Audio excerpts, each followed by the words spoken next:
Chapter 104. The two ghost cultivators were looking around beside the waterfall, as if they were looking for something. One of them, a tall and skinny middle-aged man, said, "Senior brother, we clearly sensed that there was a strong fluctuation of spiritual energy in this small valley. Why did the fluctuation suddenly disappear here?" "You ask me, but who should I ask?" The other slightly short and fat middle-aged man, who had a deathly pale face, said angrily.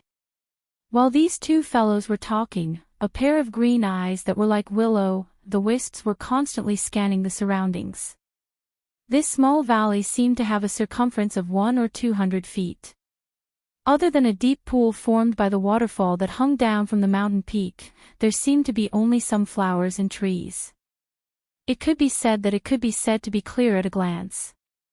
After Gu Fei, who was hiding in the shallow cave behind the waterfall, heard the conversation between these two people, he already understood that when he took out the earthen yellow beast crystal from his magic treasure pouch, it had let these two old ghosts sense the energy fluctuation that was spreading from the beast crystal.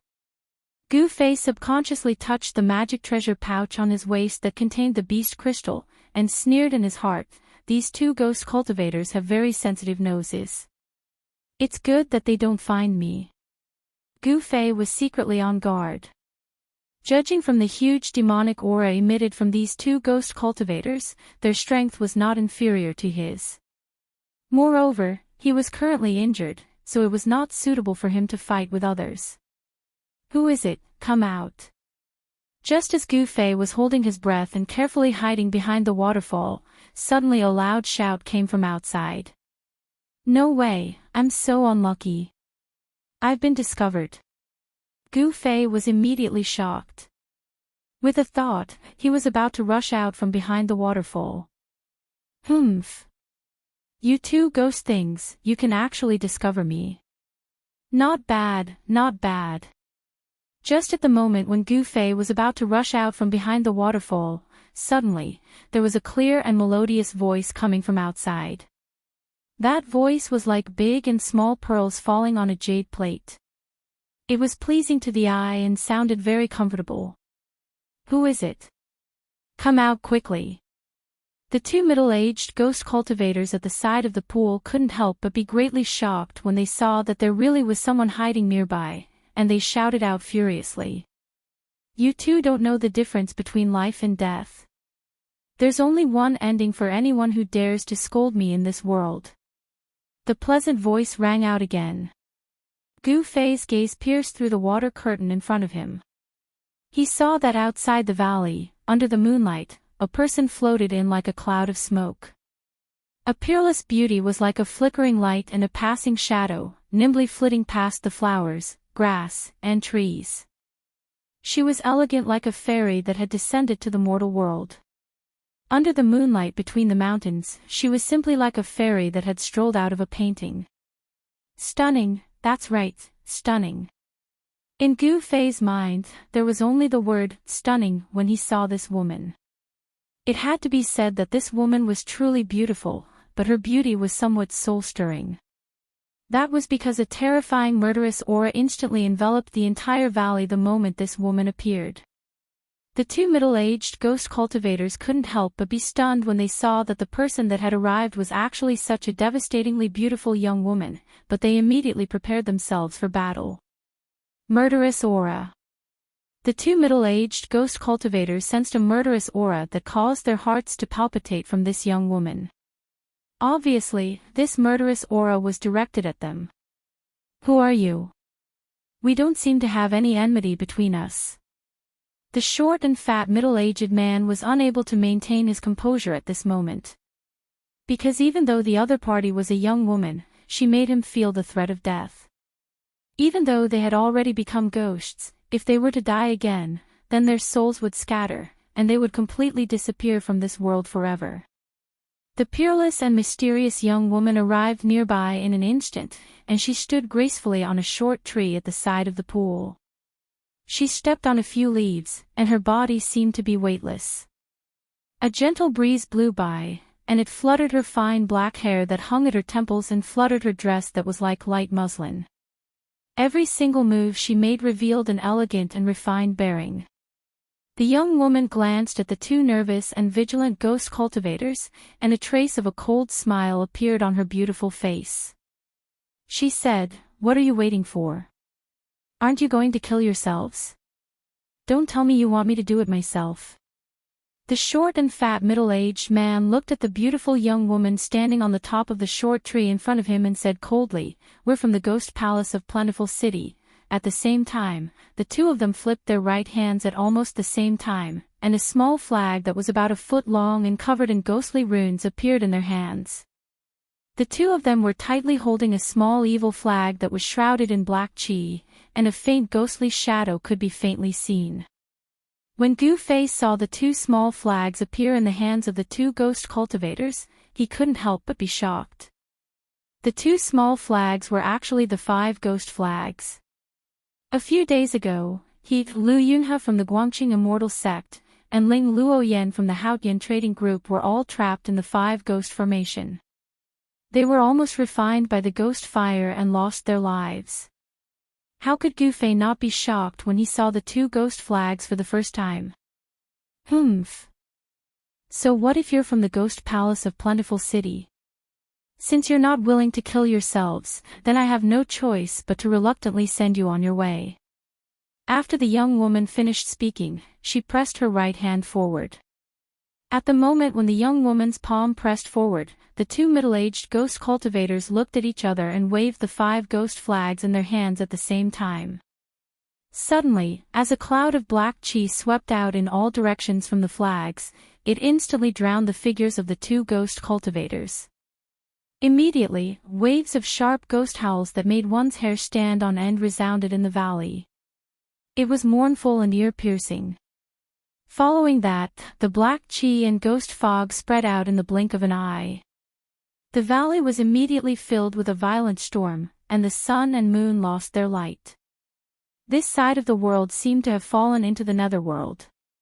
The rolling black clouds were as fast as galloping horses, and they covered the sky and the earth as they surged toward the young woman. Amidst the black clouds, thousands of dark green sparks shot out, and the sound of explosions could be faintly heard. It was as if a sky was raining stars. It was the extremely keen and poisonous ghost flaming lightning. If an ordinary cultivator were to come into contact with one of these dark green sparks, their bones and flesh would immediately melt and turn into a pool of yellow water. Even the origin spirit that was condensed in the Naiwan Palace would be burned into ashes by the ghost flaming lightning. It could be said to be extremely sinister. Behind the waterfall, Gu Fei, who saw this scene, couldn't help but break out in cold sweat for the beautiful young woman. These 2 ghost cultivators had obviously been waiting for a long time. Once they attacked, they used their full strength, and they hoped to kill this mysterious young woman in one go. However, the wishful thinking of these 2 ghost cultivators was destined to fail. The young woman's right hand that pressed forward erupted with a vast wave of energy. After that, a large hand of raging flames rushed out from the young woman's palm, and it instantly enlarged to the size of a house.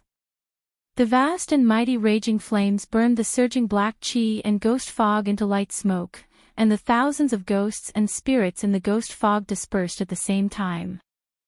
Chapter 105. The surging black smoke and ghostly mist were caught by a faintly discernible and seemingly transparent fire net. The fire net spread out in all directions, and the black smoke and ghostly mist were immediately wrapped up like dumplings.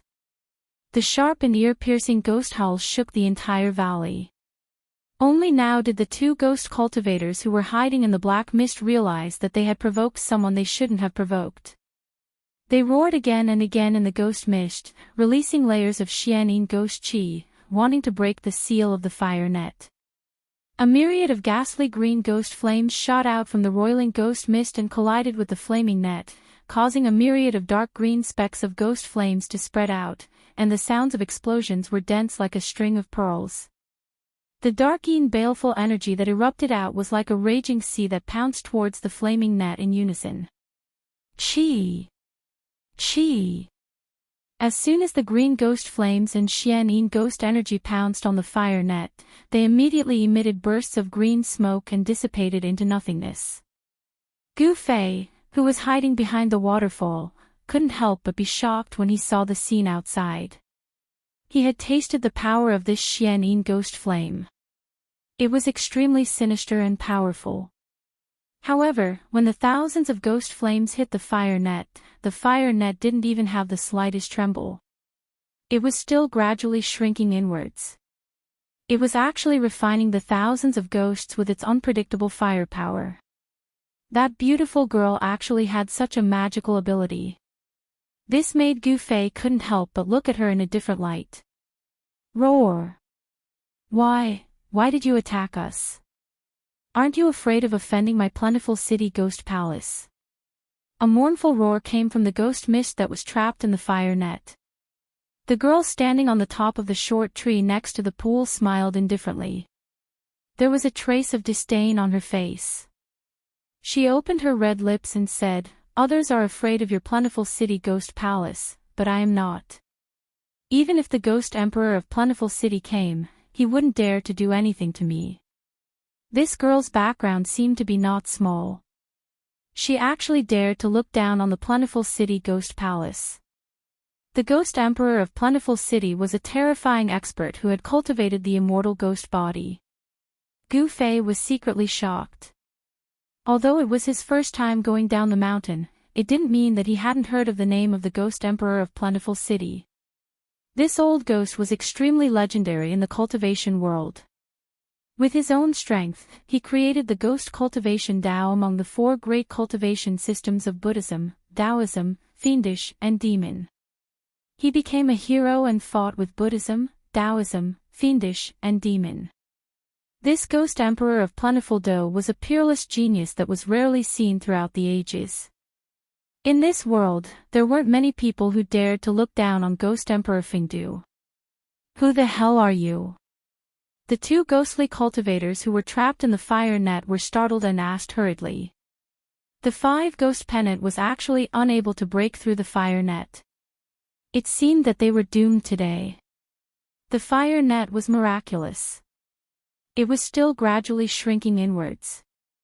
The flames emitted from it were very different from ordinary flames. They seemed to be transparent, faintly discernible, and not fierce at all. They seemed to be a kind of divine flame that was in between existence and non-existence, between tangible and intangible.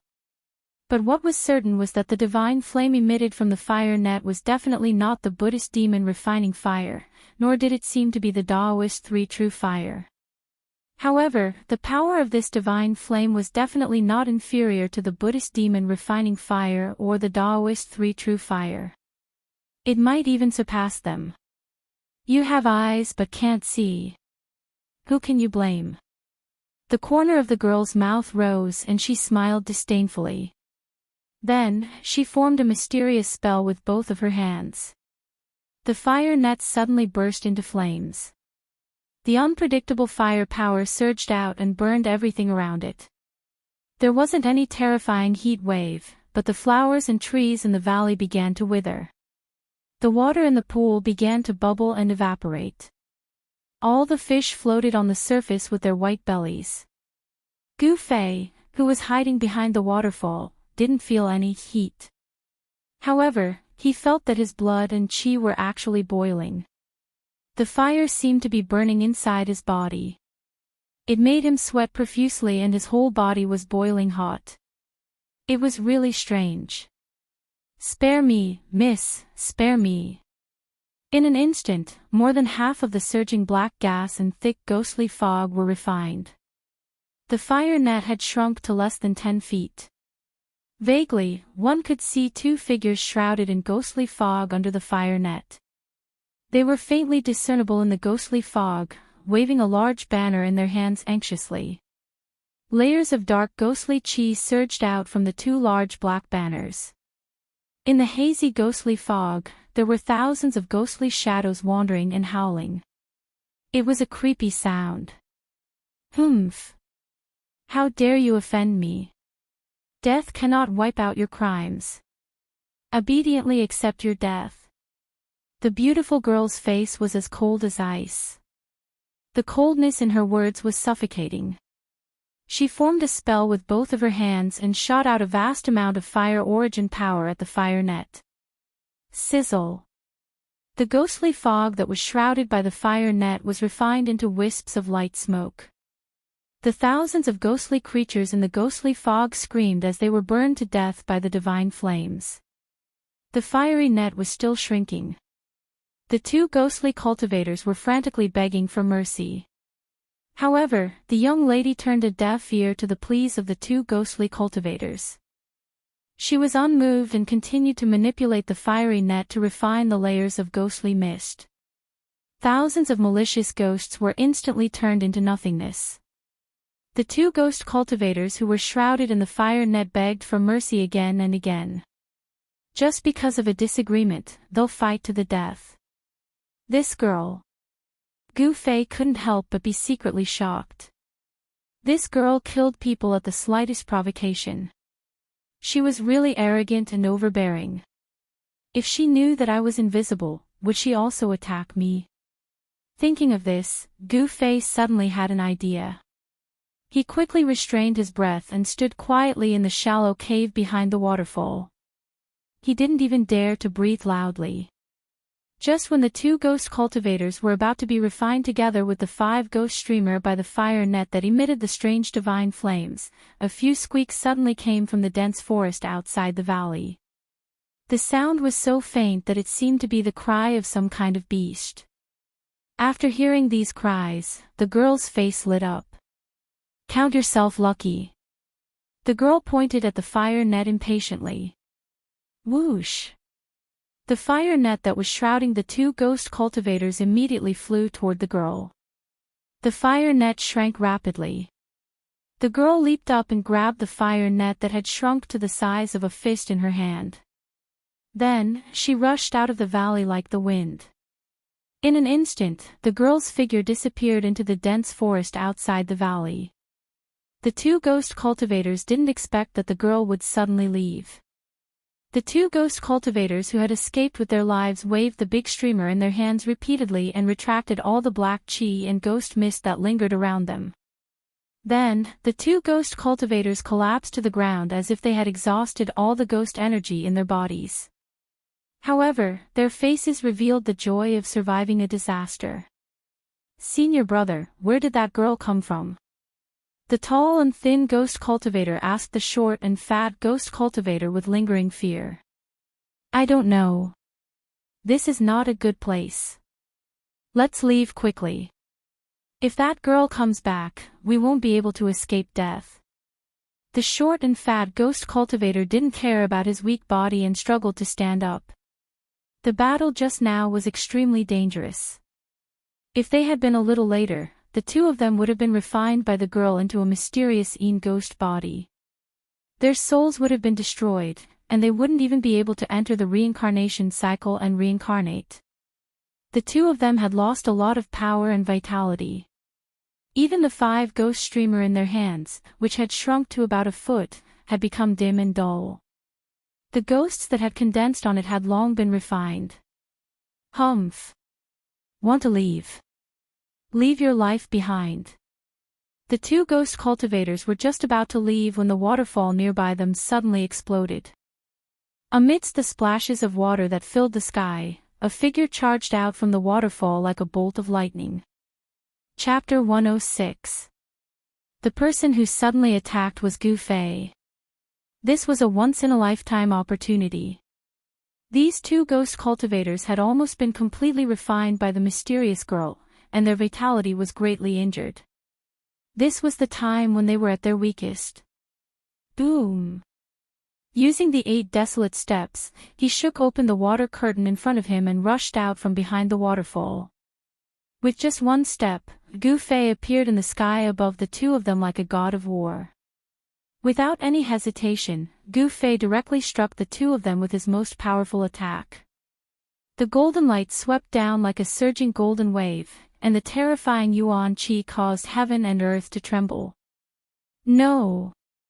The two ghost cultivators were scared out of their wits by this sudden turn of events. They only had time to let out an extremely mournful howl before their ghostly bodies were blasted apart by the terrifying power that surged down and turned into two puffs of black smoke. The mysterious Een ghost chi was extremely Een and extremely cold. The two balls of black gas that exploded instantly turned the surroundings into a world of ice and snow. Even the deep pool was suddenly condensed with a thick layer of ice. Within the two balls of black gas, there were two green lights that looked like ghost fire. They rolled and surged up into the sky, trying to escape. A centipede died but did not fall down. Even though Gu Fei had shattered their ghostly bodies and could not condense them, the soul fires of the Yin divine ghost flames that the two ghostly cultivators had condensed from their 3 souls and 7 spirits did not dissipate just like that. The 2 spots of green light that looked like ghost flames were the Yin spirits that the ghost cultivator had condensed from his 3 souls and 7 spirits. Only by dispersing the Yin spirits could he kill the ghost cultivator and make him vanish into thin air. Want to leave? Unless the sun comes out from the west. Gu Fei sneered. His body emitted a piercingly cold golden light, leaving a series of afterimages in the air. He directly pounced into the mysterious Een ghost chi and covered the 2 balls of ghost fire with his hands. In the next moment, the 2 balls of ghost fire and the ghost cultivator's Een god were grasped in Gu Fei's hands. When Gu Fei held the 2 soul fires and the ghostly flames of the Yin god, he suddenly felt a terrifying chill pass through his hands. His hands, which were filled with the power of the fire element, actually felt a little numb. Such powerful Xian Yin ghost chi. Gu Fei was secretly shocked. Both of his hands felt like he was grabbing a mass of 10,000-year-old ice and snow essence. If Gu Fei had covered both of his hands with spiritual energy of fire beforehand, his hands would have been frozen by now. Gu Fei floated down from the sky and landed on the rocky ground beside the deep pool. Pang! Without any hesitation, Gu Fei exerted strength in his right hand and clenched it. He immediately crushed the soul fire in his hand. The Yin spirit flame directly destroyed the ghost cultivator's soul, and he would never be able to reincarnate. It wasn't that Gu Fei was vicious and merciless. It was just that the world of cultivation was this cruel. As long as one was an enemy, one had to kill them all. Because if you didn't kill them, they would kill you instead. This was a very shallow logic. When dealing with enemies, there was absolutely no room for mercy. Benevolence was not something that was suitable for cultivators. Survival of the fittest was the law of survival in the cultivation world. No. Don't kill me. When Gu Fei was about to crush the Yin spirit flame in his left hand, the Yin spirit flame in his hand let out a heart-wrenching roar. This was not a word. The ghost cultivator, who had already turned into a soul fire, the Yin spirit flame, could not speak. This was a kind of soul fluctuation. It was not a language, but it appeared in Gu Fei's mind more clearly than a language. The soul fluctuation acted directly on the soul. This was the most direct communication between souls. Oh. Don't kill you. Give me a reason. At this time, Gu Fei's body was still surrounded by thick Xian Yin ghost chi. Waves of cold air constantly surged towards him, but not a trace of cold air could penetrate his protective upstanding chi and attack his body. The dazzling aura kept the ink-black profound Yin ghost chi at bay. The soul fire flickered rapidly. The ghost cultivator was anxious. If there was nothing that could move Gu Fei, then he would follow in the footsteps of the previous ghost cultivator and end up with his soul dissipating. Go on your way. Gu Fei hesitated for a moment. His 5 fingers on his left hand immediately emitted thin, thread-like flames that entwined around the soul ghost fire. His 5 fingers slowly closed. Don't. I know a secret. I want to use this secret to exchange for a way out. The Yin spirit flame transmitted such a message. Secret. What's the secret? Gu Fei asked curiously as he stopped his fingers from closing. A big secret. The soul fire emitted a rapid soul fluctuation.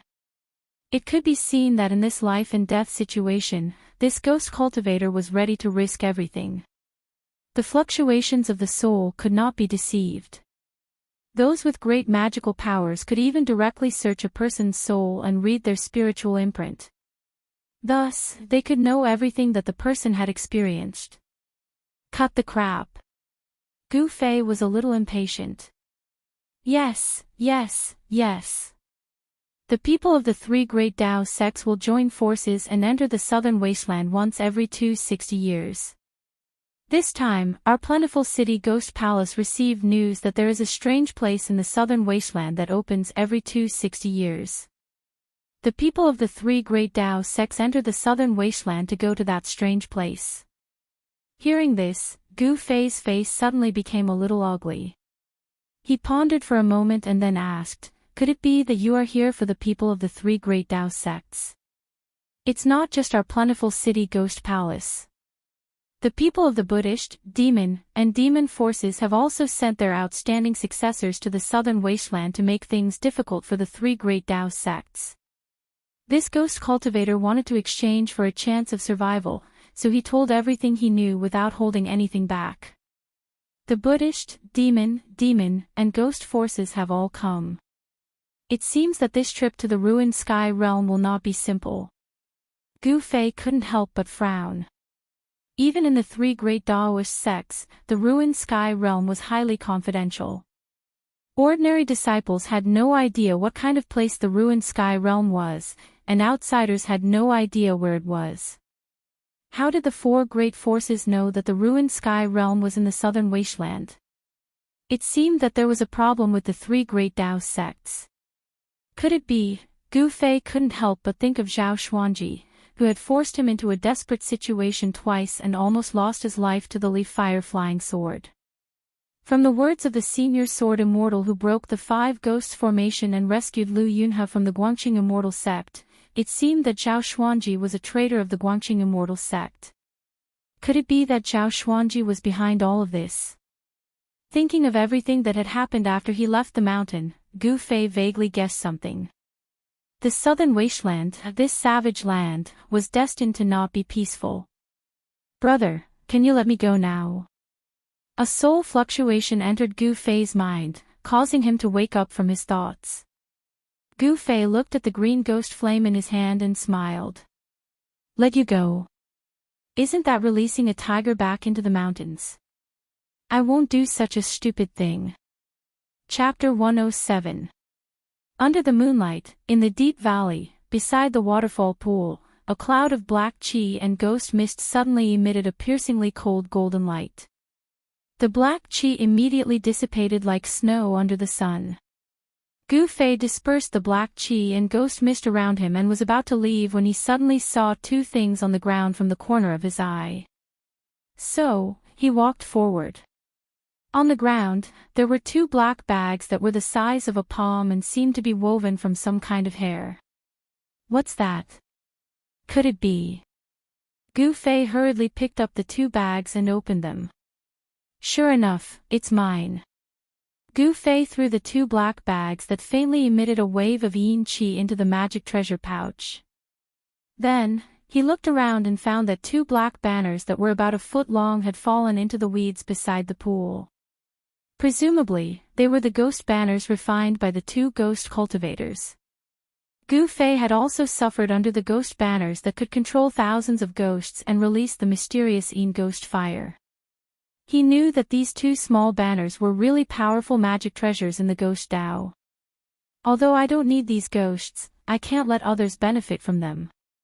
Gu Fei thought as he picked up the two ghost banners from the weeds and threw them into the magic treasure pouch. At this time, a vast energy fluctuation suddenly came from outside the valley. Gu Fei hurriedly rushed out of the valley and climbed to the top of a mountain beside the valley. In the southeast corner, a vast and mighty fire net that was faintly discernible and transparent divine flame spread out rapidly. Soon, it covered half of the sky. What surprised Gu Fei was that on the fire net, there stood a young girl in clothes whiter than snow. Under the light of the faint fire, the young girl seemed to be dyed with a layer of faint golden luster. She was like a fairy that had descended from the ninth heaven. As her clothes fluttered, it seemed that she would fly away with the wind at any time. She stepped on the fire net and covered all directions. As she descended, the trees around her were all turned into flying ashes. What he saw in front of him caused Gu Fei to be extremely shocked. Vaguely, he heard a few indistinct cries coming from the dense forest that was covered by the fire net. She's capturing that three-eyed divine mink. Gu Fei was apprehensive. For the sake of capturing a small beast, she actually destroyed an entire mountain forest. This woman's methods were truly formidable. She didn't have any misgivings. The forest that was enveloped by the fire net was being destroyed. Countless beasts were fleeing, but regardless of whether they were extremely powerful beasts or weak and docile animals, all of them could not escape death. Suddenly, the young girl seemed to sense something and turned her head to look in Gu Fei's direction. Gu Fei was startled and hurriedly turned to leave. The young girl only saw a blurry figure flash by. She was operating the fire net with all her strength to capture that mystical little critter. Even if there were people spying on her from the side, she wouldn't pay any attention to them. No one dared to interfere with her matters. This was the absolute confidence born from her formidable strength. Gu Fei had seen the domineering behavior of the young girl. She wanted to take someone's life without saying a word. This kind of person was absolutely not someone he wanted to provoke. Moreover, in order to kill those two ghost cultivators, he had used all his strength. His injuries that had just stabilized seemed to be showing signs of flaring up again. After identifying the direction and listening to the sound of the flowing water, Gu Fei followed the river and passed through the dense forest for dozens of miles. Then, he stopped at the bottom of a cliff by the river. On the cliff, there were many caves that looked like honeycombs eroded by the wind and rain. Gu Fei used a huge rock to seal himself in one of the caves.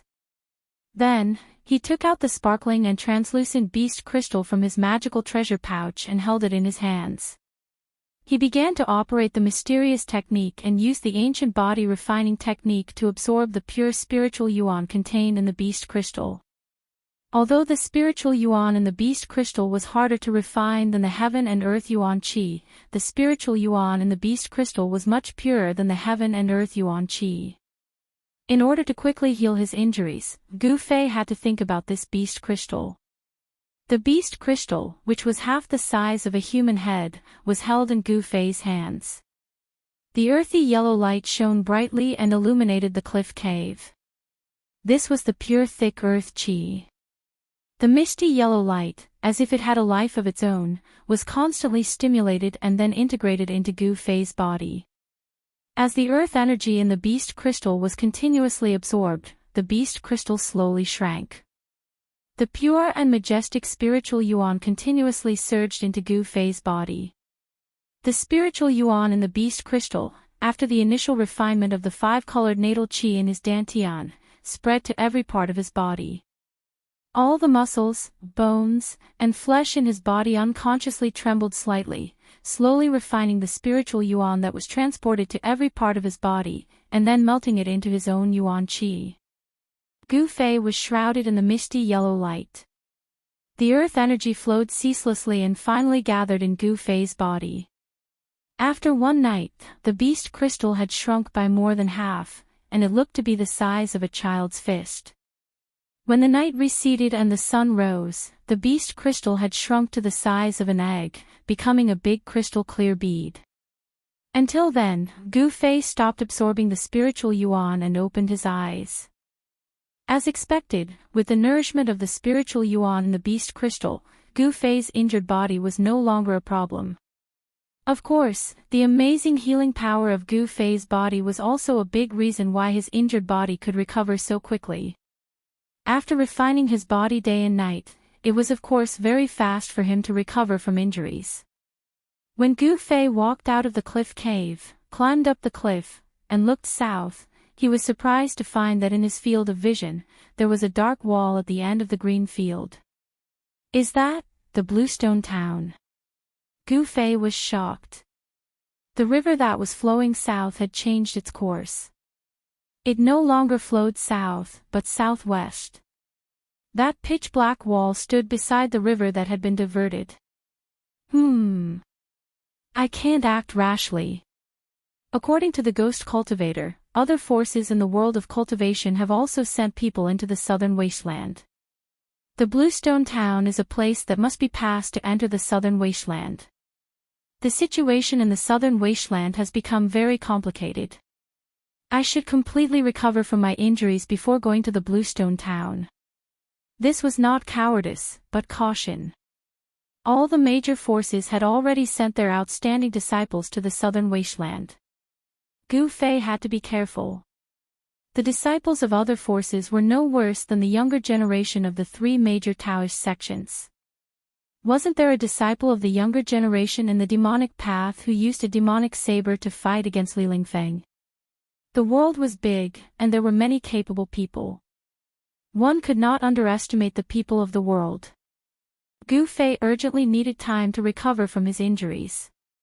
In the next few days, he operated the mysterious technique in the primeval forest. He absorbed the yuan qi from all directions and tempered his injured body. The closer he got to the southern wasteland, the fewer ferocious beasts in the forest. However, these ferocious beasts became more and more terrifying. Gu Fei found traces of many huge beasts in the area beside the river. Many of them were terrifying ferocious beasts. Gu Fei was too lazy to pay attention to these ferocious beasts. Apart from looking for something to fill his stomach when he was hungry, he spent the rest of his time sitting cross-legged in the cliff cave and operating the mysterious technique. The spiritual energy of the plants converged, and a green brilliance flickered continuously in the cliff cave. The spiritual energy around Gu Fei was dense, and a hazy green radiance enveloped his body.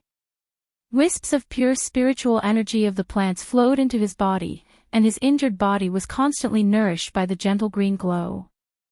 Traces of clotted blood were discharged from his pores. After another 2 days, Gu Fei's injuries were completely healed. His entire body was filled with a vast amount of yuan qi. Every inch of his flesh and blood contained great power. Chapter 108. The southern wasteland had a vast territory. Unlike the central plains, more than 90% of the southern wasteland was covered by primeval forests. Greenstone Town was located in the middle of the endless forest. Instead of calling Bluestone Town, it would be more appropriate to call it a city. The city wall was 200 feet high, isolating Greenstone Town from the forest outside. It was necessary to build a city wall. The city wall was 200 feet high, enough to stop most of the beasts from entering the town. Of course, if there were some rare flying beasts, the city wall would not be able to stop them. Therefore, the Yen Kingdom sent an elite army to guard Greenstone Town. Apart from maintaining order in Greenstone Town, they could also prevent the beasts from attacking. There were 4 city gates in the east, west, south, and north of Bluestone Town. The northern city gate faced the ferry several miles away. The Bluestone Road was wide enough for a dozen horses to run side by side. People came and went, but it was the busiest place among the 4 gates. There was an endless stream of merchants coming and going from the south to the north. Compared to the north and south gates, the east and west gates were deserted. Occasionally, some hunters or herb gatherers would come and go. The primeval forest outside of Greenstone Town was a natural treasure house. There were all kinds of rare birds and beasts, and all kinds of spiritual herbs. As long as one was not afraid of death and was lucky enough to hunt 1 or 2 beasts and pick 1 or 2 herbs, it would be enough for an ordinary person to eat and drink for a lifetime. At noon, a young man in ragged clothes came from the ancient path on the east side of Bluestone Town. Even though his clothes were ragged, he was clean from head to toe. Especially the skin that was exposed, it was fair and translucent, and it seemed to be enveloped in a layer of precious splendor. Although it was outside of Greenstone Town, ordinary people would not dare to walk on the east and west roads alone. Because on both sides of the ancient road was the primeval forest. From time to time, beasts would jump out of the forest, threatening the safety of passers-by. But this did not affect Gu Fei. Greenstone Town was located at the border between the Central Plains and the Southern Wasteland. It was a transit station. The population was at least more than 100,000, almost comparable to a medium-sized city. This was the characteristic of the Southern Wasteland town.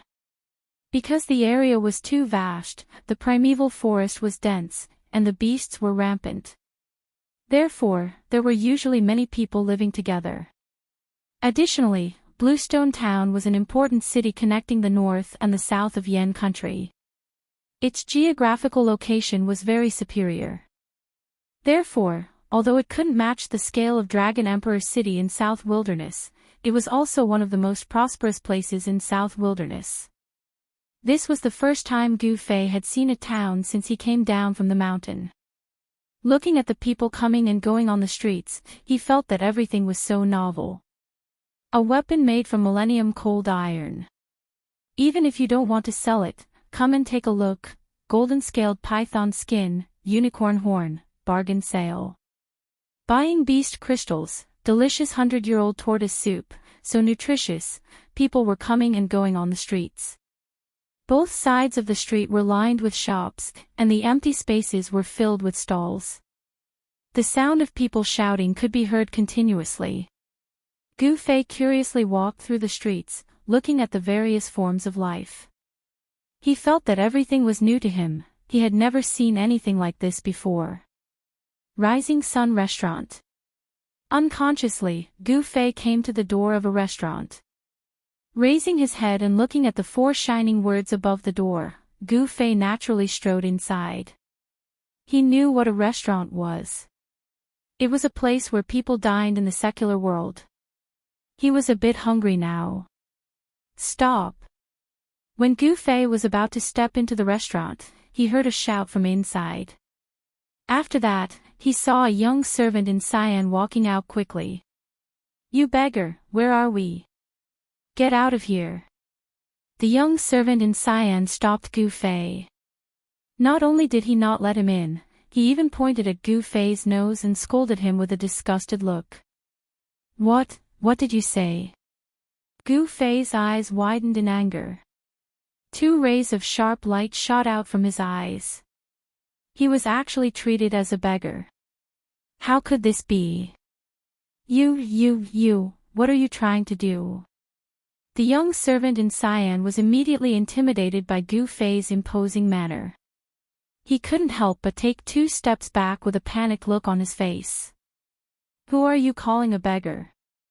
Gu Fei took a step forward and stretched out his right hand. He grabbed the clothes in front of the young servant's chest and lifted him up. The commotion at the door immediately attracted the attention of the people in the restaurant. A middle-aged man who looked like a shopkeeper quickly walked out from behind the counter. "This is a restaurant under the name of the Rising Sun Trading Company. Who are you? How dare you make trouble here?" The middle-aged man who looked like a shopkeeper said in a stern voice. At this moment, a few men dressed in yellow tights rushed out of the restaurant and surrounded Gu Fei. Humph. The tattered clothes on Gu Fei's body fluttered even though there was no wind. His long hair danced in the wind, and an enormous imposing manner spread out from his body. At the same time, in a private room on the 2nd floor of the restaurant, a black-clothed young man who was raising his wine cup suddenly stopped in midair. His expression became very ugly, causing a purple-clothed young man who was sitting opposite him to feel very astonished. "Brother Bei Tang, what's wrong?" The young man in embroidered clothes hurriedly asked. Humph. I didn't expect that I would actually meet an enemy of mine here. The black-clothed young man heavily placed the wine cup on the table in front of him and said fiercely. A murderous glint flickered in his eyes. The purple-clothed young man couldn't help but frown when he felt the obscure murderous aura emitted from the black-clothed young man. Outside the restaurant. At this moment, a powerful ripple of energy surged out from inside the restaurant. A figure silently appeared at the entrance of the sand restaurant. Young lord. Step back. Yes. The middle-aged man who looked like a shopkeeper did not hesitate or say anything else. He hurriedly retreated with the few yellow-clothed guards. His attitude was extremely respectful. Gu Fei felt pressured.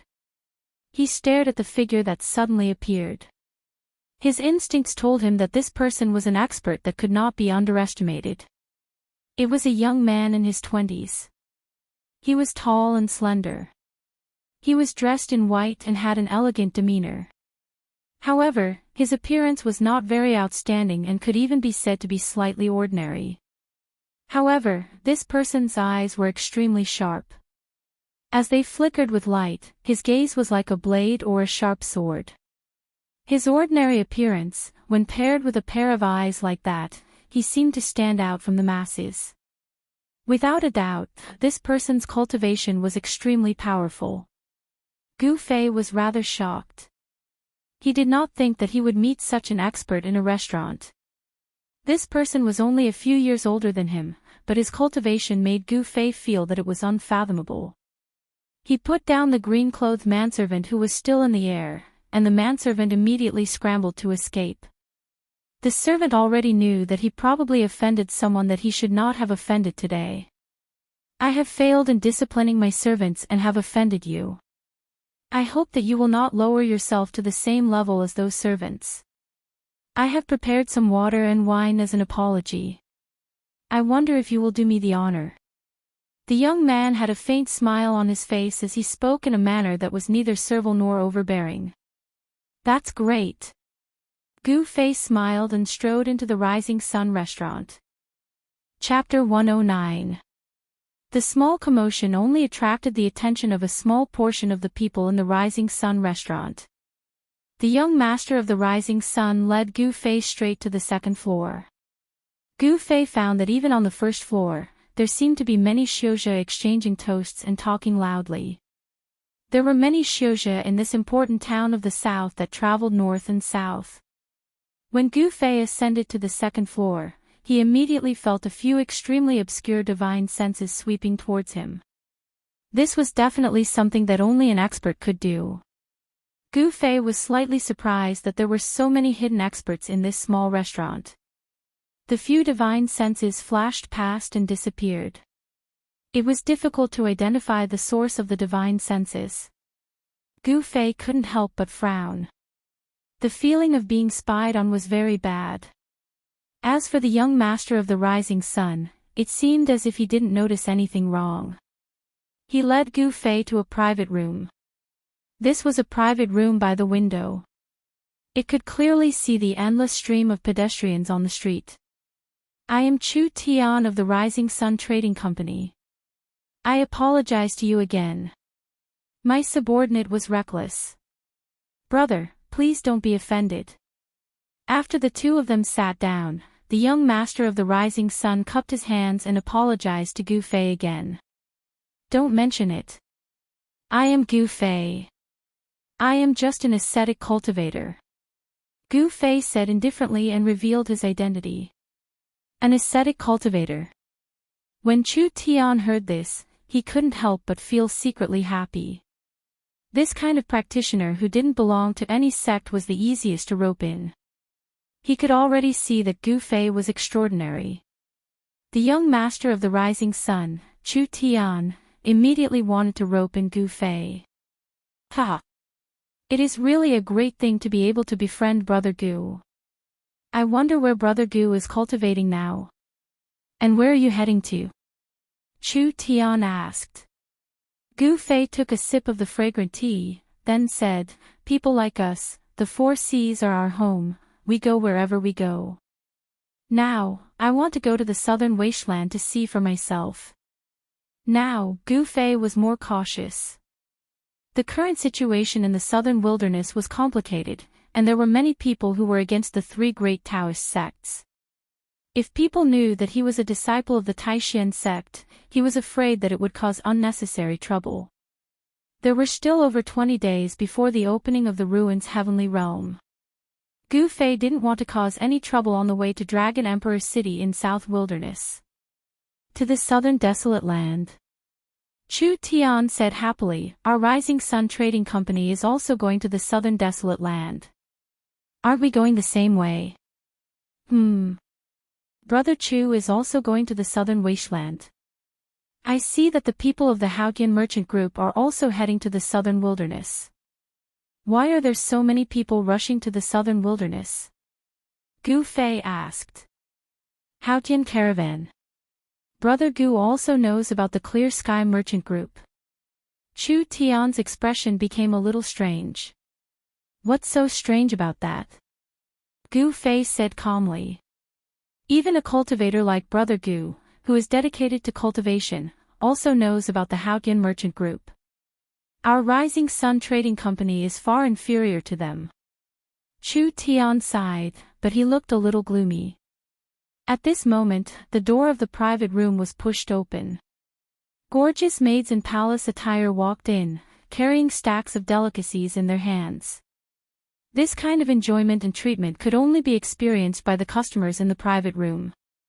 Brother Gu is not a businessman, so of course you don't know the reason. This season of the year is the most abundant season in the southern wasteland. Not only our Yan kingdom, but also the other 3 empires, many merchants come to the southern wasteland to purchase goods.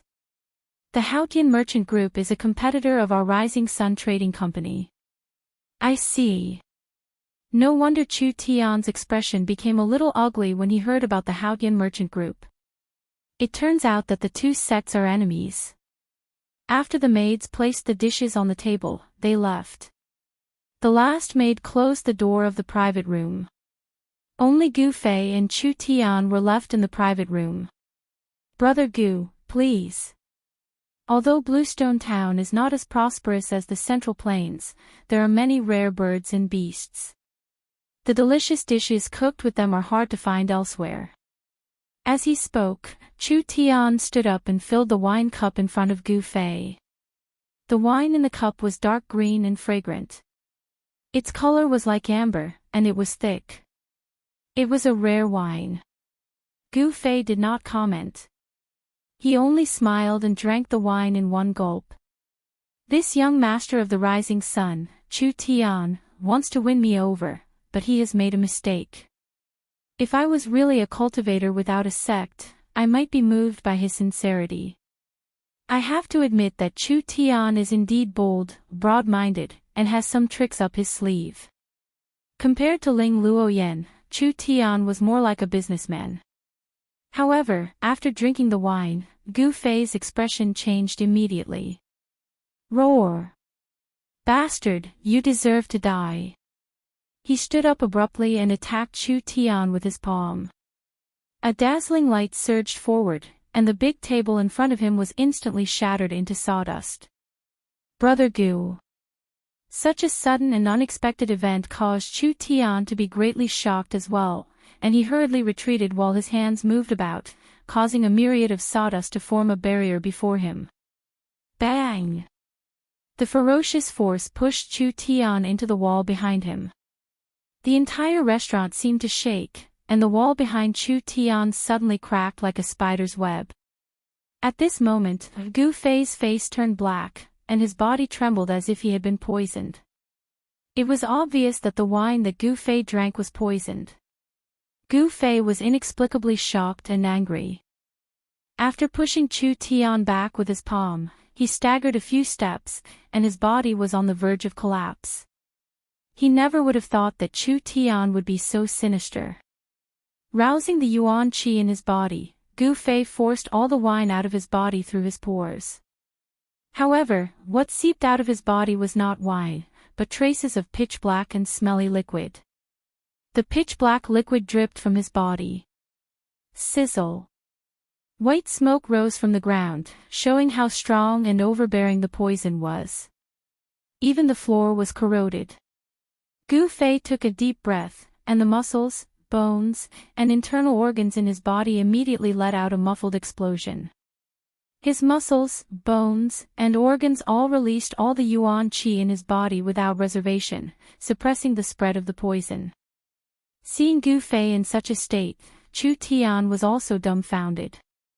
Pang! At this moment, the door to the private room was suddenly smashed, and two people walked in from outside. "It's you. When Gu Fei saw the young man in black, his eyes immediately turned red, and the muscles on his face could not help but twitch. The two people who came in were two young men, one dressed in black, the other in white. Both were handsome and elegant, and their eyes were like cold stars. They looked at Gu Fei and Chu Tian with a faint smile. The young man in black was the mysterious young expert who thought that Gu Fei was from the Haotian trading group and tried to kill Gu Fei in the dense forest by the river. Chapter 110. Gu Fei's eyes, which had turned blood red due to his anger, swept a glance at the three people in the private room. Then, without thinking, he smashed through the window and leaped out with a bang. His blood-red eyes revealed an incomparably fierce light. The three people felt as if they were being stared at by a poisonous snake, and they actually had a kind of feeling of fear. The three people were stunned, and Gu Fei had already broken the window and escaped. "Hurry up, don't let him escape." The young man in black shouted loudly, and his body rushed out from the broken window like a phantom. As he raised his hand, countless green threads shot out, like a big net, and enveloped the escaping figure in front of him. Although Gu Fei was poisoned, his body movement technique was still extremely fast. His figure flickered, and he avoided the green threads, crossed the street, and rushed out of Bluestone Town. The pedestrians on the street were immediately shocked by the sudden change of events, and they all dodged to the side. The young man in white also followed closely behind the young man in black and leaped out. In an instant, in the private room of the restaurant, Chu Tian, the young master of the rising sun, was the only one left. This, what is going on? Chu Tian still had not recovered from the shock, and he stared blankly at the broken wine pot on the floor. The wine pot broke, and the wine that splashed out actually corroded a part of the floor. The toxicity of the strong poison was really shocking. Even the young master of the rising sun, Chu Tian, who had traveled extensively and was used to seeing the world, was secretly shocked. At this moment, a burst of rapid footsteps came from outside the private room, and a group of yellow-clothed guards, led by the middle-aged shopkeeper, rushed up from downstairs. Gu Fei was poisoned, and then the two young men appeared and forced Gu Fei away. All of this happened in a short time, but the unusual movements in the private room still alarmed many people. Moreover, in this restaurant, there were many cultivators with extraordinary cultivation, and some busybodies had already followed Gu Fei and the other two from afar. "Young master, what exactly happened?" the middle-aged shopkeeper asked carefully. He saw that the private room was in a mess, and the young master Chu Tian was leaning against the wall. The wall was full of cracks, and it seemed like it could collapse at any time. The shopkeeper was so nervous that he was already sweating profusely. "Hurry up and investigate the background of those two young men in white and black respectively." Chu Tian's words were squeezed out from the gaps between his teeth. He was also incomparably furious.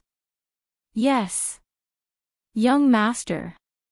The middle-aged shopkeeper immediately received the order, and was about to turn around and leave. "Wait, immediately send someone to arrest those servants who served the dishes. This is really outrageous." Chu Tian was so depressed that he almost vomited blood. It is not hard to imagine that the two young men tricked him.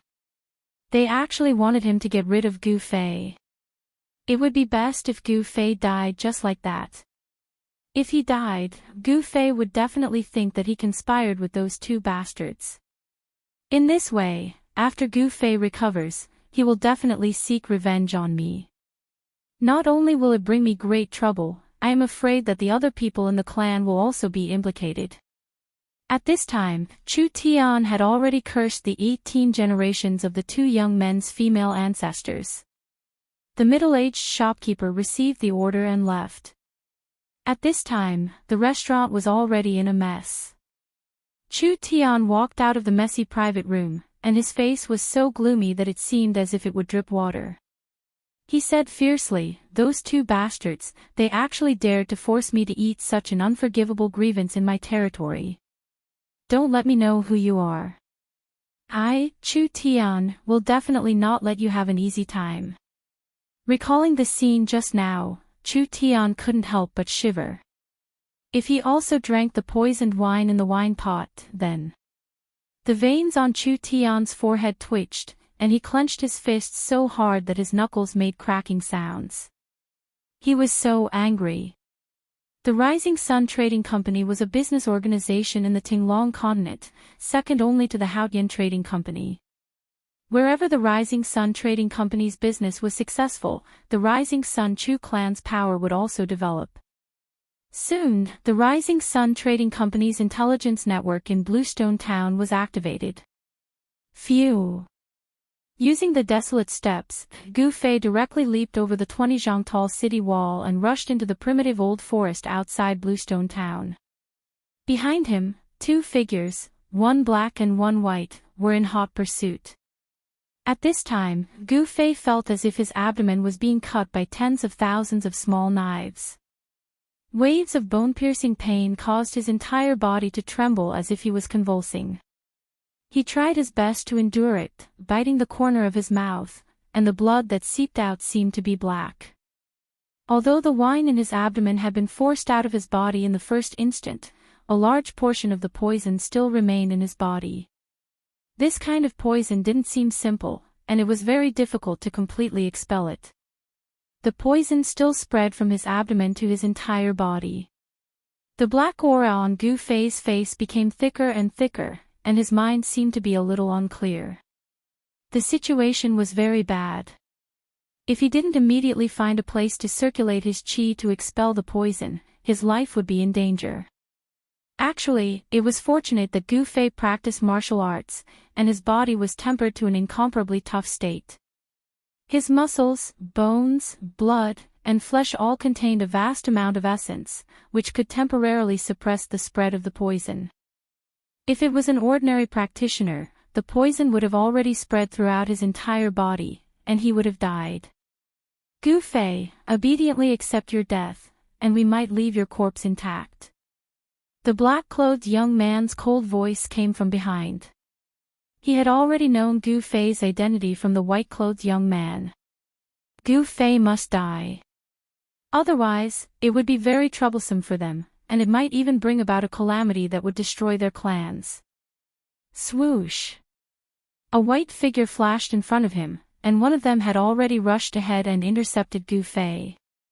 Gu Fei was suffering from a strange poison, and he needed to suppress the poison in his body with his mysterious qi, so his movements weren't as swift as before. In the end, those two people still caught up to him. Now, he could only fight with his life on the line. Only by facing death would he have a chance of survival. Pang! Gu Fei wielded his palm like a saber, and a bright aura shot out from the edge of his palm. The saber light exploded, and directly chopped towards the person in front of him. Under the saber qi, the trees in front of him were constantly shattered. Humph! A trace of disdain flashed in the eyes of the person in front of him. He also wielded his palm like a saber, and similarly chopped out. A saber light, swoosh! With a sound, it tore through the void, and instantly collided with Gu Fei's saber light. Boom! As if two thunderbolts violently collided, a burst of dazzling light burst out, and a terrifying saber qi swept out. The surrounding trees suddenly collapsed, turning into sawdust that flew out in all directions. Gu Fei's hair danced wildly, and his eyes were like cold lightning. With his injured body, his strength was greatly reduced, and he couldn't compete with the person in front of him. He was directly forced by that person's saber to cough up blood and retreat. Behind him, there was a large net made up of green energy threads that were as sharp as blades. It had already sealed off all his escape routes and was closing in on him from behind. Wherever the energy net passed, the grass and trees were all cut into thousands of pieces. Gu Fei soared into the sky, and took a step in the air. Both of his hands brandished a dazzling saber light, and cut open the energy net that was coming towards him, and rushed out of the heavy encirclement. Chapter 111. The scorching noon sun hung high in the sky, scorching the earth. However, the endless primitive forest outside of Bluestone Town did not feel hot at all. Towering trees with lush branches and hundreds of zhang-old vines climbed and twined, casting a large shade in the forest. Boom! Boom!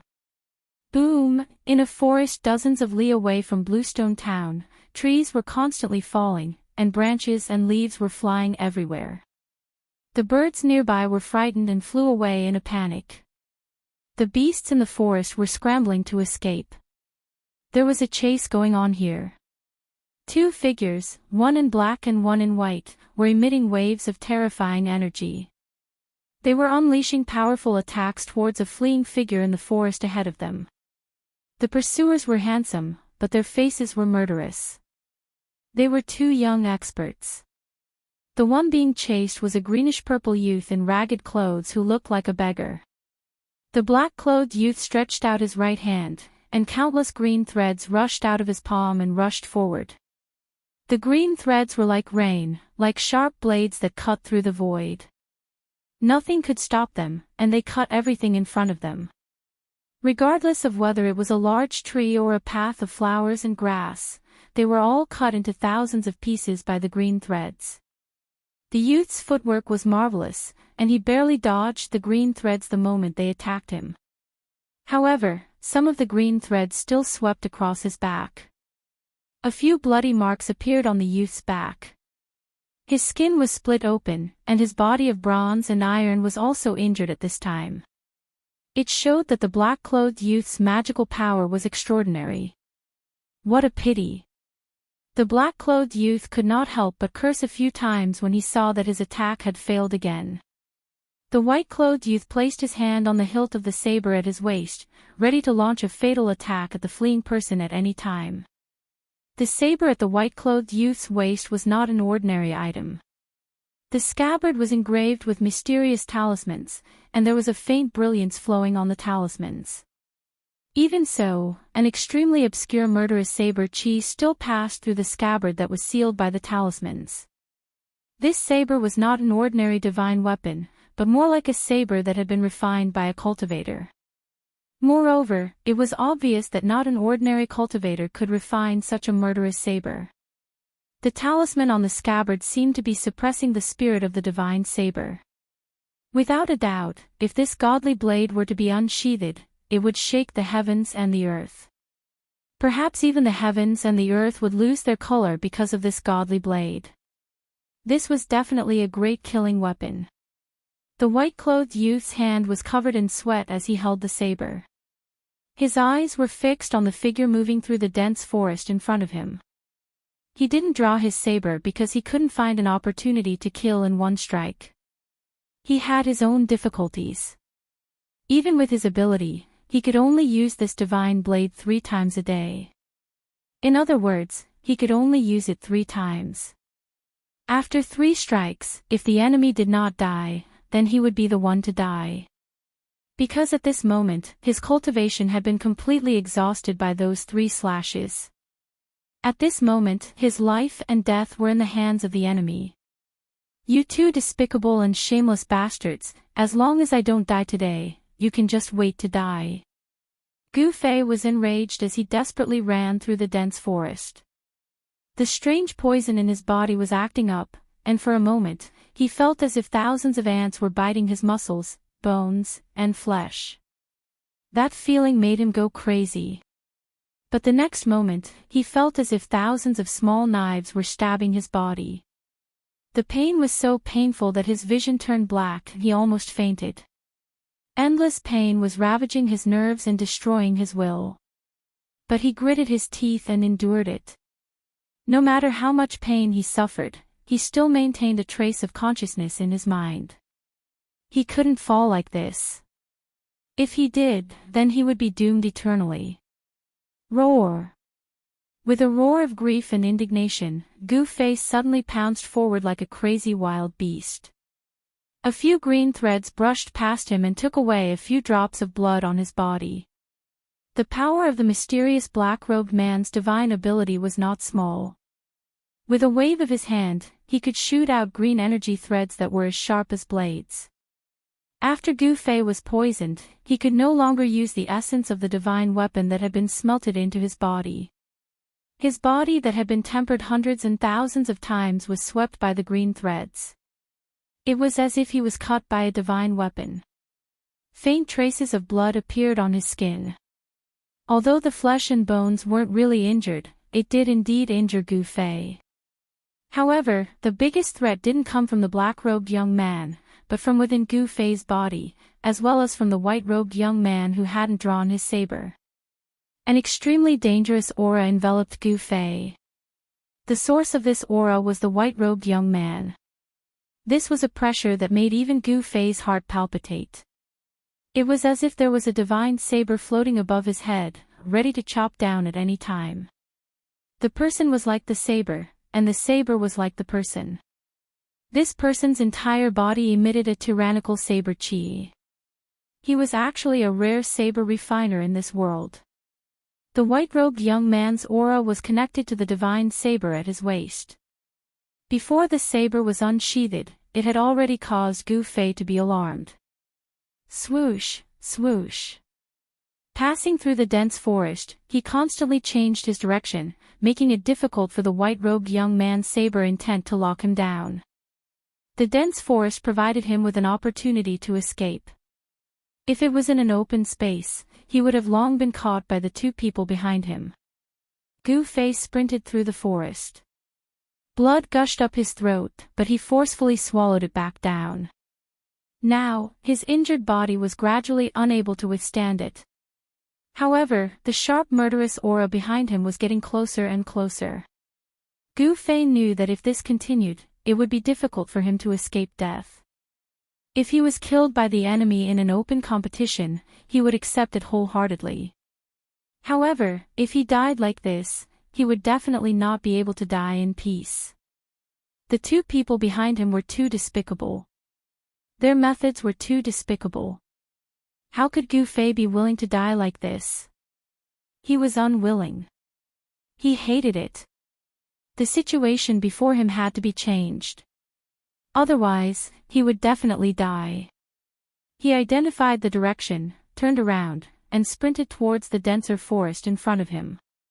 Although there were no roars of beasts in other areas, there were traces of ferocious beasts. Only this direction was empty. There was not a single beast in such a large forest. This was enough to explain two things. First, there were no signs of beasts here.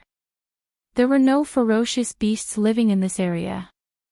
Second, there was a powerful and terrifying ferocious beast living here, causing the nearby ferocious beasts to not dare to set foot in this ferocious beast's territory. Between life and death, whether or not he could escape from the pursuit of the two people depended on this gamble. Deep into the forest, a fierce murderous aura pervaded the air. Gu Fei was ecstatic. He knew that he had made the right bet. This was indeed a place of great danger. A place of great danger did not mean that it was a place of death. He was just afraid that there were no ferocious beasts here. If there were, then Gu Fei could take advantage of the chaos to escape from the two people's pursuit. Gu Fei did not stop. He quickly ran forward, but the two people chasing behind him were aghast. They could feel the terrifying murderous aura pervading the forest. There was great danger ahead. However, these two people were already like arrows on a bowstring. They had no choice but to shoot.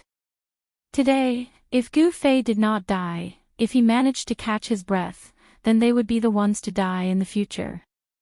Even the families behind them would die.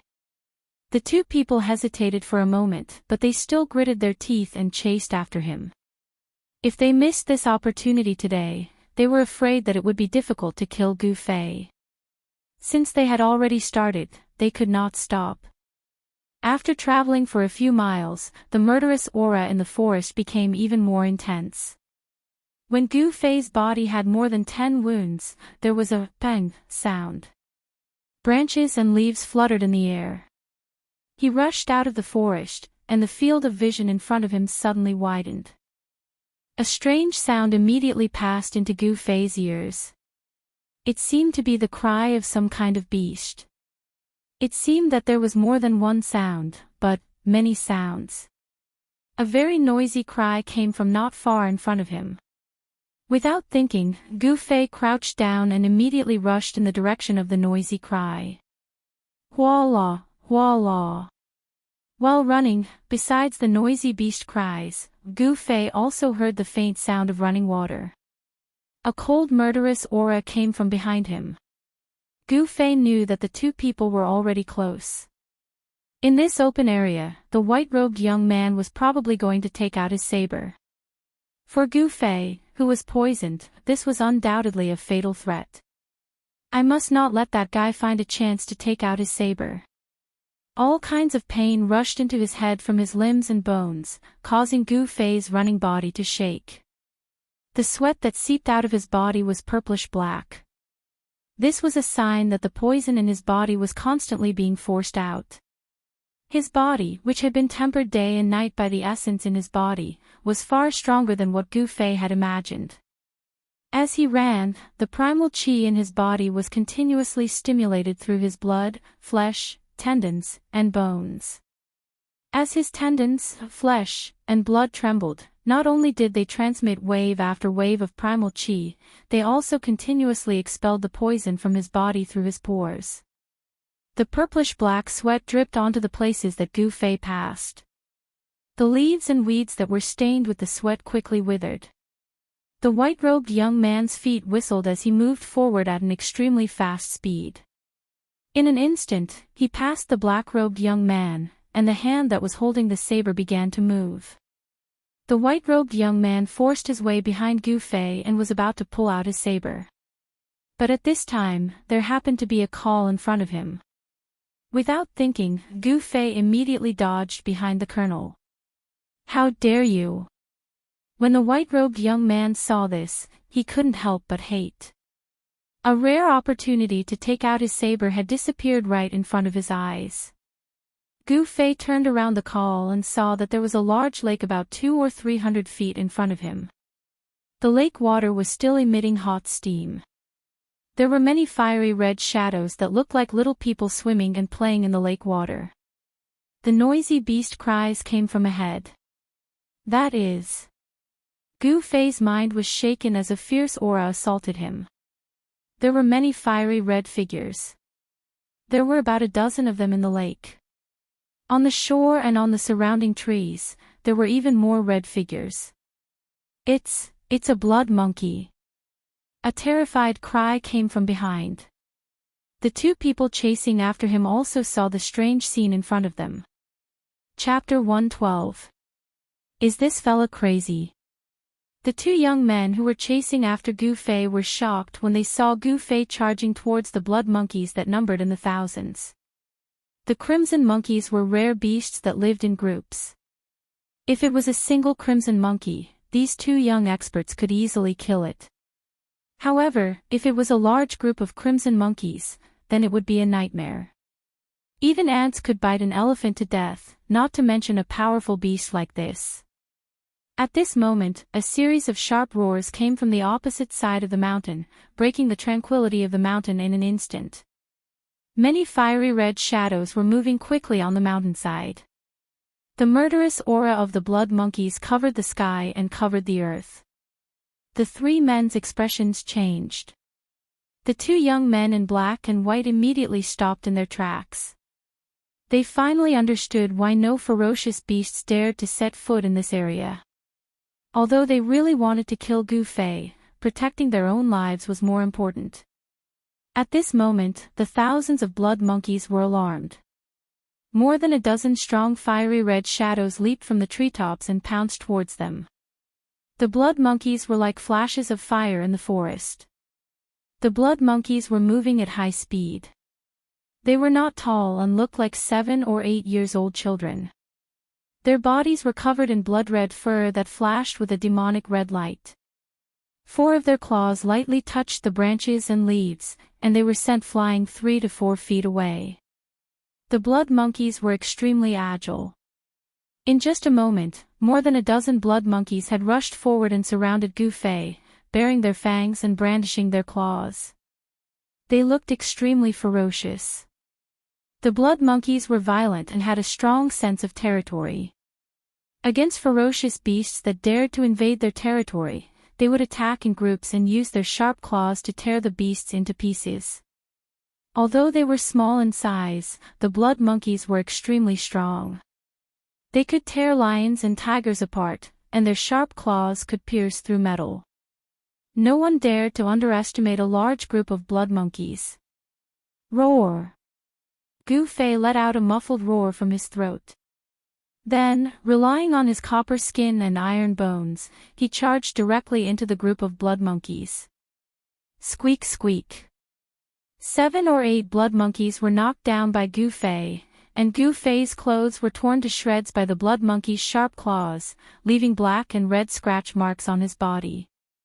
Although the blood monkey's claws were sharp, they couldn't break through Gu Fei's skin and flesh, which he had tempered day and night. The blood monkeys that were sent flying by Gu Fei rolled on the grass and let out mournful cries. After struggling for a while, they actually died. The blood monkeys that had grabbed Gu Fei also fell to the ground, twitching violently. After a while, they all died. The strange poison in Gu Fei's body had actually poisoned the blood monkeys. This was something that no one had expected. When the remaining blood monkeys saw Gu Fei charging over, they all retreated, not daring to touch Gu Fei. These blood monkeys were able to become fierce beasts, but they also had some intelligence. The other blood monkeys had already rushed over from all directions. The 2 young experts who were chasing after Gu Fei had extremely ugly expressions on their faces, and they decisively retreated. Even so, they were already surrounded by more than 10 blood monkeys. The black-clothed young man decisively waved his hands, and green energy threads shot out from his fingers towards the blood monkeys that were leading the way. Chi, chi, chi. The blood monkeys that were entangled by the green energy threads were all shredded into pieces, and bursts of blood mist burst out. However, once these blood monkeys saw blood, they became even more frenzied, and they pounced on the 2 without any regard for the consequences. Rip! One of the white-clothed youth's sleeves was torn off. Evil creature! The white-clothed young man roared and swept his right leg horizontally. Bang! He directly swept away the blood monkey that had torn off his sleeve. However, just as one blood monkey was sent flying, another one pounced on him. This kind of strange blood monkey was extremely agile and had a pair of sharp claws that could pierce through stone and gold. It was a very strong attack power, and it was not a good thing to fight against a large group of blood monkeys. Escape! The black-clothed young man and the white-clothed young man were not ordinary people, and they acted decisively. Knowing that it was impossible, they immediately retreated. The black-clothed young man killed 7 or 8 blood monkeys, and the white-clothed young man rushed out of the encirclement of the blood monkeys. Without any hesitation, they spread their legs and ran. Suddenly, an extremely sharp beast's roar came from the mountainside. A blood shadow flashed, and a huge blood shadow leaped 4 to 5 zhang and chased after the black-clothed young man and the white-clothed young man. Behind the huge blood shadow was a large group of blood monkeys. There were at least 200 to 300 of them, and they leaped and dashed towards the 2 of them. They were like countless flickering flames, extremely conspicuous. Oh no, that's the Monkey King. Seeing this, the 2 of them were immediately scared out of their wits. Without looking back, they turned around the call and rushed into the dense forest. Among the large group of blood monkeys, there must be an especially special Monkey King. The Monkey King that was chasing after the two young experts was more than 3 zhang tall, and it was much more robust than the other blood monkeys. In front of the Monkey King, ordinary blood monkeys were like little children. Its blood-red fur shone with a bloody demonic light under the sunlight, and its 4 limbs were filled with a strong sense of power. Its pair of eyes emitted 2 rays of ominous light. Even though they were more than 20 zhang apart, Gu Fei could still feel the coldness in its eyes. Whoosh! The huge Monkey King's blood-red figure streaked across the sky and dashed into the dense forest, leading a group of blood monkeys into the forest. Not long after, a peerless saber aura that caused even the heaven and earth to lose their color burst out from the dense ancient forest. Following that, 9 saber auras soared out from the forest like blooming lotuses and slashed in 9 different directions. Obviously, the Blood Monkey King and its group of blood monkeys had caught up to the 2 of them, forcing the white-clothed young man to use his fiendish divine saber. Trying to escape the pursuit of the blood monkeys in the forest was simply like a dream. The white-clothed young man finally unsheathed his saber, and he had no choice but to do so. The terrifying saber aura slashed out hundreds of zhang away, causing the forest to collapse under the vast saber aura. Countless blood shadows exploded under the saber aura, bursting out with a fishy and demonic stench. 9 slashes from the saber caused the heaven and earth to tremble. The fiendish divine saber chi was like mercury spilling onto the ground, penetrating every nook and cranny. With the Blood Monkey King at the center, the ground within 100 zhang was turned into a sandy ground as 9 saber marks spread out into the distance. With a single slash, the fiendish divine saber chi was able to kill or injure the blood monkeys. The Blood Monkey King was seriously injured and was forced to retreat. The 2 blood monkeys did not dare to stay any longer after escaping from death. After determining the direction, they retreated toward Bluestone Town. Meanwhile, Gu Fei took advantage of the chaos to knock down a dozen blood monkeys in a row and ran in the opposite direction of the 2 blood monkeys. There were quite a number of blood monkeys surrounding Gu Fei, but in the end, Gu Fei relied on his unique poison physique to poison the blood monkeys one after another and broke out of the encirclement. After frantically running for 20 to 30 miles, Gu Fei finally couldn't hold on any longer and fell into a mountain stream, falling into a coma. However, even in a coma, Gu Fei's body was still rejecting the poison in his body. The Taiji Yin Yang fish ball also appeared in front of his chest. The misty Yin and Yang Qi protected Gu Fei's heart meridians, preventing the poison from attacking his heart and ending his life. Chapter 113. When Gu Fei woke up from his coma, he found that he was still lying in the stream. He had a splitting headache and his entire body felt like it was being burned by flames. It was hot, very hot. His skin was like a red-hot soldering iron and the stream water beside him seemed to be boiling, emitting steam and bubbles. With just a slight movement, his entire body felt like it was being pierced by 10,000 needles. He couldn't help but let out a painful cry. Slowly climbing up, Gu Fei found that his surroundings were gloomy and the forest was covered in mist. Looking up, the sky was pitch black and the clouds were surging, as if a storm was coming. Gu Fei couldn't tell whether it was day or night. It was completely silent and he couldn't hear any beast roars. "I'm not dead yet, I'm not dead yet," Gu Fei muttered to himself as he staggered along the stream. His head was dizzy and the intense pain caused his mind to be in a mess. It seemed as if he would fall unconscious again at any moment. However, the inhuman pain stimulated the sensitive nerves of Gu Fei's body, causing his mind to gradually clear up. His chaotic brain began to gradually sort out his thoughts. Walking along the stream for several dozen feet, Gu Fei was surprised to find that there were many beasts lying on both sides of the stream. There were also dead fish floating in the stream with their stomachs turned upside down. Gu Fei couldn't help but be alarmed. He was going upstream, so how could the fish in the stream still be poisoned to death? Just what kind of strange poison was this that was so tyrannical and powerful? The poison that was forced out of Gu Fei's body was actually able to infect the stream upstream. It was truly shocking. It wasn't until he walked more than 100 feet in the mountain stream that the dead fish in the stream gradually disappeared. After walking another dozen feet, Gu Fei saw the shadows of fish swimming in the stream.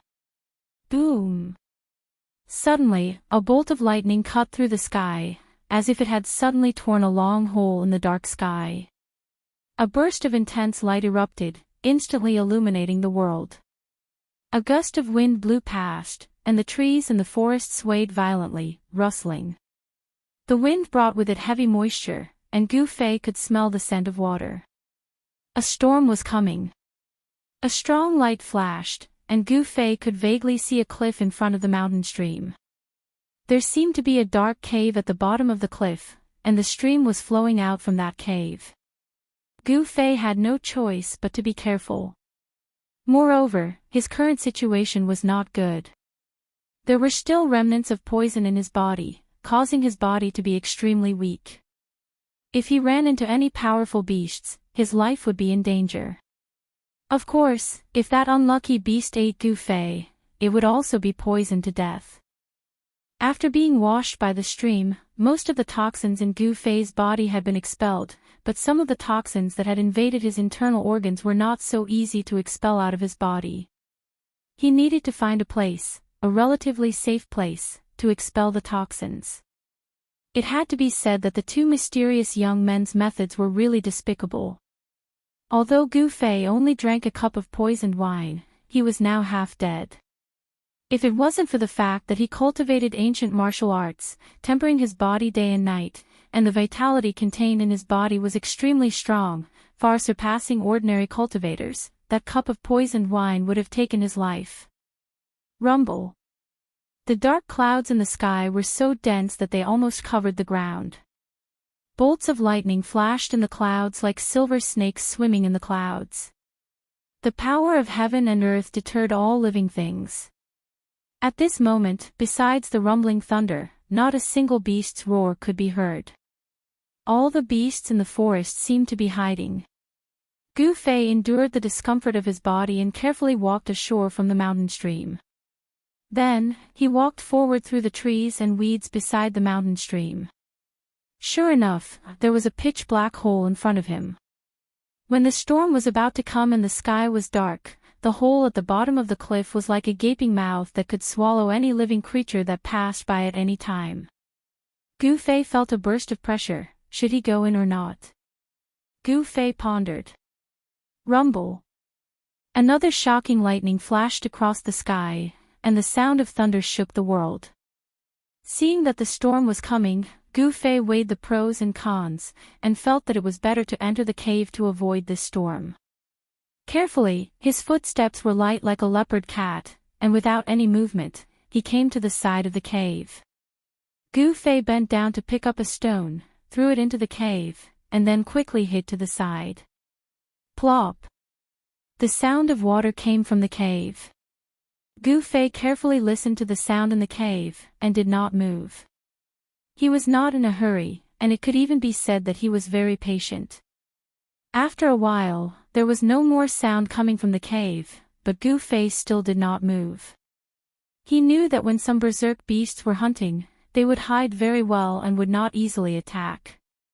Although the intelligence of berserk beasts was far less than that of humans, hunting was their nature. In this aspect, humans were far inferior to berserk beasts. They were the most outstanding killers in the jungle. Shaw shaw. Heavy rain fell from the sky, covering the world with a layer of rain curtain. Lightning flashed, thunder roared, and the wind howled. The storm that had been brewing for a long time finally arrived. The rain drenched Gu Fei's clothes, blurring his eyes. He leaned against the side of the cave, motionless. Finally, after confirming that there was nothing strange in the cave, Gu Fei slowly walked into the cave. The cave was the source of the mountain stream. Through the flashing lightning from time to time, Gu Fei could vaguely see the water in the cave. After the lightning passed, the cave became so dark that he could not even see his fingers. He did not know where this cave extended to. Gu Fei did not dare to go too deep. Instead, he found a clean place near the cave entrance, leaned against the cave wall, and sat down cross-legged. He cut open his palms, and then operated the mysterious technique, slowly shaking his internal organs, muscles, and bones. Wave after wave of yuan qi began to gather in his dantian. The colorful light began to circulate, and then spread out from his dantian, spreading to his limbs and bones. The yuan qi in his body washed through his internal organs like a wave, forcing out the poison that had invaded his internal organs, through the cut skin of his palms. Gradually, with the circulation of yuan qi in Gu Fei's body, the surrounding spiritual energy also began to slowly gather towards him, seeping into his body, causing the heat all over his body to begin to ease. As time passed, traces of poisonous blood began to seep out from Gu Fei's palms. It was purplish-black blood, and besides the stench, the poisonous blood also carried a faint fragrance, like the fragrance of some kind of flower. While Gu Fei was in the cave operating the mysterious technique to expel the poison, in a courtyard in Bluestone Town, a room next to a lotus pond emitted a bright light. A black-clothed man wearing a straw raincoat and a bamboo hat braved the heavy rain and hurriedly walked in from outside the courtyard. He bypassed the lotus pond and went straight to the room that was still lit. When he came to the door, the man took off the bamboo hat and coat, put it aside, and then was about to knock on the door. "Come in." At this time, a calm voice came from inside the room. "Yes, young master." The man respectfully and carefully opened the door, and then flashed into the room. The furnishings in the room were very simple.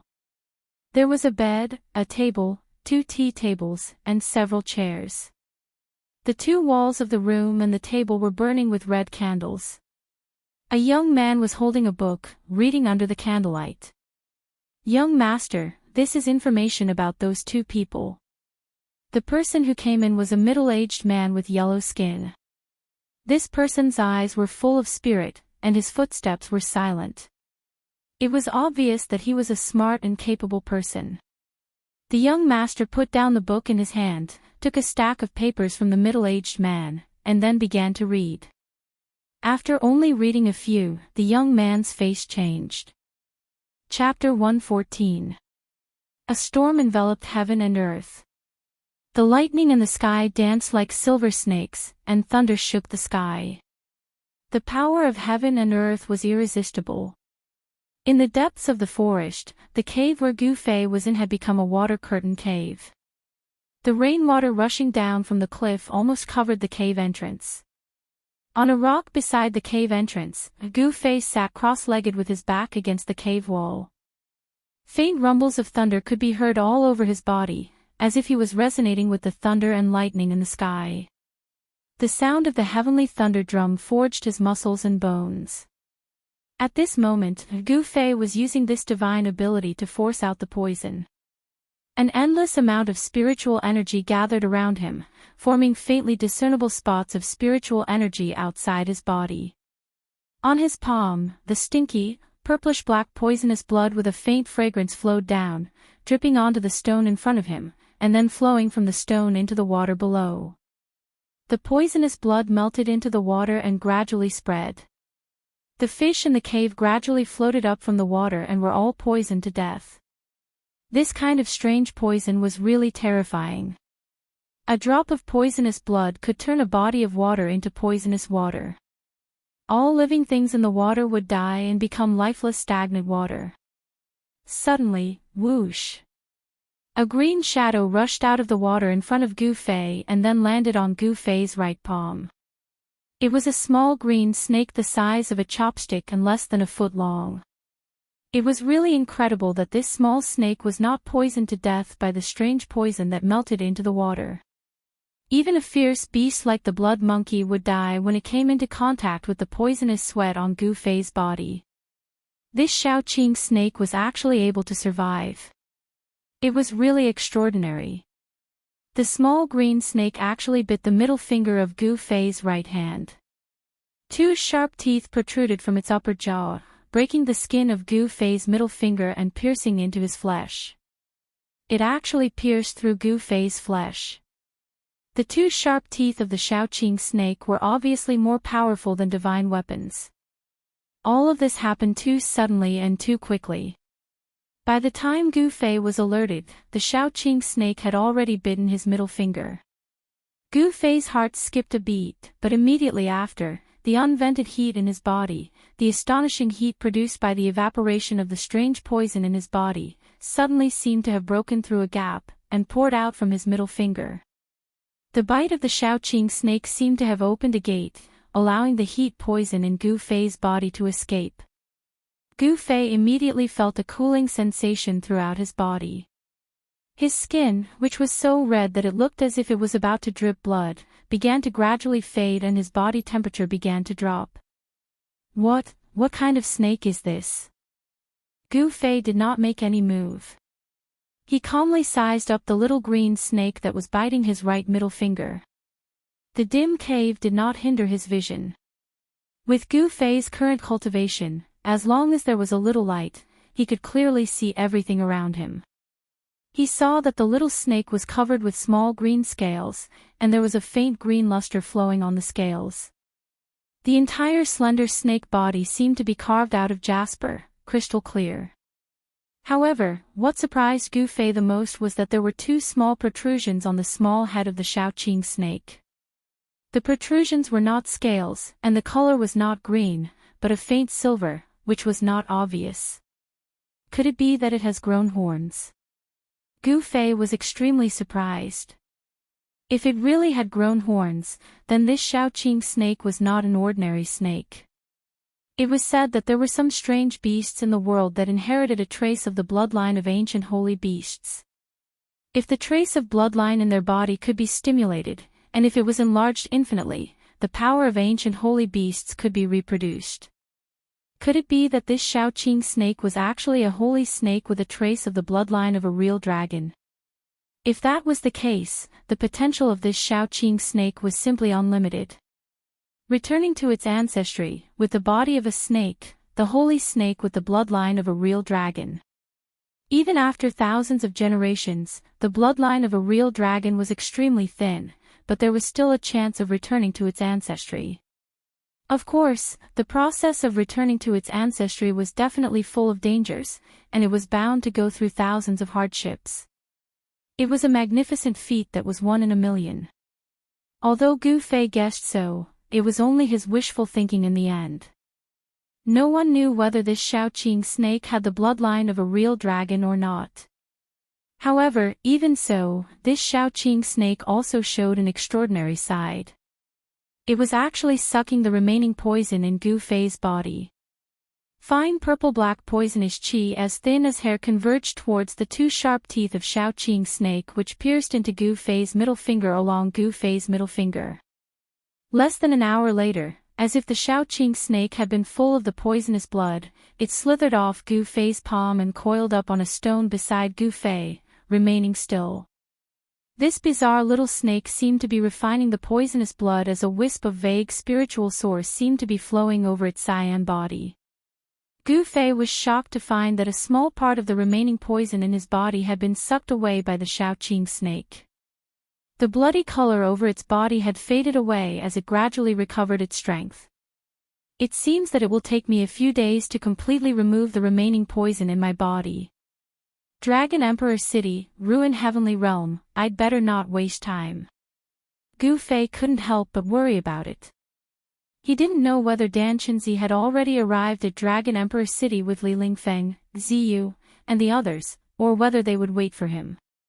No matter what, he had to go to Dragon Emperor City. Gu Fei faintly felt that the trip to Ruin Heavenly Realm might be an opportunity for him to break through his destiny. He would not give up until he was in despair. Among the 9 meridians of Taishan sect, Green Spirit Peak had been declining for hundreds of years. Not only were they ridiculed by their peers, but even few people in the top 3 Taoist sects mentioned Green Spirit Peak. It seemed that people in the cultivation world had forgotten about the existence of Green Spirit Peak in Taishan sect. Gu Fei had a heavy burden on his shoulders. Whether he liked it or not, as the only successor of Green Spirit Peak, the heavy burden of revitalizing Green Spirit Peak naturally fell on his shoulders. He couldn't avoid it even if he wanted to. The storm raged for several hours before it gradually weakened. When the clouds and rain dispersed, endless starlight sprinkled down from the sky. At this time, it was already night time. Dripping sounds could be heard everywhere, and the air was filled with water vapor. Gu Fei's body seemed to be rippling with a layer of the world's yuan qi, which was the power of water of the 5 elements. The essence of heaven and earth that Gu Fei absorbed mainly consisted of wood essence, earth essence, and water essence, while the fire essence and metal essence were much thinner.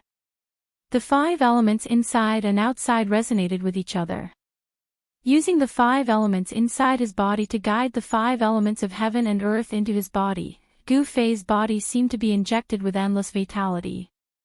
His injured body that had been ravaged by the strange poison gradually recovered its vigor. Gu Fei had already recovered some of his cultivation strength. If he didn't encounter any powerful fierce beasts, he could easily protect himself in this endless primeval woods. Gu Fei continued to agitate the essence in his body, gathering the spiritual yuan of heaven and earth to refine his injured body. He slowly forced the remaining poison out of his body like silk. It was not until the sun rose in the east that he woke up. The moment he opened his eyes, the Shaoqing snake on the rock sensed that something was wrong. It raised its head vigilantly and flicked its tongue. Gu Fei smiled indifferently. He didn't have any hostility towards the Shaoqing snake. Instead, he stood up and took off the tattered clothes on his body. Then he got down from the rock and walked into the water to wash himself. Chapter 115. At noon 3 days later, on the avenue leading to Dragon Emperor City in South Wilderness, a fleet of vehicles was moving forward while the horses were roaring. There were many boxes or bags of goods on the big carriages being pulled by 4 horses side by side. After counting carefully, there were 20 to 30 such big carriages. The carriages were guarded by over 100 mercenaries who were holding weapons in their hands with dumbfounded looks. On both sides of the avenue were dense primitive woods. Some fierce beasts might jump out of the woods at any time. Therefore, these mercenaries dared not be careless. There was a carriage in the middle of the fleet. Its window was covered with a cloth curtain. Nobody could see clearly who was sitting inside. That person inside was also very mysterious. Even when the fleet stopped for a rest and lunch, that person didn't get out of the carriage. What made those mercenaries confused was that this boss Xing, a salt merchant from Central Plains, treated the person inside the carriage very respectfully. He always came back from the front of the fleet to greet the person inside the carriage. The leader of this group of mercenaries was a man with a full beard and a short stature. He was lean and strong, and wherever his skin could be seen, his muscles were like coiling dragons, full of power. This bearded man was clearing the way in front of the fleet with Boss Xing, a salt merchant from Central Plains. With a pitch-black huge axe on his shoulder, the bearded man was humming a folk song, which made him look majestic. Heh. Boss Xing, what's the background of that person in the carriage behind us? The bearded man smirked as he asked a slightly fat middle-aged man in brocade clothes who was riding a tall horse on his side. I can't tell you. Boss Xing said mysteriously with a smile. Boss Xing, we're old friends. Your goods have been escorted by this old Hu and a bunch of brothers over these years. As we're familiar with each other, please tell me something. The bearded mercenary leader Old Hu's curiosity was aroused by Boss Xing. This bearded man was the head of a mercenary organization among numerous mercenaries who were active between Bluestone Town and Dragon Emperor City. There were many such mercenary organizations in Bluestone Town. This bearded man was a bit famous in the circle of mercenaries.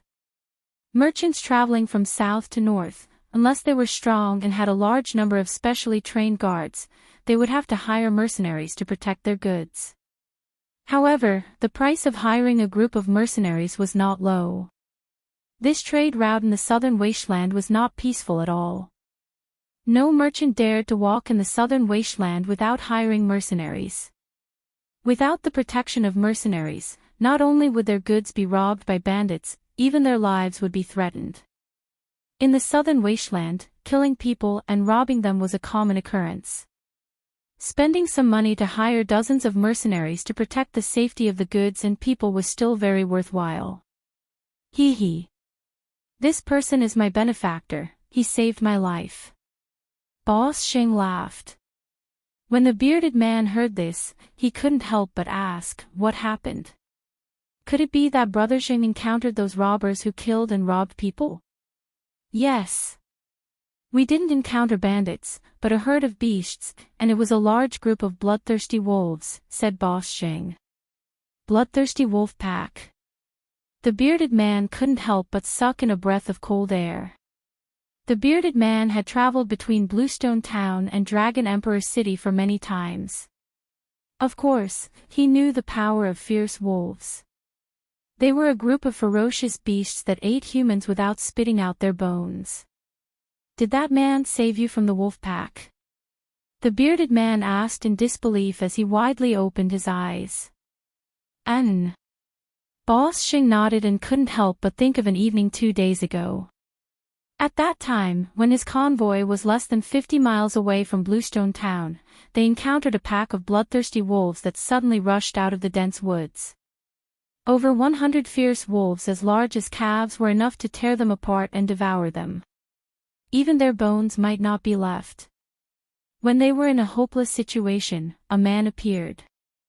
This man showed his great battle strength and easily killed the bloodthirsty wolf king among the wolves, scaring them away. Therefore, Boss Sheng went forward to express his gratitude. After a short talk, Boss Sheng knew that this youth was also heading for Dragon Emperor City. Therefore, he enthusiastically invited this youth in white clothes to go with them so that they could take care of each other on the way. Of course, this Central Plains salt merchant, Boss Sheng, also had his own selfish motives. This young man could kill the wolf king among the wolves as easily as taking something out of his pocket. With this young man in the convoy, he did not have to be so worried.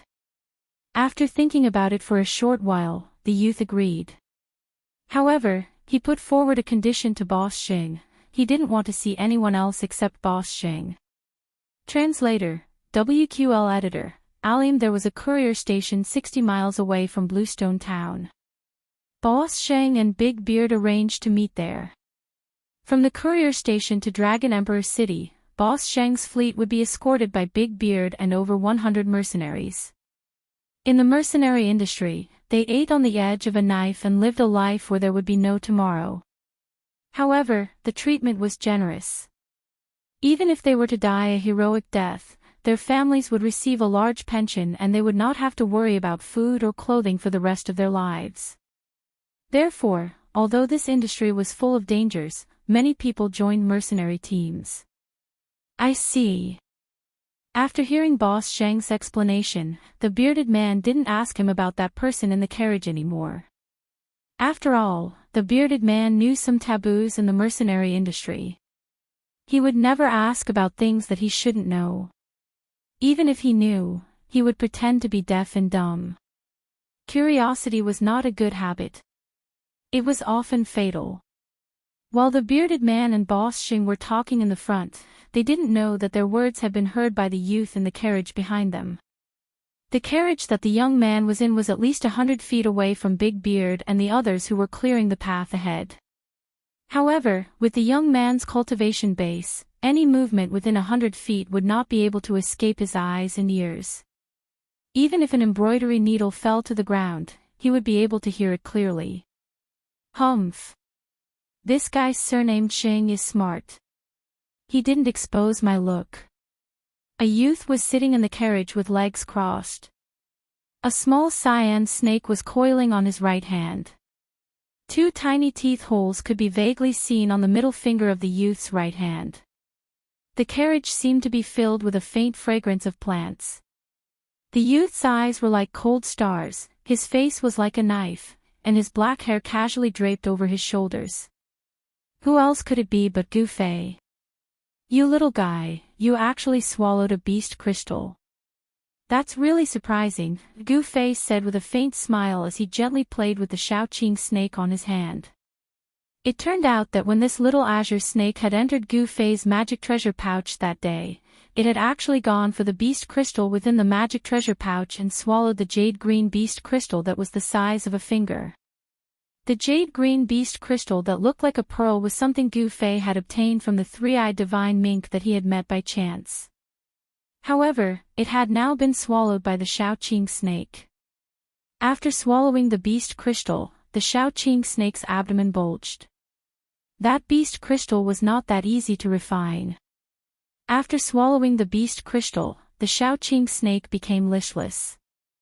Only when Gu Fei used his power to expel the poison did the Shaoqing snake slowly crawl out of the magic treasure pouch and suck the poison in Gu Fei's body. 2 days ago, when Gu Fei came out of the primitive forest, he met Boss Sheng and his group who were surrounded by wolves. So he killed the Wolf King, scared off the wolf pack, and saved Boss Sheng and his group. He didn't like to deal with people, so he wanted to leave. However, when he talked with Boss Sheng, he found out that Boss Sheng was a salt merchant in the Central Plains. He was preparing to transport 10 carts of salt to the southern wasteland to sell. The southern wasteland didn't produce salt, so it was rare in the southern wasteland. Boss Sheng transported the salt to the southern wasteland in exchange for its rare products, and then transported it back to the Central Plains to earn the difference in price. Back and forth, Boss Sheng could net tens of thousands of gold with each trip. However, his strength was limited. He couldn't sell salt to the southern wasteland on a large scale. For big organizations like Haotian Business Group and Rising Sun Trading Company, they could make more than tens of thousands of gold coins by traveling between the Central Plains and the southern wasteland. Boss Sheng's tens of thousands of gold coins couldn't even match the fraction of those organizations. This was the advantage of big business groups and big trading companies. With great wealth and power, they could always do big business. They could dispatch hundreds or even thousands of people. Additionally, they had their own guards. They didn't need to hire mercenaries at all. Boss Sheng invited them. Therefore, Gu Fei agreed to go to the Dragon Emperor city in the southern wasteland with Boss Sheng and his group. In a couple of days, the remaining poison in my body would be completely removed. Wait for me, those 3 guys. I will definitely take revenge for them. When Gu Fei thought about how he was almost poisoned by Chu Tian and those 2 mysterious young men and lost his life, he found it difficult to restrain the rage in his chest. These 3 people had already been on his must-kill list. Of course, he didn't know that Chu Tian was just used as a spear by others. Beitang Ao and Dongfang Long secretly tampered with the liquor that Gu Fei drank. Chu Tian didn't know this. Moreover, Chu Tian didn't know these 2 people either. However, even if Chu Tian knew that it was done by these 2 people, he didn't dare to denounce them. After all, the forces behind these 2 people were not small. The abdomen of that Shaoqing snake was still bulging. That beast crystal had not been completely refined. After sucking the poisonous blood, the green snake lazily crawled back into the magic treasure pouch on Gu Fei's waist. This little guy didn't seem to be shy with strangers and wasn't afraid of Gu Fei. This Shaoqing snake stayed with Gu Fei for the time being because there were 2 items in Gu Fei's magic treasure pouch that attracted this little guy. An egg-sized yellow beast crystal and a pitch-black bead. The bead was more advanced than the beast crystal. It was a beast core. Only demonic beasts could form beast cores inside their bodies. That bead was the inner beast core of that immature black water serpent that Gu Fei got from the mysterious cave at the bottom of the icy green pool. At this time, the speed of the caravan suddenly slowed down, and a clamor came from the front. Gu Fei peered through the curtain and saw a large group of people with flags fluttering in the wind a few dozen meters ahead. Rising Sun Trading Company, Chu. Gu Fei vaguely saw the following words on the flags. At the sight of these words, Gu Fei's pupils instantly contracted. Chapter 116. The scale of the Rising Sun Trading Company's caravan was very large. There were about 300 to 400 yellow-robed guards wearing soft armor and purple headbands on their foreheads, riding on tall horses. Furthermore, the horses that the yellow-robed guards rode on were not ordinary horses. They were black-armored war steeds, and they were all 1 in 1,000 excellent steeds. Only a great force like the Rising Sun Trading Company could possess black-armored war horses, which were comparable to the heavy cavalry of the three empires. Of course, the yellow-robed guards of the Rising Sun Trading Company did not dare to wear armor, boots, and helmets in public. This was because doing so would be a great taboo of the three empires. The empires could turn a blind eye to the training of guards in private. However, if they trained soldiers in private, it would be a different matter. They could be accused of conspiring at any time and be punished with the extermination of their entire clan. Even so, these 300 to 400 yellow-robed guards of the Rising Sun Trading Company could rely on the black-armored war horses to break up and defeat thousands of bandits in an instant, even if they encountered them. This was not an exaggeration. TSK. Look at their equipment, that's what you call excellent equipment. Big Beard, who was carrying a huge axe, licked his lips when he saw the black-armored war horses under the yellow-robed guards. The envy in his eyes was revealed without any concealment. Banners fluttered, carriages roared, and horses roared. This was simply a march, not a caravan. The Rising Sun Trading Company's ostentatious display was big enough to deter the few bandit forces that had designs on them. Hee, Brother Beard, if you are envious, you can join the Rising Sun Trading Company. With Brother Beard's strength, isn't it a piece of cake for you to be the commander of the guards? Boss Sheng said with a smile. Bah. To be someone else's slave. Do you think I'm stupid? I'm not that cheap. Big Beard said while glaring. This Big Beard was obviously a person who would rather be a beggar than a slave. Big Beard and the others slowed down the speed of the caravan and followed the Rising Sun Trading Company from a distance. The smoke and dust in front of them blew over from time to time, but they did not mind it. Instead, they chatted and laughed in a relaxed manner. It seemed that following behind them and eating their dust was also a pleasure. Even the big bearded man hung the big axe on the saddle, tore open the leather armor on his chest, and chatted with Boss Sheng. They talked about everything under the sun, and spittle flew everywhere. This was because the Rising Sun Caravan's people were clearing the path in front of them. If anything happened, the people in front of them would shoulder the burden. Therefore, Big Beard and the others naturally did not need to be so nervous. In the carriage of the Central Plains salt merchant, Boss Sheng, Gu Fei did not bat an eyelid, although he really wanted to rush forward, drag Chu Tian out, and slap him to death. However, now was not the time. He had to endure it. His strength had not fully recovered, and the remaining poison in his body had not been completely purged. He could not unleash the full power of his martial arts. I'll let you live for 2 more days. Gu Fei forcefully suppressed the anger in his chest. He had no choice but to do this. He had to kill Chu Tian in his peak state, because Chu Tian was not simple. If he failed to kill him in one strike and allowed him to escape, it would be a source of trouble in the future. Needless to say, South Wilderness was really vast.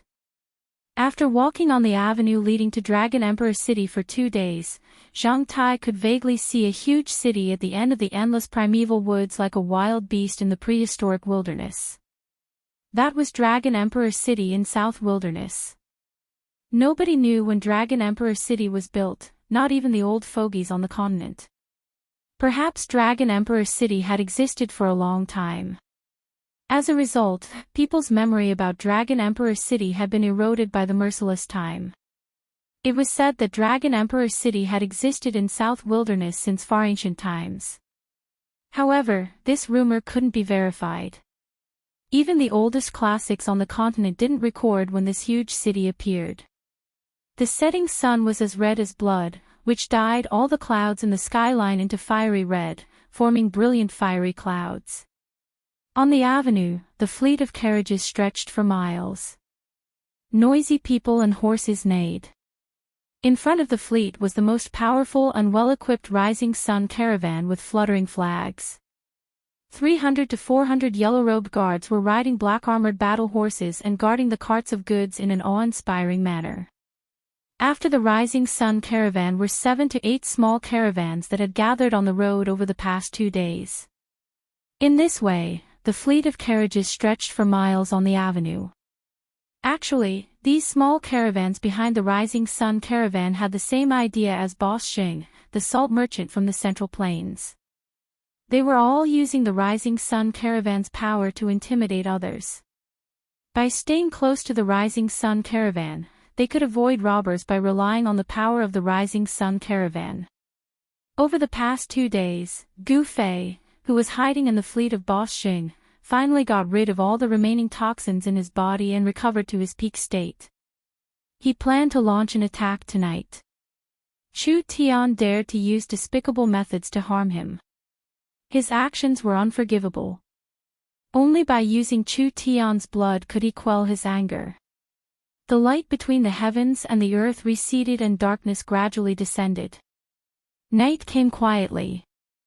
The endless stars in the sky were like shy girls slowly removing their veils, sprinkling down endless starlight. After a day's journey, the people and horses were tired. When night fell, the fleet of carriages that stretched for miles also stopped. They set up camp by the roadside and lit bonfires.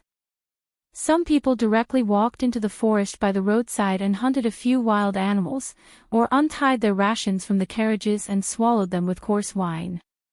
Outside, it was fine as long as they could fill their stomachs. There was not much to be concerned about. While no one was paying attention, Gu Fei slipped out of the carriage and entered the dense forest by the roadside. He passed through the dense forest. His movements were like a phantom, like a ghost, avoiding the people's eyes and ears as he quickly moved forward. In the campsite of the Rising Sun caravan, a large purple tent was set up. The tent was brightly lit and there were 2 guards standing at the entrance. Inside the tent, 2 people were leisurely playing chess. One of the 2 people playing chess was a young man in luxurious clothes, and the other was a middle-aged scholar in green clothes, holding a feather fan and silk scarf. How many people have been bewitched by you 19 times? I lost again. Mr. Ning's chess skills can be said to be unparalleled in the present age. I admire you. The young man in luxurious clothes stared at the chessboard and pondered for a long time before finally saying these words. The scholar in front of the young man gently waved his feather fan. 3 strands of black beard hung down to his chest, his face was as white as jade, and his phoenix eyes and long eyebrows made him look strange and elegant. When he smiled, he gave people a feeling that he was extraordinary. The middle-aged scholar, Mr. Ning, was about to speak. Suddenly, his expression changed and he waved the feather fan in his hand toward the chessboard on the table. The chessboard immediately flew up, and the black and white chess pieces on it fell to the ground. The chessboard went around the young man and blocked his back. The engraved lines on the chessboard seemed to come to life, rushing out and crisscrossing each other, like a net being laid out. Chapter 117. Under the curtain of night, the campsite of the Rising Sun caravan was very peaceful. The guards and workers were cooking and feeding the horses as usual. However, when a white figure appeared, the tranquility of the campsite was instantly broken. A white figure dashed out from the primitive jungle beside the main road like lightning. Before the guards could react, the white figure had already appeared beside the big tent in the center of the campsite. He directly broke open the tent and stepped into the tent. Boom! The campsite of the Rising Sun caravan was instantly in an uproar. The yellow-robed guards who had woken up turned pale with fright. They picked up their weapons and rushed towards the tent in the center from all directions. However, at this moment, there was a scene in the tent. A cold-looking young man with long hair fluttering in the wind and a murderous aura was punching towards the young man in embroidered clothes who was sitting beside the table in the tent. The pneuma was vast and mighty, and the misty five-colored aura surged forward like a surging river. Pang! The dust on the ground seemed to have been lashed by a whip, rushing up and spreading in all directions. All of this happened too suddenly. When the young man broke open the tent and entered, the young man in embroidered clothes was startled by the enemy's attack. He turned pale with fright and stood up from the chair. However, the response of the middle-aged scholar opposite the young man was extremely fast. When the young man broke open the tent, the feather fan in his hand swept across the chessboard in front of him. The chessboard immediately burst out with misty light, bypassing the young man in embroidered clothes and moving forward to block the young man in embroidered clothes. The 19 vertical and horizontal lines on the chessboard seemed to have come to life. They rushed out from the chessboard and interweaved into a net. The net quickly spread out and caught the young man's incoming fist energy. Seeing this, the young man could not help but be startled. He seemed to have not expected that there was such an expert by Chu Tian's side. However, the young man's fist momentum did not change. His fist was like a meteorite falling from the sky, but also like a meteor streaking across the sky. The green-robed scholar, Mr. Ning, could not help but be moved at this moment. The newcomer was incomparably powerful and the strength he displayed was frightening. An expert, definitely a rare expert. The energy net instantly collided with the young man's fist, making a sound like cloth being torn apart. The big net that was trapping him was immediately shattered by the punch. The fist, which was surrounded by five-colored divine light, broke through the energy net. Bang! It directly hit the chessboard. Buzz! The chessboard shook violently from the punch, and it was sent flying back towards the young man in embroidered clothes who had a shocked expression on his face. Ha! Mr. Ning let out a loud shout. He formed a seal with his hand and pointed at the chessboard that was flying backwards. The chessboard immediately spun and stopped in midair. Gu Fei, is that you? At this moment, the young man in embroidered clothes cried out in alarm, and his mind shook violently. He retreated a few steps and even knocked over the table in front of him. Humph! Chu Tian, today is the day you die. The white-clothed youth who had suddenly charged in was Gu Fei, who had taken advantage of the darkness of the night to seek revenge. Gu Fei, listen to me, this is all a misunderstanding. At this time, Chu Tian had also lost his calm. Gu Fei's unparalleled strength and killing intent made him tremble in fear, and he lost his previous calm. Hee. Misunderstanding. How can there be so many misunderstandings in this world? Gu Fei looked around and said, where are those two guys, call them out. At this time, there was a clamor of people outside. Shouts rose and fell, and heavy footsteps quickly moved towards this place. Dozens of yellow-robed guards had already rushed in from the big hole behind Gu Fei with swords and sabers in their hands. Kill!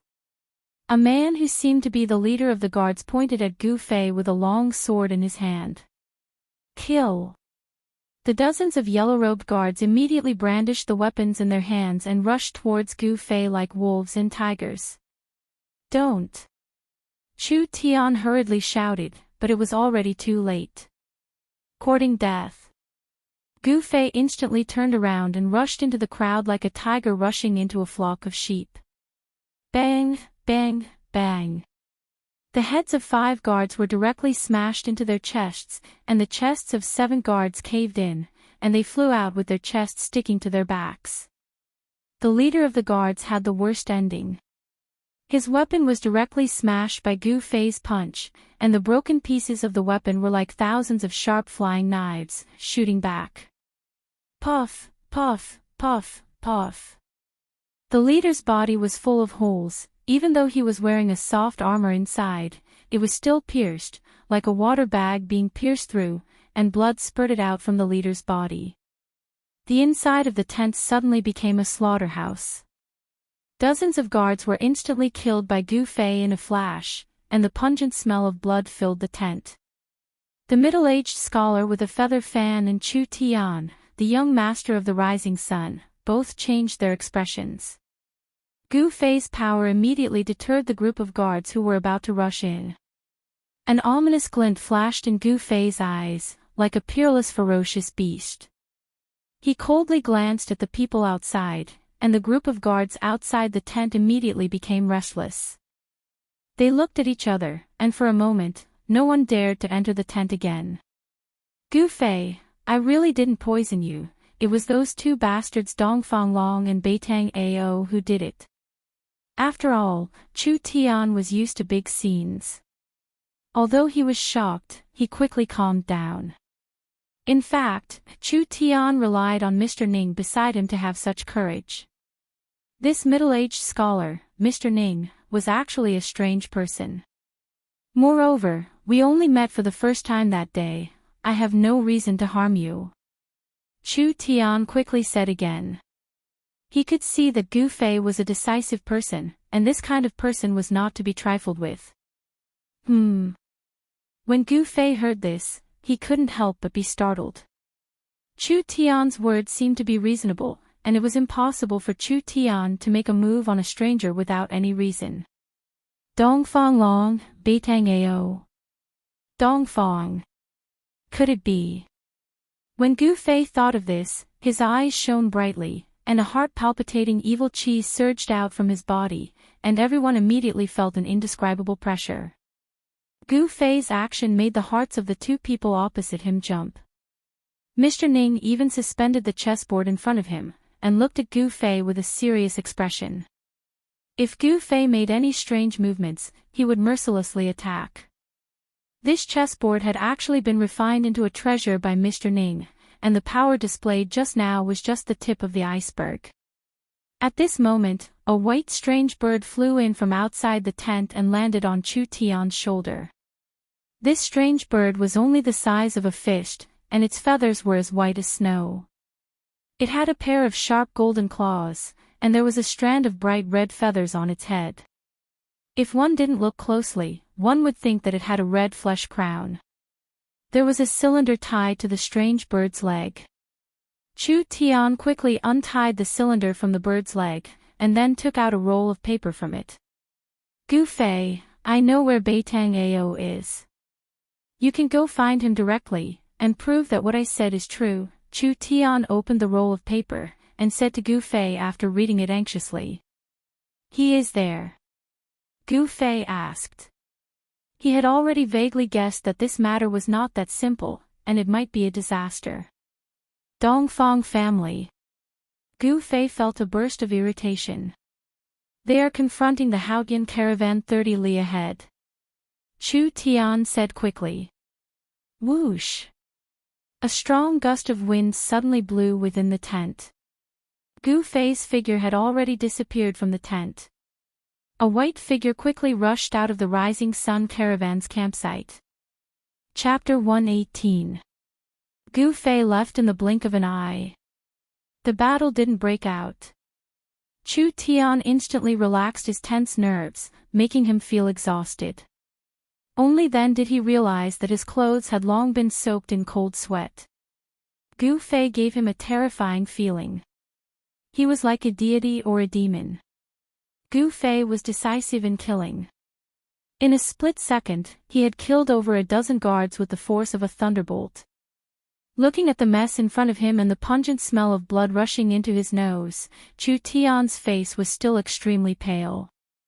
He couldn't calm down for a long time. He didn't doubt Gu Fei's determination to kill him at all. If Mr. Ning was not present, he might have died here with a grievance. If he was really killed by Gu Fei, then he, Chu Tian, would have died in vain. The guards that were killed by Gu Fei were in an incomparably miserable state. All of them had their bones and tendons broken, their flesh turned into mud, and their bodies were no longer in human shape. These well-trained guards were nothing more than ants before Gu Fei. Who is this person? Why did you offend such a powerful figure?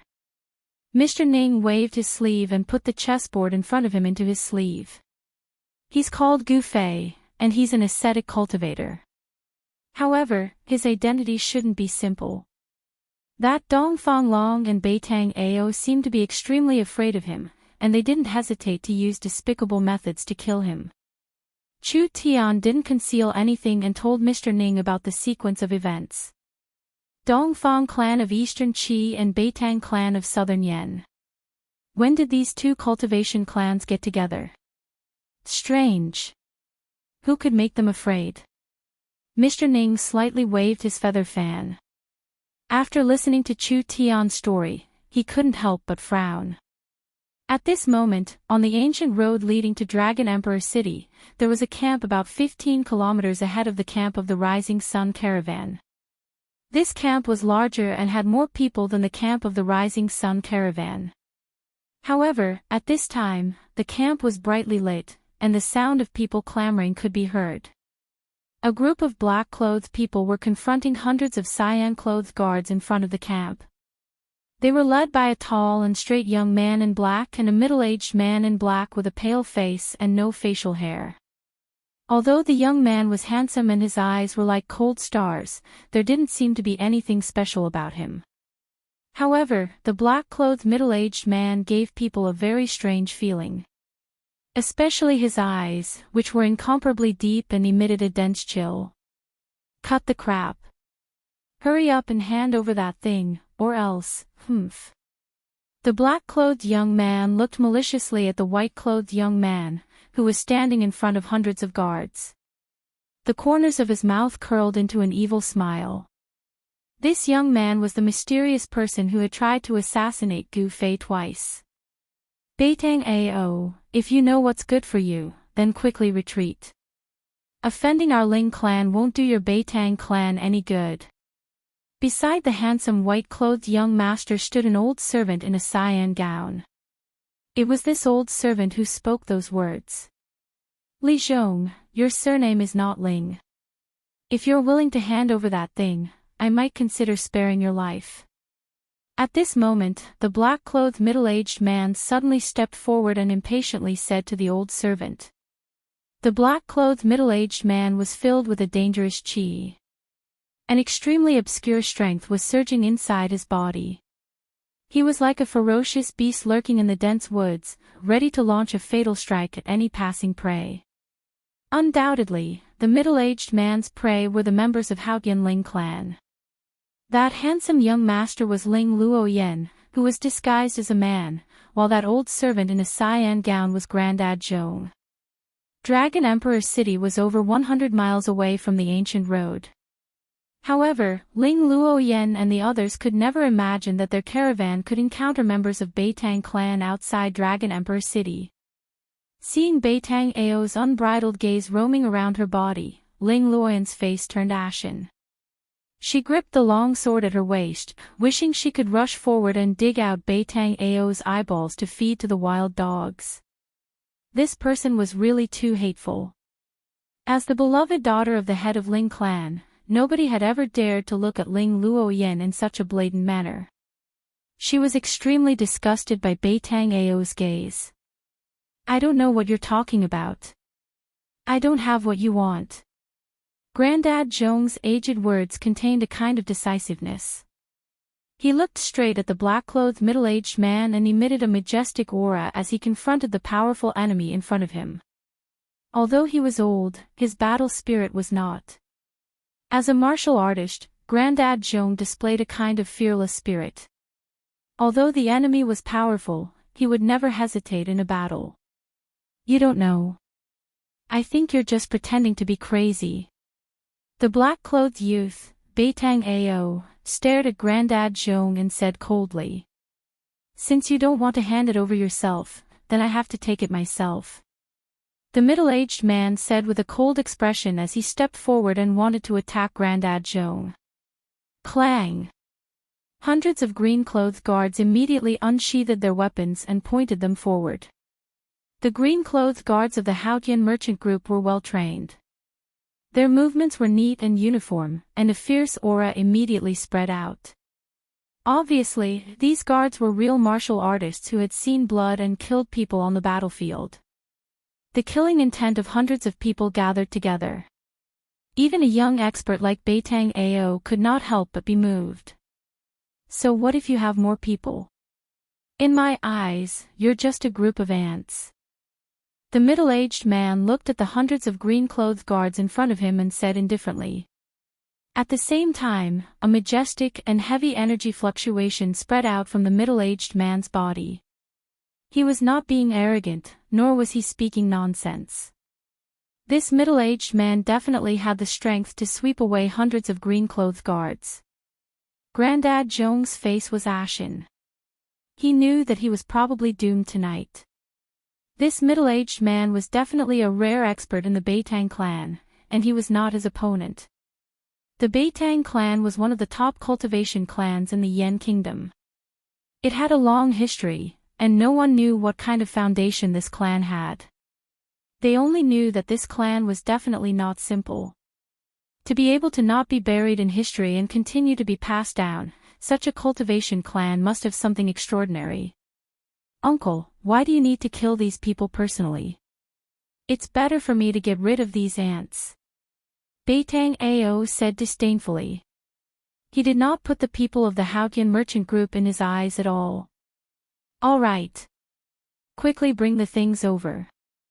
I don't want to have any more problems. The middle-aged man nodded and retreated.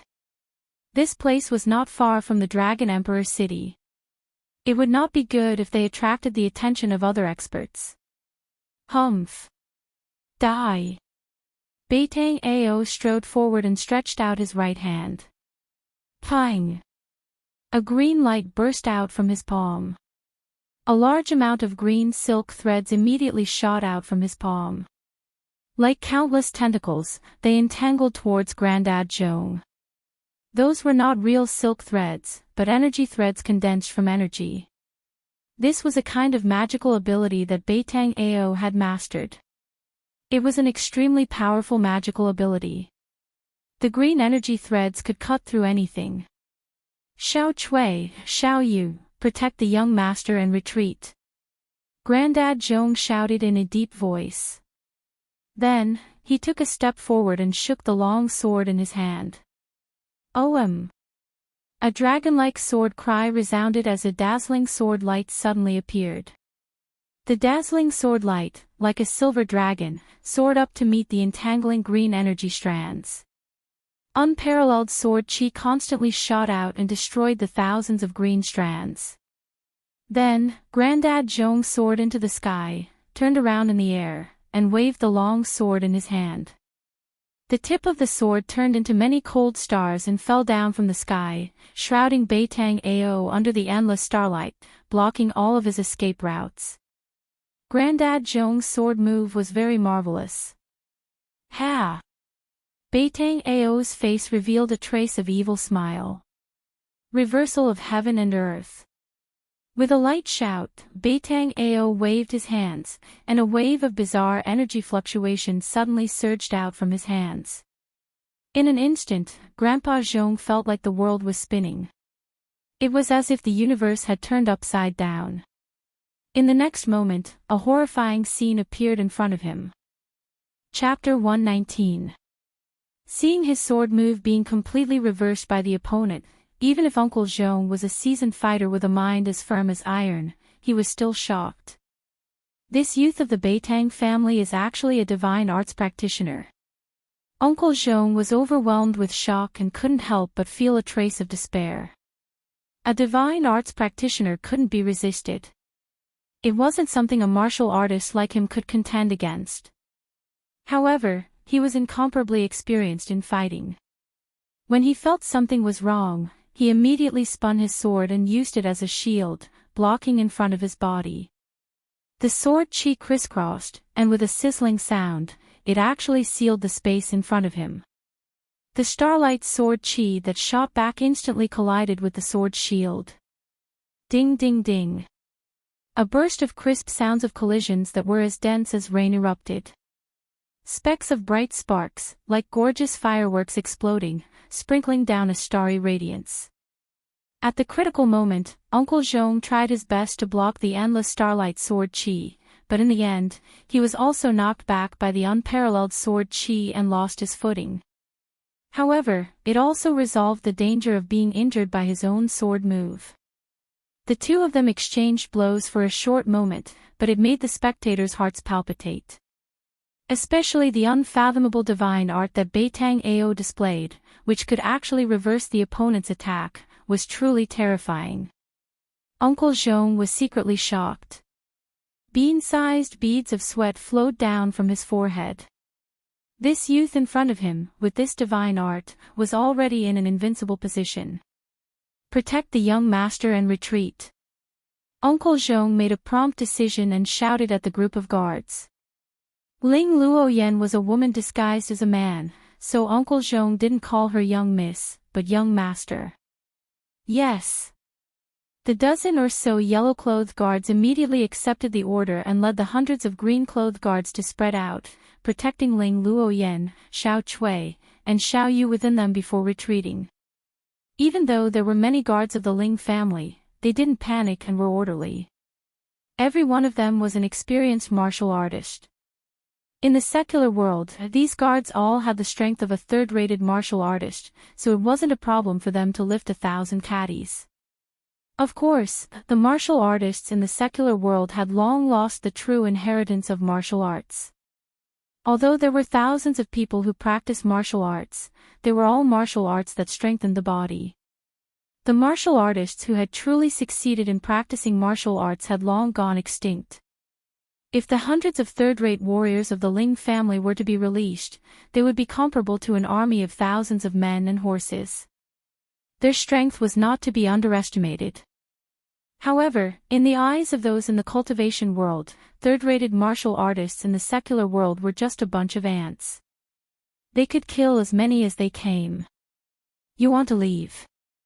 The middle-aged man who was watching from the side waved his hand, and the dozens of black-clothed men behind him immediately rushed out like phantoms. Swoosh, swoosh, swoosh. All of them forced their way towards the several hundred green-clothed guards. If it was at any other time, then it would simply be the stupidest thing to do, like smashing an egg against a rock, and it was no different than a mad act of suicide. But today, it was different. All of these black-clothed figures surged with a horrifying baleful aura, and they emanated a vast, ghastly, and terrifying aura. They were simply like over 10 madmen. The chi released by the dozens of black-clothed people faintly overwhelmed the chi released by the hundreds of green-clothed guards, which was really incredible. Beitang Yi, do you really want to kill all of us? Grandpa Zhong said in a muffled voice as he put his sword horizontally in front of him and gazed at the middle-aged man in black with his sharp eyes. I will say it again, hand that thing out, otherwise, don't blame me for being merciless. Beitang Yi said sternly. I will say it again, I have no idea what you're talking about. Although Grandpa Zhong knew the situation was critical, he still didn't want to hand that thing out. Because he knew that the owner of this thing was in Dragon Emperor City. That person's background was greater than that of Beitang clan. If that person couldn't see this thing, Haotian Business Group would face a great disaster. Do it. Beitang Yi ordered Beitang Ao as he squinted his deep eyes into a line. Yes, big uncle. Beitang Ao revealed a cruel smile as he strode forward. Numerous cyan strands appeared on his body, making him look like a huge cyan cocoon that was releasing tens of thousands of strands. Go! Beitang Ao roared as tens of thousands of strands of energy instantly soared into the sky and interweaved into a huge net, which covered the hundreds of people of Haotian Business Group in front of them. These hundreds of cyan guards were the backbone of Haotian Business Group. As long as they were killed, the rest were just common workers. It didn't matter whether they were killed or not. At the same time, the cyan strands shot towards Grandpa Zhong. After Grandpa Zhong tried his best to resist them for several times, his long sword was entangled by the cyan strands. Bang! The long sword was instantly minced by the cyan strands, turning into thousands of pieces that fell on the ground. Wah! With a miserable shriek, blood burst out of the cyan light as an arm flew off. That arm was holding a sword hilt. A thin figure staggered backward. "You old man, go to hell." Countless cyan strands of energy rushed forward. When hundreds of people were about to be killed, Beitang Ao's reckless words were like a bolt from the blue in the ears of the others. With such a remarkable ability, even a powerful army might not be able to defeat this terrifying youth. Beitang Ao. Just when everyone was in despair, suddenly, an earth-shattering roar came from the back of the camp. The rolling sound waves were like galloping horses. Hundreds of people's ears immediately buzzed, and the world became silent for a moment. "Who is it?" Everyone was shocked, especially Beitang Yi, whose face suddenly became incomparably solemn. As for Beitang Ao, his face even paled. "Outrageous, that maleficent star actually didn't die. This is troublesome. Let's kill these people in front of us first." Beitang Ao's mind was shaken. The countless strands interweaved into a huge net and shrouded the hundreds of cyan guards. "It's him." Ling Luoyen, who was protected by hundreds of cyan guards, was completely dumbfounded when she heard this voice. Everything in the outside world seemed to have nothing to do with her. The person she cared about appeared in her moment of crisis. On the ancient path, a white shadow rushed from behind like the wind and lightning. The speed of the person was so fast that he left a series of afterimages in the void as he passed. In an instant, he came close to them. A mountain-like fluctuation of yuan qi surged over. Even the people of the Beitang clan turned pale. The dozens of black-clothed men were forced to retreat, and their figures were unstable. Damn it! When the person saw the scene in front of him, he was instantly furious. He directly pushed his palm forward, and endless golden light swept forward like a golden wave. Beitang Ao's cyan large net was about to descend on the heads of the hundreds of cyan guards, but the countless strands were all shattered and dissipated under the golden light. Beitang Ao felt as if he was struck by lightning. His body shook violently, and he continuously retreated a few steps. His face suddenly flushed red, and the blood in his chest and abdomen were rolling up and down rapidly. When his divine ability was broken, he suffered a not small impact. The palm power that was like a surging golden wave cancelled out the thousands of strands. "Who?" A gust of wind rose, and the white figure had already arrived in front of Beitang Ao in an instant. He directly punched out. There was no dazzling light, no terrifying yuan qi fluctuation, it was just an ordinary punch. However, this seemingly ordinary punch caused ripples to appear in the space in front of the fist. This was pure power that caused the space to shake. Chapter 120. His fist was like a landslide, its momentum was extremely fierce. Beitang Ao only felt pain from the strong wind blowing against his face. Before the fist arrived, the wind had already risen. Furthermore, all of the power was gathered on the fist, not even a little bit leaked out. Beitang Ao had an unfathomable divine ability, but he had a kind of feeling of powerlessness. It was a pure martial skill, not a Dao technique or divine ability. The most frightening thing was that there was no power leaking out. In other words, there was no power for Beitang Ao to shift, block, or reverse. Beitang Ao was so depressed that he almost vomited blood. He was truly aggrieved. He had no choice but to retreat. However, he was shocked to find that if he didn't retreat, Gu Fei's fist suddenly accelerated and appeared in front of his chest in an instant. Under the pull of qi, Gu Fei followed him like a shadow, not leaving any leeway for Beitang Ao to retreat. The strong wind set off by the fist had already pressed a fist mark on the clothes on Beitang Ao's chest. It was as if a 10,000 gene boulder was pressing on his chest, making him unable to breathe. My life is over. Although he rapidly retreated, he still couldn't get rid of the fist that was smashing towards his chest. Beitang Ao was immediately scared out of his wits. He was so nervous that his heart seemed to have stopped beating. In an instant, he felt the aura of death.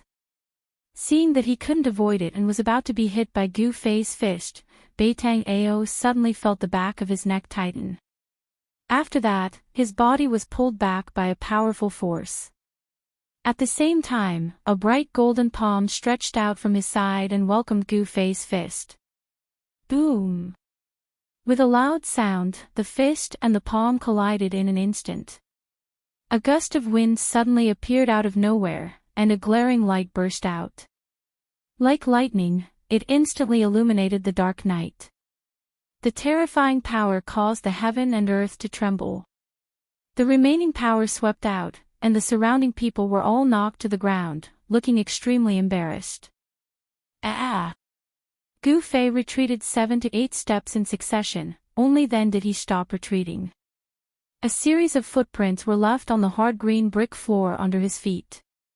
He was very surprised. Someone actually rescued this hateful Beitang Ao from under his fist. At this moment, Beitang Ao felt as if he was riding on a cloud. His collar was pulled by someone, and he quickly retreated. But the vast and mighty power released by the collision between Gu Fei and the person who saved him caused him to suffer a great impact.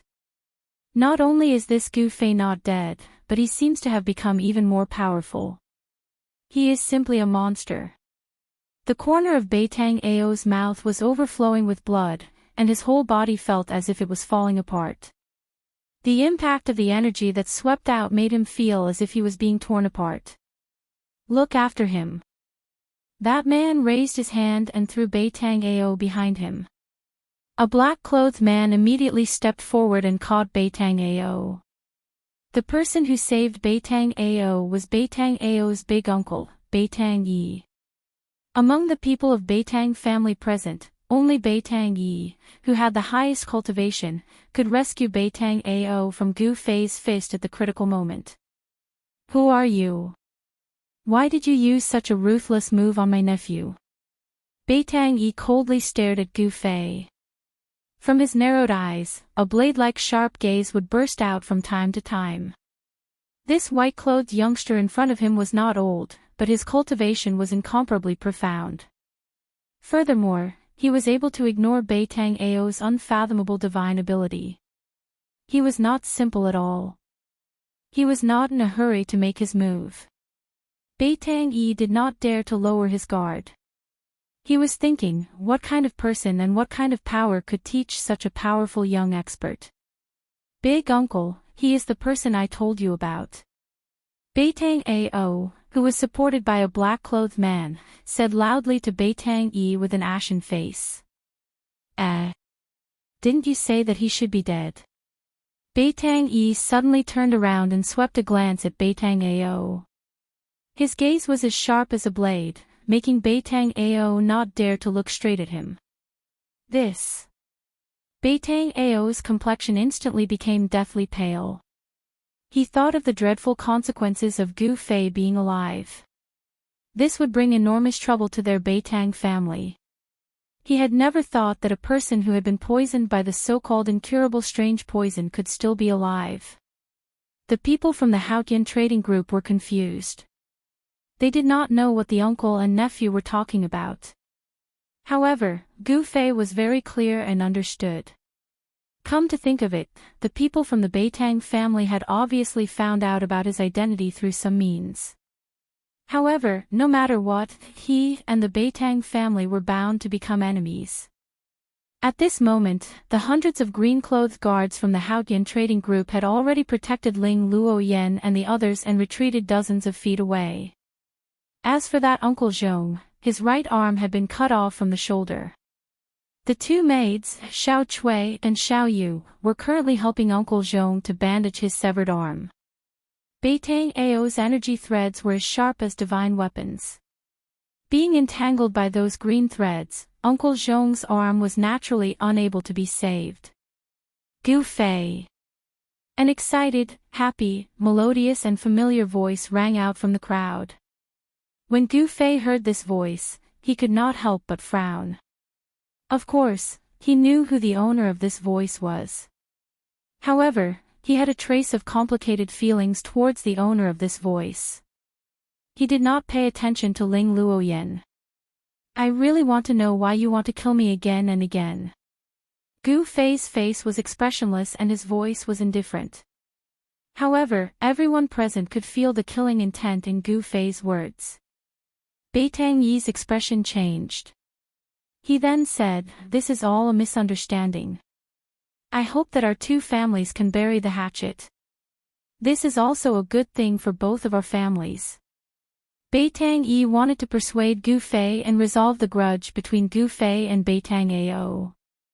Humph. You can treat it as if nothing happened just because of a misunderstanding. Do you think that's possible? Gu Fei could not help but feel that it was a little funny. He was also very disdainful of these people's faces.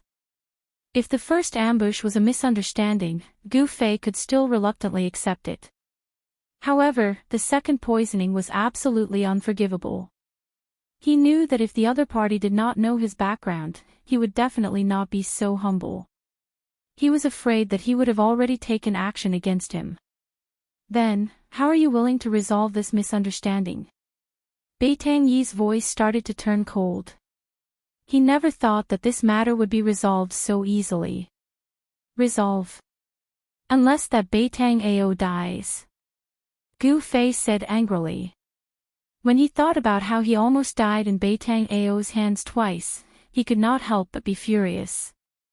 Especially the second time, he actually used such a despicable and shameless method like poisoning. That means that there is no room for discussion. Very good. Beitang Yi's eyes flashed with killing intent. A terrifying fluctuation that was as heavy as a mountain spread out from his body. Since that's the case, I can only kill you. Beitang Ao took a step forward. His long hair fluttered without any wind. His right hand pressed towards Gu Fei. Metal divine ability, 1,000 blades. Along with Beitang Ao's cold words that seemed to have floated up from the 9 hells, a golden light burst out from his right hand that was pressing towards Gu Fei. It was as if the metal elemental energy between the heavens and the earth had been drawn by an unfathomable force at this moment, gathering from all directions. Amidst the surging golden light, thousands of sabers and swords were condensed and slashed towards Gu Fei in an overwhelming manner. Chapter 121. The metal element's skill was overwhelming. The surging golden energy waves condensed into numerous sabers and swords. The saber chi rushed towards the sky while the brilliant golden light illuminated the dark night. Everyone was shocked by Beitang Yi's immortal skill. It was like an immortal skill, which made everyone's heart palpitate. Divine abilities were not immortal techniques, but if one was able to successfully cultivate them, they would not lose out to immortal techniques. Beitang Yi's metal divine ability seemed to have truly connected with the stars in the sky, drawing in the endless starlight and transforming it into a myriad of weapons. Among the 5 elements, the power of stars belonged to metal. It was one of the most overbearing forces in the world. Wherever the sabers and swords pointed at, everything would submit to it. It was extremely powerful. Humph. I've not imagined that this guy could trigger the power of metal element. That's really amazing. Facing the overwhelming sabers and swords, Gu Fei still looked calm. The metal wind was like a blade, and the sharp metal chi collided with the ground. Poof poof poof, the hard paving stones were instantly covered with countless slashes from swords and sabers. However, they were unable to injure Gu Fei. This ancient road leading to Dragon Emperor City was paved with extremely hard bluestones. Although it had existed for so many years, it could only leave some traces of carriages and horses on it. Among the 5 elements, fire can subdue metal. I'll use the fire elemental fist to break your divine ability. Gu Fei stood proudly. His long hair was blown backward by the surging metal wind. Fire movement fist. Gu Fei directly punched forward. His move was simple and direct.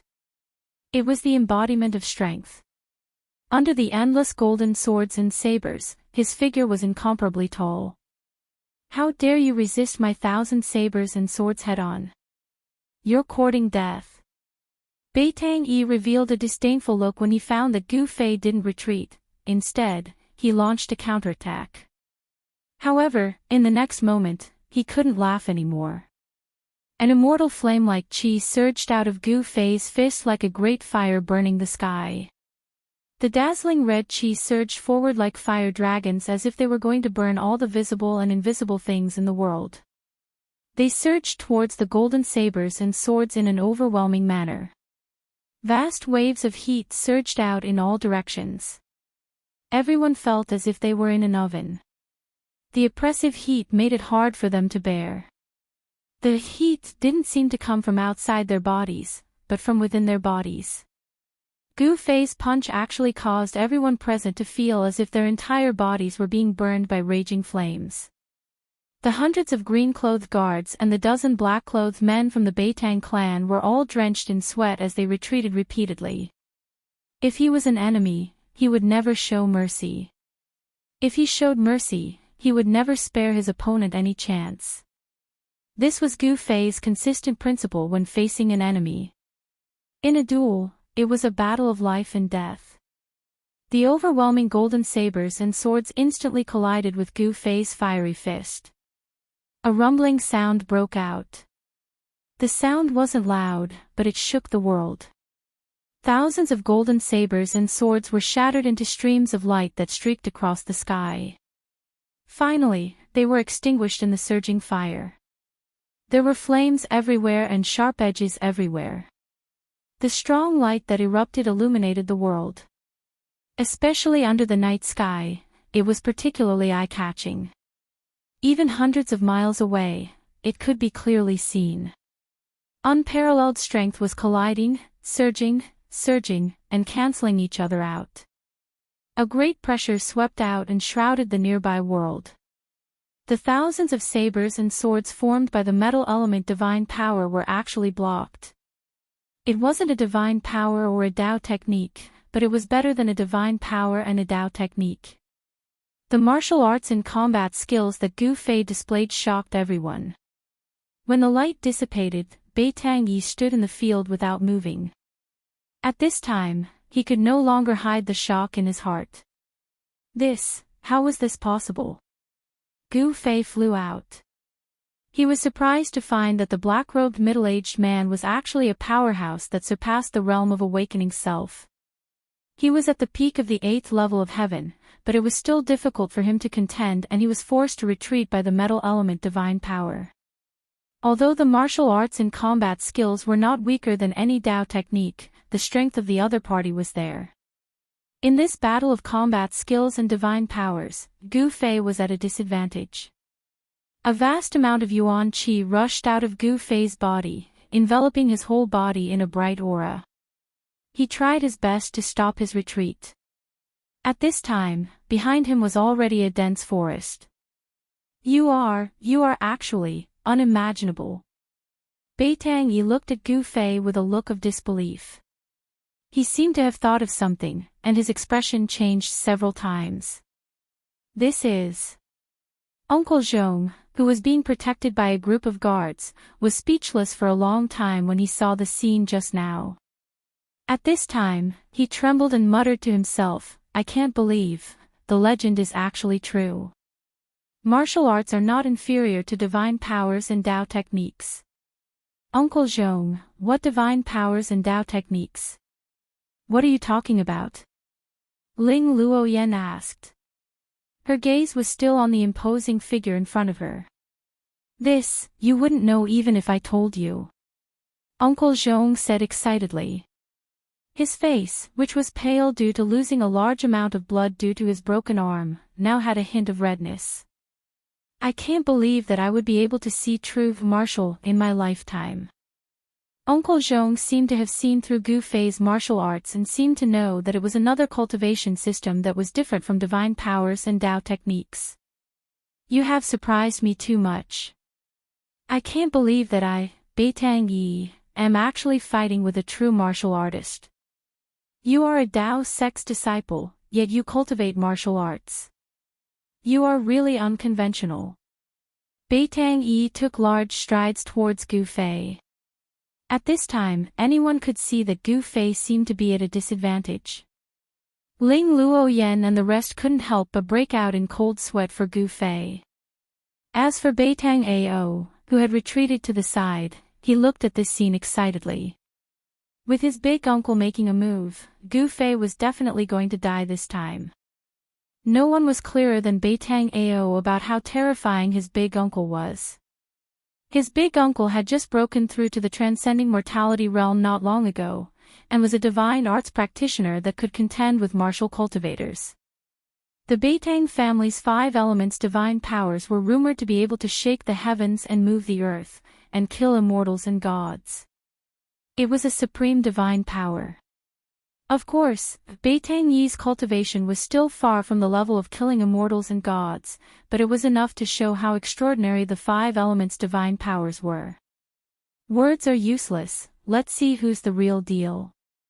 Gu Fei's expression was incomparably grave.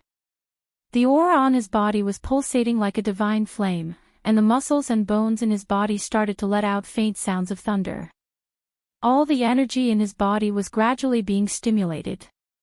Gu Fei felt a dangerous aura from Bai Tang-yi's body, which made him feel slightly uneasy.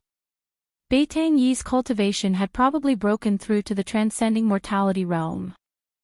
Chapter 122. The thick earth chi surged violently and couldn't be resisted. Dusky dust covered half of the sky. That wasn't real dust, it was the great power displayed by the earth element divine art. What a powerful earth element divine art! Gu Fei was secretly astonished. This didn't mean that he was afraid of Bai Tang-yi.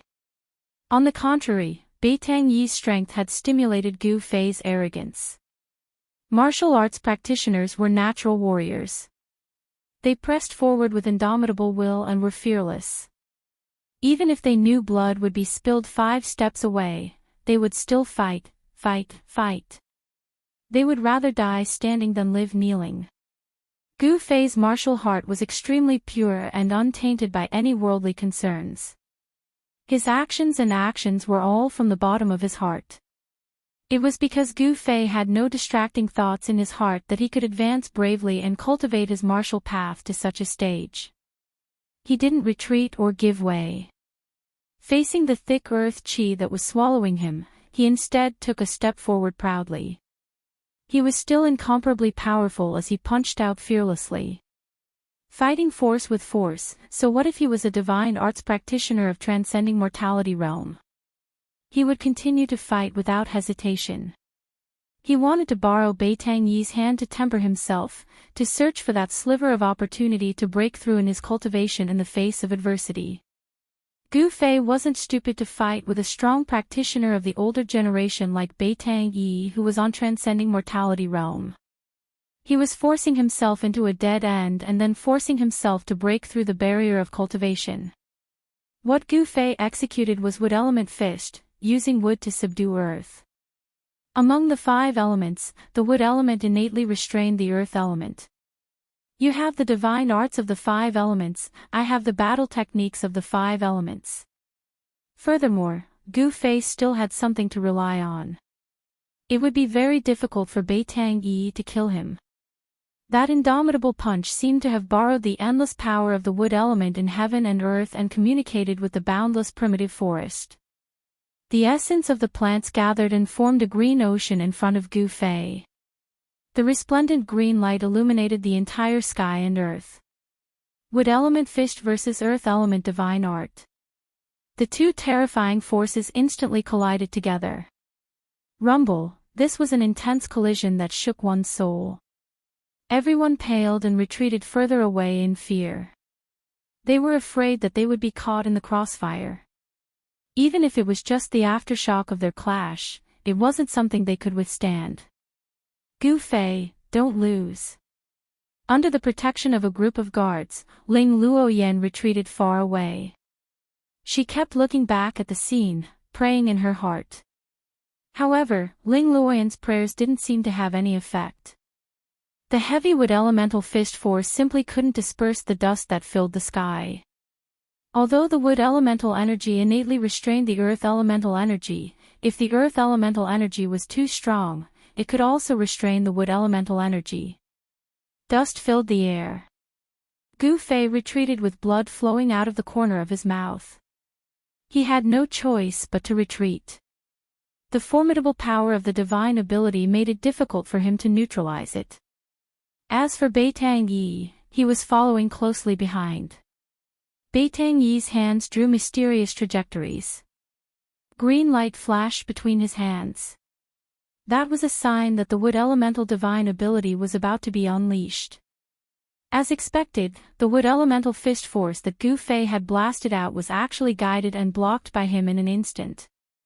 Then, it completely fused into his wood elemental divine ability and surged towards Gu Fei. Beitang Yi cleverly made use of Gu Fei's wood elemental fist force. In addition to his own divine ability, he formed a majestic and unstoppable wood elemental divine ability. Amidst the dazzling green light, endless dark green shadows of trees were condensing. They stacked on top of each other endlessly. This was a terrifying scene. It was as if an endless forest had appeared in the light and was charging towards Gu Fei. The might of the wood elemental divine ability was truly terrifying. Pang! Gu Fei's fists emitted two balls of golden light that were as dazzling as the sun as they collided with the endless dark green shadows of trees that were charging towards him. The violent collision caused his sleeves to instantly turn into rags that filled the sky.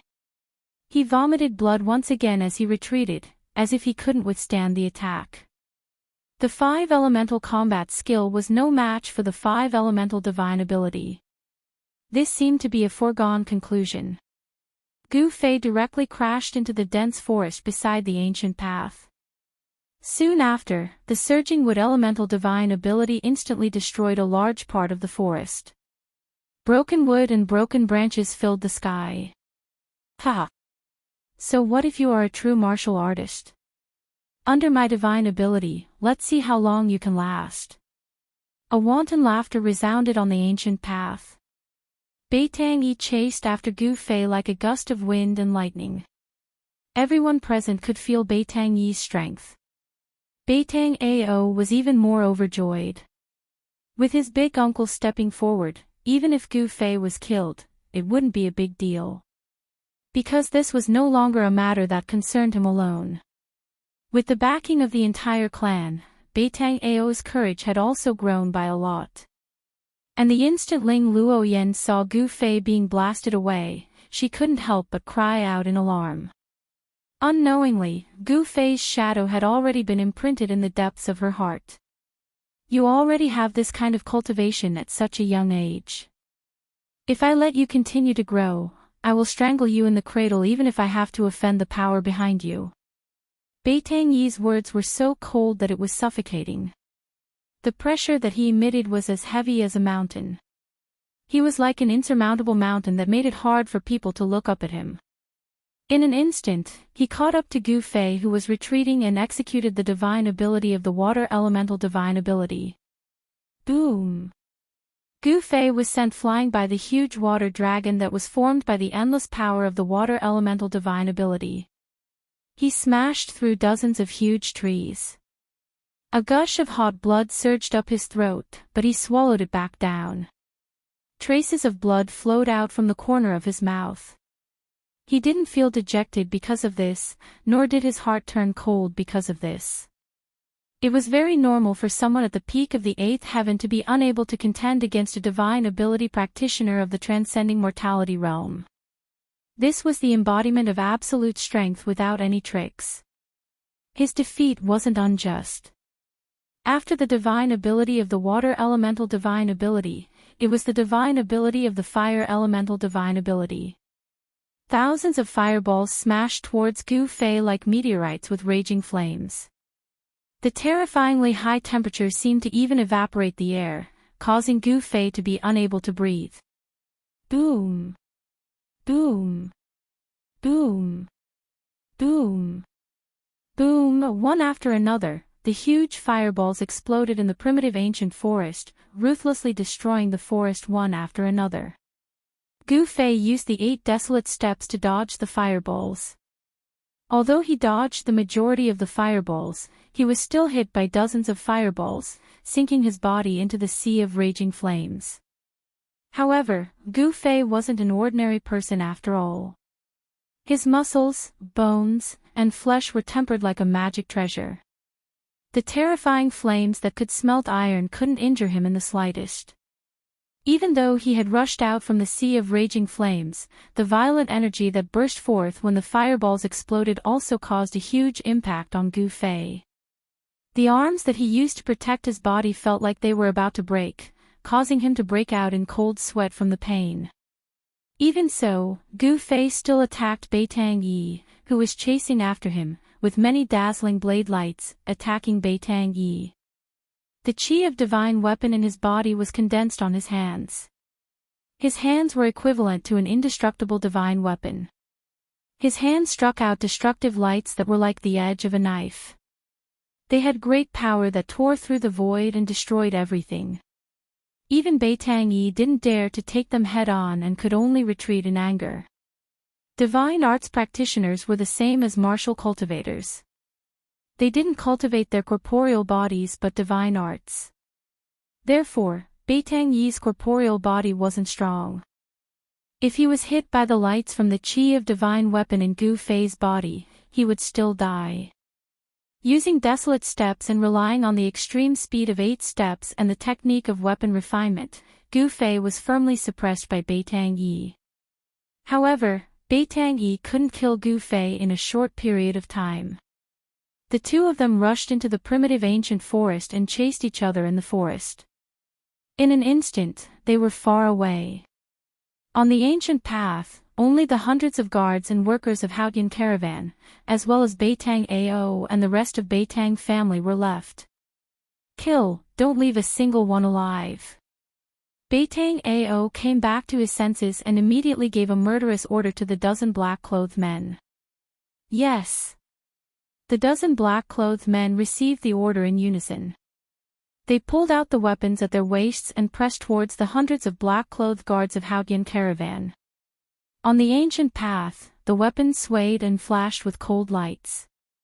Instantly, a murderous aura filled the air. Chapter 123. Roar. Under the lead of Bai Tang Ao, the dozens of Bai Tang clan experts roared and charged towards the Haotian merchant group. These dozens of people's eyes were frighteningly sharp without a trace of emotion.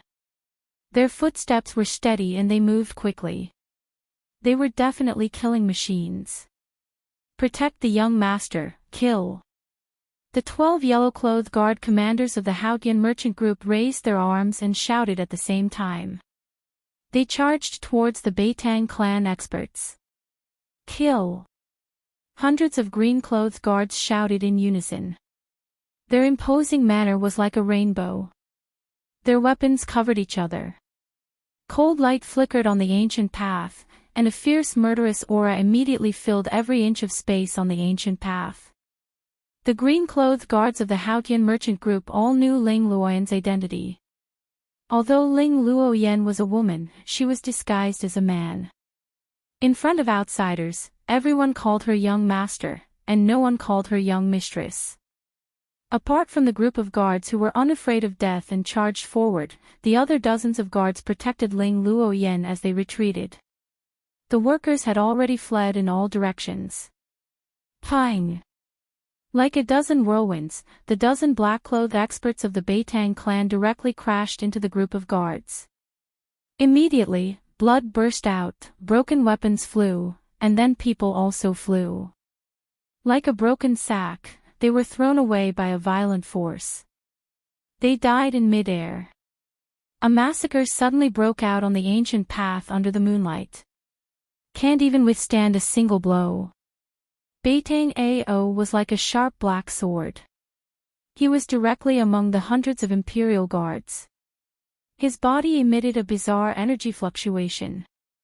All the weapons that were chopping towards him were inexplicably reversed and chopped the bodies of the imperial guards who were attacking him. Beitang Ao was too lazy to care about these guards. With his hands behind his back, he quickly passed through the hundreds of guards. Wherever he passed, the guards beside him all fell to the ground. He did not attack those guards. Those guards were all killed by their own swords. Such an unfathomable divine ability made the group of guards shudder with fear. But no one retreated because of this. No one retreated because of Beitang Ao's unfathomable divine ability. The group of green-clothed guards still fiercely rushed towards Beitang Ao. "Hand over that thing, and I'll leave your corpses intact." Beitang Ao swept away his previous sorry state from being forced by Gu Fei, and chased after Ling Luoyan and the others in an extremely domineering manner. The guards who were rushing towards Beitang Ao couldn't even touch Beitang Ao's clothes with their weapons and died under their own weapons inexplicably. Along the way, the sound of bodies crashing onto the ground could be heard. Fresh blood stained the bluestone on the ancient path, then seeped into the ground through the cracks. The green-robed guards of the Haotian caravan were not on the same level as the experts trained by the Beitang clan. Their screams were earth-shattering. The green-robed guards' screams before they died were shrill and ear-piercing. Flesh and blood splattered everywhere. The ancient path turned into a living hell in an instant. Beitang Ao. When Uncle Zhong saw more than half of the guards he had trained were killed in an instant, he couldn't help but feel extremely angry. Wah! He spurted out a mouthful of blood. Hee hee. Beitang Ao grinned hideously as he approached Ling Luoyan, Uncle Zhong, and the others. His surroundings seemed to have turned into a black hole, causing others to be unable to sense any of his aura. It was as if he didn't exist. A yellow-robed guard commander pushed his feet off the ground and leaped into the air. The long sword in his hand turned into a dazzling ray of light and slashed towards Beitang Ao's head. Die! The yellow-robed guard commander roared angrily. His eyes were filled with fury and his face was filled with determination. He knew that this demon-like guy would reverse his move, but he still made his move. Humph! Beitang Ao sneered disdainfully and continued to walk forward as if he was taking a stroll in the park. Sure enough, before the resplendent sword light could strike Beitang Ao, the yellow-clothed Imperial Guard commander felt his wrist fiercely shake. After that, the swift and fierce sword light that he struck out, under his horrified and inconsolable gaze, turned around and struck towards his own head. It was the same move, the same sharpness, the same indomitable will. Puff! A mist of blood burst out in the air and 2 pieces of a corpse fell from the sky. The yellow-robed guard commander was actually split into 2 halves by his own sword move. Seeing this scene, the 2 maids, Ling Luoyan, Xiao Chui, and Xiao Yu, instantly turned pale with fright. The incomparably bloody scene made their chests feel stuffy and they had the urge to vomit. "I don't have time to play with you guys." Beitang Ao's face revealed an evil smile. Then, his right hand directly grabbed towards the heavily injured Uncle Zhong, completely ignoring the 20 to 30 guards that were protecting Ling Luoyan. The dozens of green-robed guards that were protecting Ling Luoyan, Uncle Zhong, and the others as they retreated were now left with only 20 to 30 people. Even their commander had died tragically. However, it must be said that the green-robed guards of the Haotian merchant group were extremely loyal to Ling Luoyan. Even when facing a terrifying enemy like Beitang Ao who they knew they couldn't defeat, they still showed no signs of collapsing. None of them dared to escape without permission. Thousands of green energy threads shot out from Beitang Ao's right hand like silk and entangled Uncle Zhong who was protected in the middle by a group of guards. Chi chi chi. The extremely fine green energy threads rapidly traversed in the void, emitting a slight sound of breaking through the air. Everyone's expression changed and they felt despair. Even Uncle Zhong's arm was cut off by this strange green energy thread. This damned thing could even cut weapons. If a person was entangled by it, wouldn't he die without a complete corpse? Just when Ling Luoyan and the others thought that they couldn't escape death, a tiny purple shadow suddenly shot out from the dense forest beside the ancient path. That purple shadow's momentum was very fast. It actually rushed into the midst of the guards in an instant before Beitang Ao's green energy silk fell on everyone. Ah! Everyone only saw a purple shadow flash before their eyes. A large hole was torn in front of Uncle Zhong's chest, revealing the close-fitting clothes inside. Not good. A thought flashed in Uncle Zhong's mind. He spread open the 5 fingers of his left hand and immediately grabbed towards the purple shadow in front of his chest. Although he had lost an arm, his reaction was fast and extremely fast. However, that purple shadow had already used its claws to push against Uncle Zhong's chest and was sent flying. At this moment, everyone could clearly see that this little thing that was moving quickly was actually an extremely cute purple sable that was only the size of a fist. This little sable was different from an ordinary sable. It was much smaller than an ordinary sable, and it had a pair of ruby-like big eyes that were filled with incomparable intelligence. On its forehead, there was a deep purple vertical line that looked like a closed eye. Three-eyed divine sable. When Beitang Ao saw this little beast, he couldn't help but be moved. What shocked him the most was that this little beast was actually holding a small box in its claws. This was a brocade box that was 3 fingers wide and less than half a foot long. It was covered with talismans that were circulating with spiritual power and seemed to emit a misty radiance. Obviously, this was a box that was sealed by a talisman. The little beast holding this box looked extremely comical, as if it was a child carrying a big stick. It was very awkward. The movement speed of the little beast holding the box had obviously slowed down, but it was still extremely fast. It was like a purple shadow that was rapidly leaping through the crowd, wanting to pounce into the dense forest beside the ancient path. Quickly catch that sable. How could Beitang Ao still care about Ling Luoyan and the others? He waved his right hand, and the thousands of green threads immediately changed direction and enveloped the 3-eyed divine sable. Chapter 124. This little marten was the mystical little marten that Gu Fei had encountered previously, the one that fed on the crystal cores of fierce beasts. That night, the mysterious woman used her great divine ability to seal the heaven and earth with a fire net. She did not hesitate to destroy a part of the forest and slaughter thousands of beasts in the forest, all for the sake of subduing this 3-eyed divine marten. However, what was unimaginable was that this little beast actually appeared here and snatched away the mysterious box that Uncle Zhong kept close to him.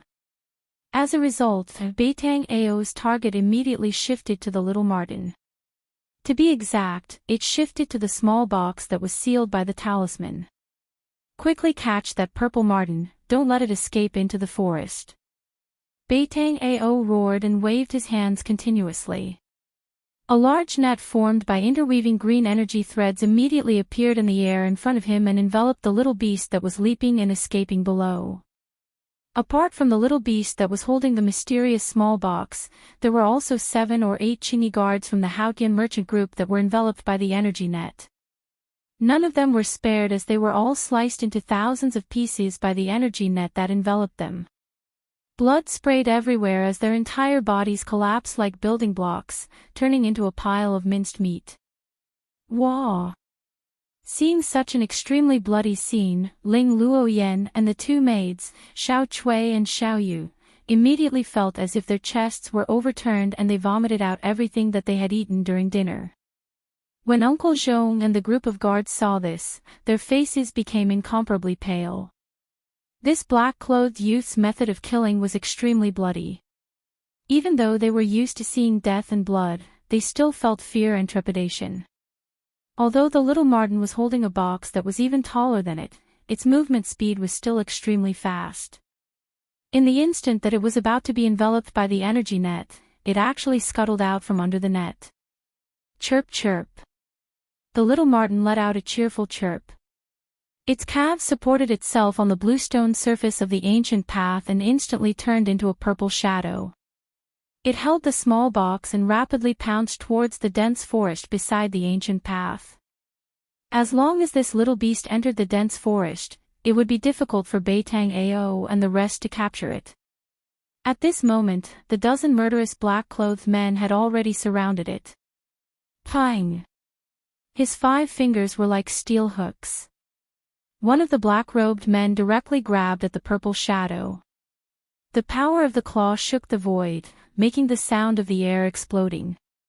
Such a powerful claw force. Uncle Zhong, who was protected by a group of guards, couldn't help but be shocked when he saw how powerful the black-robed man's casual grab was. At this moment, the Qingyi guards that had been scattered by the dozen or so Beitang family experts had already gathered towards Ling Luoyan's side. After being attacked by the dozens of black-clothed men for a while, the hundreds of green-clothed guards were either dead or injured. There were less than 200 people left. It could be said that they had suffered heavy casualties. The subordinates trained by the Beitang family were even more terrifying than the Grim Reaper that harvested human lives. The bloody battle just now was simply a one-sided situation. Even the hundreds of green cloth guards found it difficult to contend against these dozens of death gods. The black-clothed man's peerlessly swift and fierce claw instantly enveloped the little Martin. However, the little Martin let out a squeak, and a ball of dazzling purple light suddenly erupted from its body, directly colliding with the black-clothed man's sharp claw. Wah! In the next moment, a painful roar sounded. The black-clothed man's sharp claw that was swiftly grabbing down actually exploded. His entire palm was blasted apart by the ball of purple light, turning into a mist of blood. Not only that, the purple ball of light that the little Martin had transformed into flashed in the air. Pooh! It directly pierced through the black-clothed man's chest, piercing through his entire body. Pooh-chee! Pooh-chee! Fresh blood spurted out from the pierced chest, and the black-clothed man fell stiffly backwards. Even in death, he couldn't believe that the one who killed him was actually a little beast. Everyone who saw this scene couldn't help but be stunned for a moment. This was simply too unbelievable. Everyone was flabbergasted, and even thought that their eyes were playing tricks on them. Especially those green-clothed guards that had exchanged blows with the black-clothed man. That fellow was simply as terrifying as the Grim Reaper. An undefeatable and powerful enemy had died just like that. This made the group of green-clothed guards feel as if they were in a dream. Whoosh!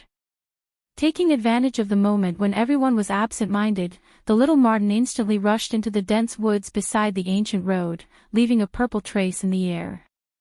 However, the moment the little Martin rushed into the dense woods silently collapsed. Someone had secretly made a move, and a vast force had fixed the little Martin in the air. Beitang Ao, who was about to make a move, immediately stopped. He knew that the movement here had alarmed the powerhouses of Dragon Emperor City. Beitang Ao hurriedly looked around. As expected, there were mysterious figures flashing in the surrounding dense woods. However, Beitang Ao couldn't identify who was the one who had secretly made a move. Squeak squeak. Little Martin, who was confined in the air by an unfathomable force, let out a sharp and anxious cry. Waves of enormous force erupted from little Martin's body, and a glaring purple light dyed the surroundings purple. However, no matter how the little Martin struggled, it couldn't break the unpredictable force. The little Martin and the small box that it was holding were about to be taken away by someone's great ability. Right at this moment, a huge fire broke out on a hillside several miles away. A part of the woods was instantly burned into ashes by the terrifying flames. A figure wrapped in black qi rushed out of the flames in an embarrassed manner. Then, it directly turned into a ball of demonic qi and soared into the sky, trying to escape. At this moment, the force that confined the little Martin disappeared. The little Martin immediately uttered a squeak and rapidly darted towards the flames. How dare you touch the belongings of our demon race? You deserve to die. A slender figure walked out of the flames. Her clothes were whiter than snow. Under the illumination of the flames, it was as if her entire body was dyed with a layer of fiery red brilliance. She was like a fairy of fire. As her sleeves fluttered, it seemed as if she would soar into the sky at any time and ride the wind. No one could see her face clearly. Her face was covered with a layer of veil. With a rumbling sound, she lightly raised her right hand and a fire net flew out from her hand. It flew towards the escaping demonic chi. The fire net instantly spread out and enveloped a part of the world. Just like that, it wrapped around the demonic chi in the sky, as if casting a net to catch fish. Roar! Within the fire net, the demonic chi surged. The person who was caught in the net roared again and violently tried to break the net. However, everything was futile. It was impossible to break the fire net.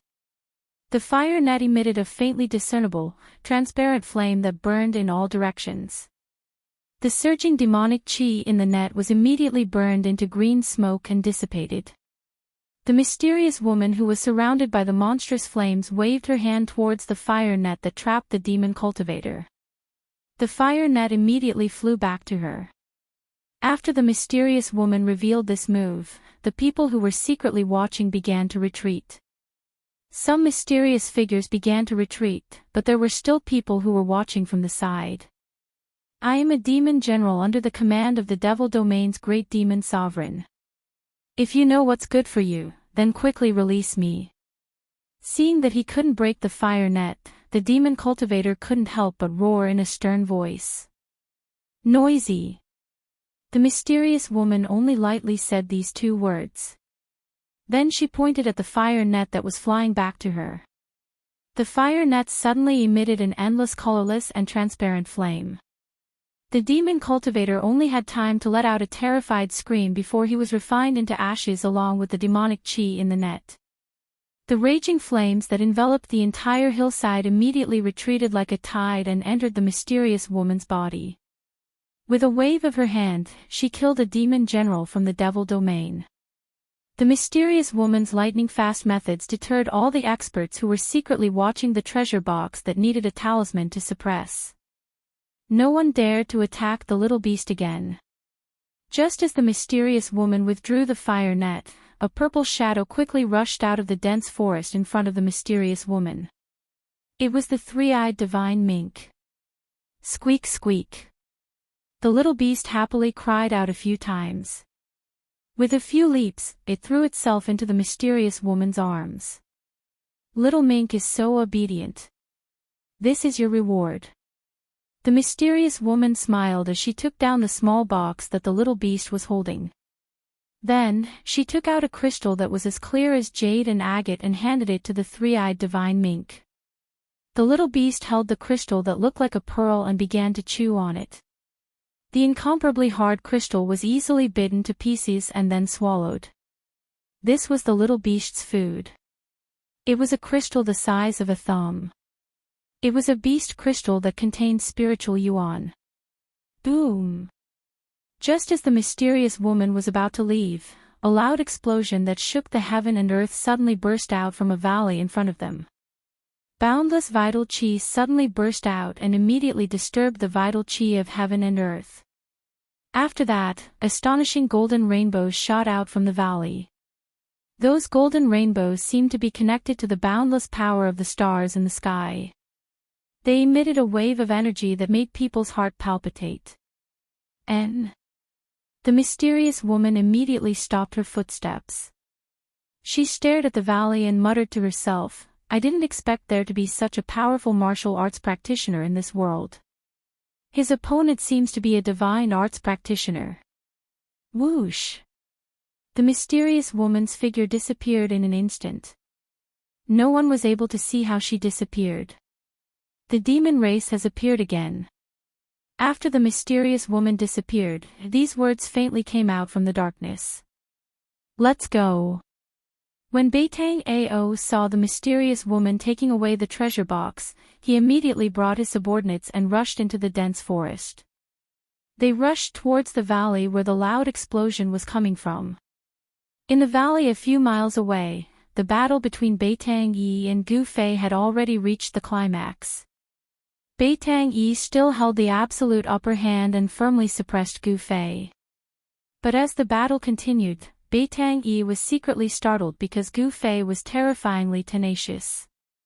Even after suffering continuous attacks, he still stood up from the ground and wiped the bloodstain from the corner of his mouth. Then, he continued to fight with him like a madman. Chapter 125. This was a small valley, a messy little valley. The ground was cracked, the trees were toppled, and the huge rocks were shattered into pieces. Shocking pits of all sizes were scattered all over the valley. In the entire valley, there was no piece of land that was intact. It was all destroyed by the aftershocks from the battle between Gu Fei and Beitang Yi. At this moment, Gu Fei climbed out from a pit and shook off the dust on his body. He wiped away the blood on the corner of his mouth and looked indifferently at the figure that was standing on a broken tree stump like a huge mountain. A divine arts practitioner of transcending mortality realm is indeed powerful. However, this person has probably just broken through to transcending mortality realm not long ago. If it's a strong practitioner like Zhao Xuanji, I can only flee at the sight of the wind. Gu Fei thought to himself. He wasn't discouraged and was instead a little excited. This kind of opponent was exactly what he needed at the moment. I don't believe I can't kill you. Beitang Yi had already discovered that Gu Fei was much stronger than he had imagined. This was simply the strength of a practitioner that was close to transcending mortality realm. It was very terrifying.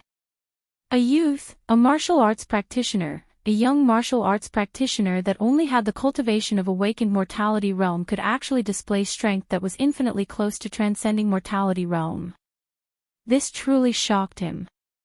Legend had it that martial arts practitioners that were successful in cultivation were very terrifying. Among the same level practitioners, it was hard to find a worthy opponent. This doesn't seem to be a baseless rumor. Beitang Yi's heart trembled. Beitang Yi had long since wanted to kill Gu Fei, but at this moment, his killing intent had already risen to the limit. Gu Fei had to die. Otherwise, if he was allowed to grow, he would become a great enemy of Beitang family. What other ultimate moves do you have? Show them to me. Gu Fei's battle intent was like a rainbow. His eyes flickered with anticipation. He really wanted to know how strong a practitioner that had just entered transcending mortality realm was. Humph. Beitang Yi snorted coldly and took a step forward. In an instant, he had traversed dozens of yards and arrived above Gu Fei. Rotation of 5 elements, obliterate heaven and earth. Along with Beitang Yi's loud shout, a mountain-like energy fluctuation immediately erupted from his body. At the same time, his body surged with colorful rays of light. The rainbow-like multicolored divine radiance seemed to have spirituality. It spread out. Beitang Yi's figure disappeared within the resplendent multicolored divine radiance. A huge whirlpool was formed. Boundless power of the 5 elements gathered together, shaking heaven and earth. Everything in the area shook violently, and the broken trees and boulders on the ground all flew into the air. Roar! Gu Fei let out an angry roar and immediately lowered his waist into a horse stance. His feet seemed to have grown roots on the ground, and no matter how the world shook, he still stood firmly on the ground. The vortex formed by the power of the 5 elements finally condensed into a huge 5-colored millstone. This gigantic millstone emitted terrifying fluctuations that caused one's heart to palpitate. As it spun, it obliterated everything. At the same time, a great suction force began to appear, sucking in everything that was enveloped by the millstone before completely obliterating it. Gu Fei's expression was incomparably dignified. He tried his best to resist this suction force. His entire body emitted a blazing aura, and the thick earth energy surged out from his feet, tightly binding him to the ground. Gu Fei seemed to have merged with the earth under his feet. The great suction force of the five elements reincarnation cycle could not pull him into the five elements millstone that was grinding down below for a moment. This guy is starting to go all out. Gu Fei felt a great danger descending upon him. Bai Tang Yi didn't hold back at all. He actually fused the five elements into a five elements great millstone that could destroy everything. He wanted to obliterate Gu Fei. It was easy to imagine how strong Bai Tang Yi's killing intent was. If I still can't kill him like this, then I would be a transcending mortality cultivator in vain. At this moment, the clothes on Bai Tang Yi's body, which had transformed into the great millstone of five elements of extinction, had already been torn to shreds. Blue veins were popping up on his body. He had exerted all his strength, but because he had overloaded his 7 apertures by activating the 5 elements as one divine ability, traces of blood were seeping out. Even if he could successfully kill Gu Fei, his vitality would be greatly damaged. All the experts who were secretly watching this battle were shocked by the profundity of the Beitang clan's 5 elements.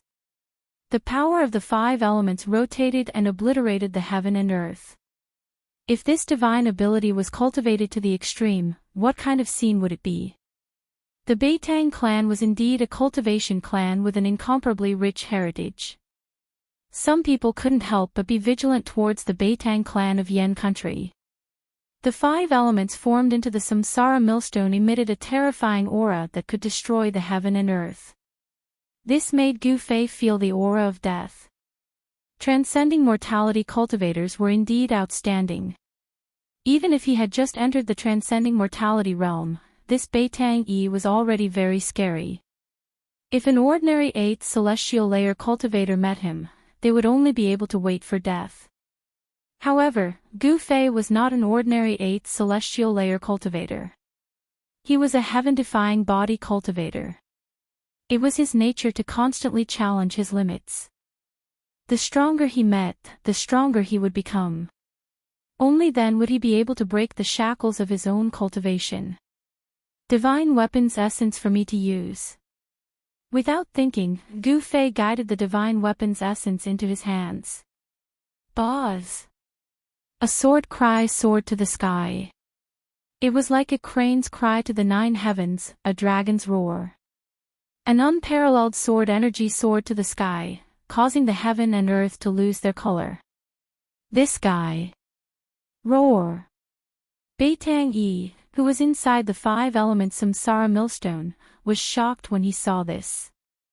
He desperately drove the 5 colors millstone to grind down. However, it was not easy to use such a great divine ability that could shake the heaven and earth.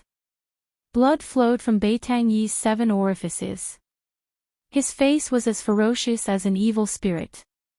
However, it was difficult for him to drive the 5 elements samsara millstone to grind down Gu Fei. However, the speed of the 5 elements samsara millstone's grinding speed had increased by a lot. At this time, the slowly rotating 5 colors millstone was less than 5 zhang away from Gu Fei. The mighty destructive power caused the heaven and earth to shake. Cracks began to appear on the ground. If you can unite the 5 elements, so can I. Gu Fei went all out. He had no choice but to go all out. The 5 elements samsara millstone could only be used with the cultivation of the transcending mortality realm. However, he didn't care so much. The Xian qi in his body rapidly circulated. Yuan qi surged in his flesh and bones like a river. The 5 elements Yuan qi in his body were all stimulated by him and gathered towards the essence of the divine weapon in his hands. He was overdrafting the strength of his body. The consequences of doing so were terrifying. His body would probably suffer irrecoverable injuries. The vast 5 elements Yuan qi fused with the purple essence of the divine weapon. 100 zhang long sword light sword from Gu Fei's hands. The extremely sharp sword qi seemed to be able to pierce through the void. Within a dozen li, any sword cultivator that had cultivated their sword to become spiritual felt the sword qi in their body tremble at this moment. It resonated with the shocking sword qi that erupted from Gu Fei. Break for me. Gu Fei's long hair fluttered in the wind. His eyes emitted a dazzling divine light. He held the sword with both hands like an invincible god of war. He waved the 100-jong-long 5 colors sword Qi and fiercely slashed at the 5 colors millstone in the sky. Qi! A light sound, like a piece of cloth being suddenly torn apart, emitted an ear-piercing sound. Wherever the sword light passed by, space split.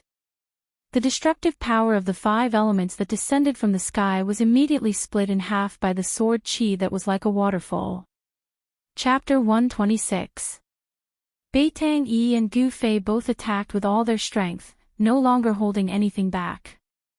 One was a strong practitioner of the older generation who had just entered transcending mortality realm, while the other was a young martial arts practitioner who was at the peak of awakening mortality realm. No one thought that Gu Fei could win. Jumping levels to challenge a cultivator of a higher realm than oneself wasn't something that didn't happen in the cultivation world. However, challenging a strong practitioner that was a realm higher than oneself was something that had never happened before.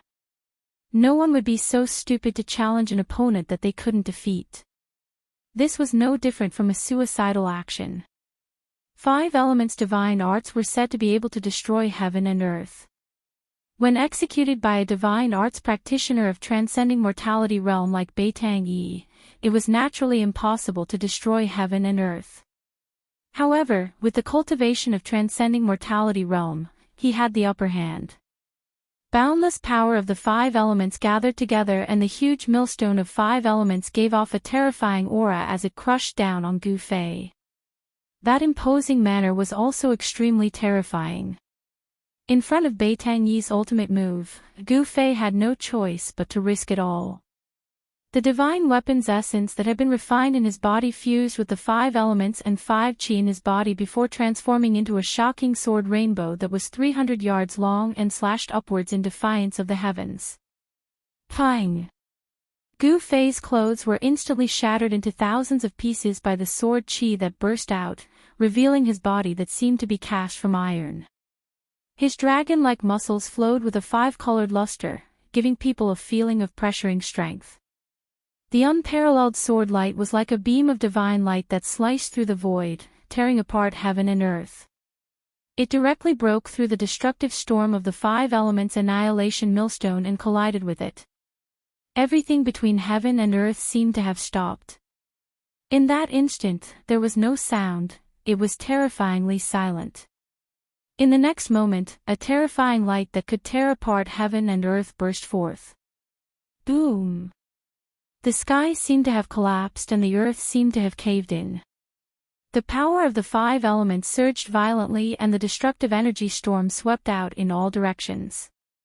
The entire valley was like a wave as the ground undulated up and down violently. Everything on the ground, the flowers, the trees, the rocks, everything turned into dust, completely turned into dust. Then, this layer of dust was blown into the air by another gust of wind. It covered the sky and covered the sun as it surged outwards, turning the entire place into a grayish haze. It actually created a sandstorm that was absolutely impossible to appear in the southern wasteland in the middle of an endless primitive forest. It was really shocking. The millstone of destruction that could shake an entire region of the world had shattered, and so had the astonishing sword light. At the center of the collision between the millstone of destruction and the sword light condensed from the battle skills of the 5 elements, the violent power of the 5 elements seemed to have turned the region of space into chaos. The pressure that surged out caused the hearts of the people who were secretly watching to palpitate. Beitang Yi was sent flying more than 300 zhang away by the frightening power that burst out. Only after falling down from the sky did he stagger a few steps and spit out a mouthful of blood.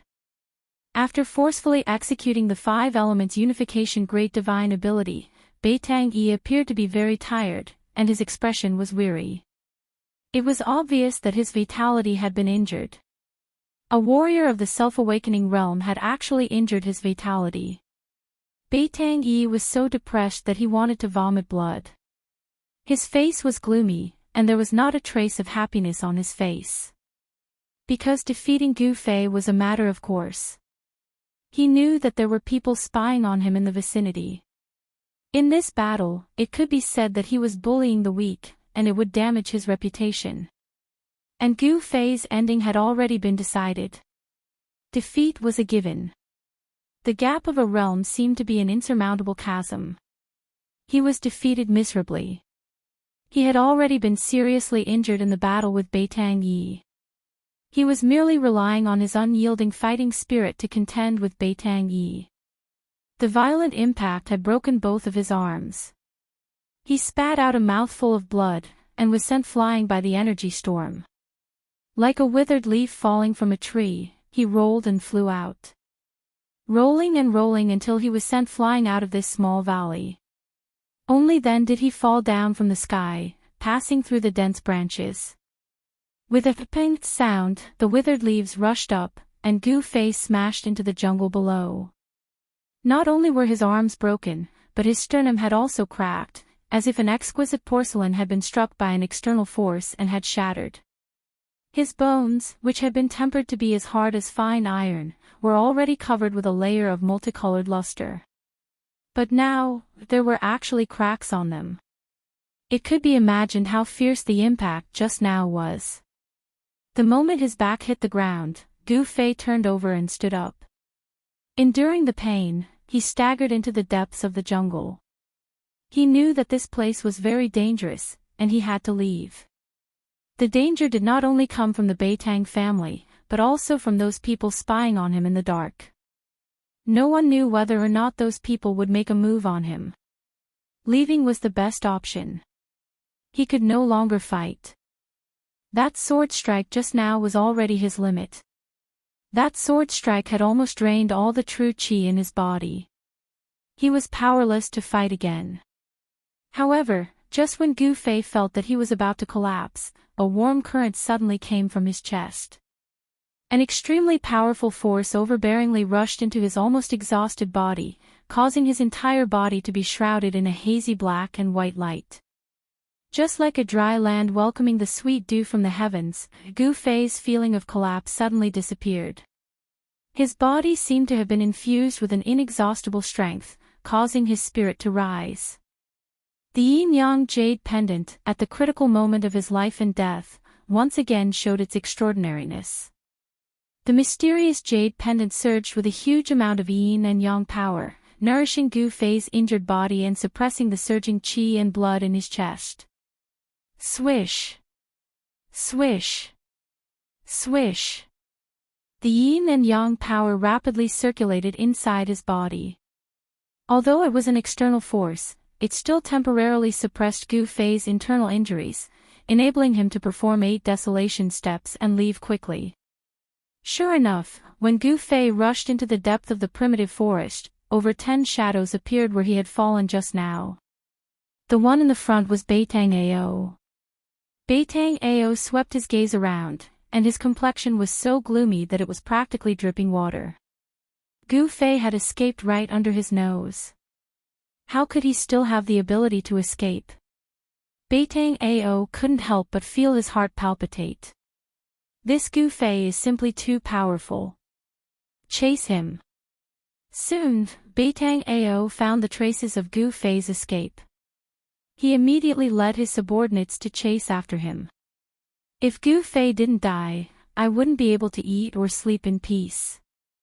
Among those people who were secretly peeping at Zhang Tai, some people also followed Beitang Ao and his subordinates. The gray dust gradually dissipated.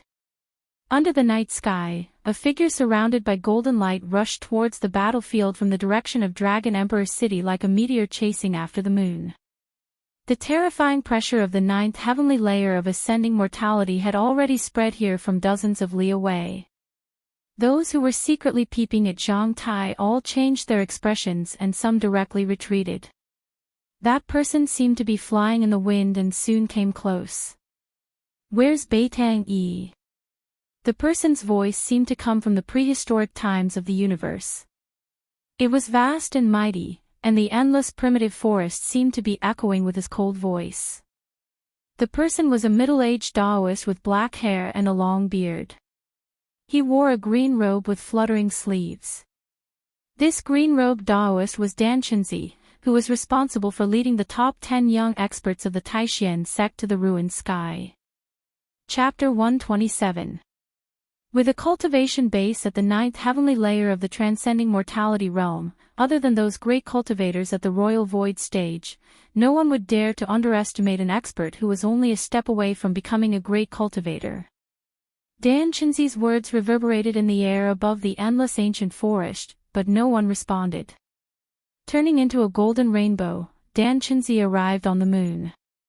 He was extremely powerful, and for a moment, he shocked everyone, whether it was those spying in the dark or those ordinary people on the ancient path. A slender figure surrounded by golden light stood at the top of the tree and looked around. Dan Chenzi's body emitted a majestic aura, and the aura of a powerful cultivator who looked down on the world was fully displayed at this moment. On the ancient path, the people of the Haotian caravan were all indescribably shocked. Ling Luoyen and the others looked at the figure at the top of the tree, shocked. This kind of immortal-like figure was absolutely rare.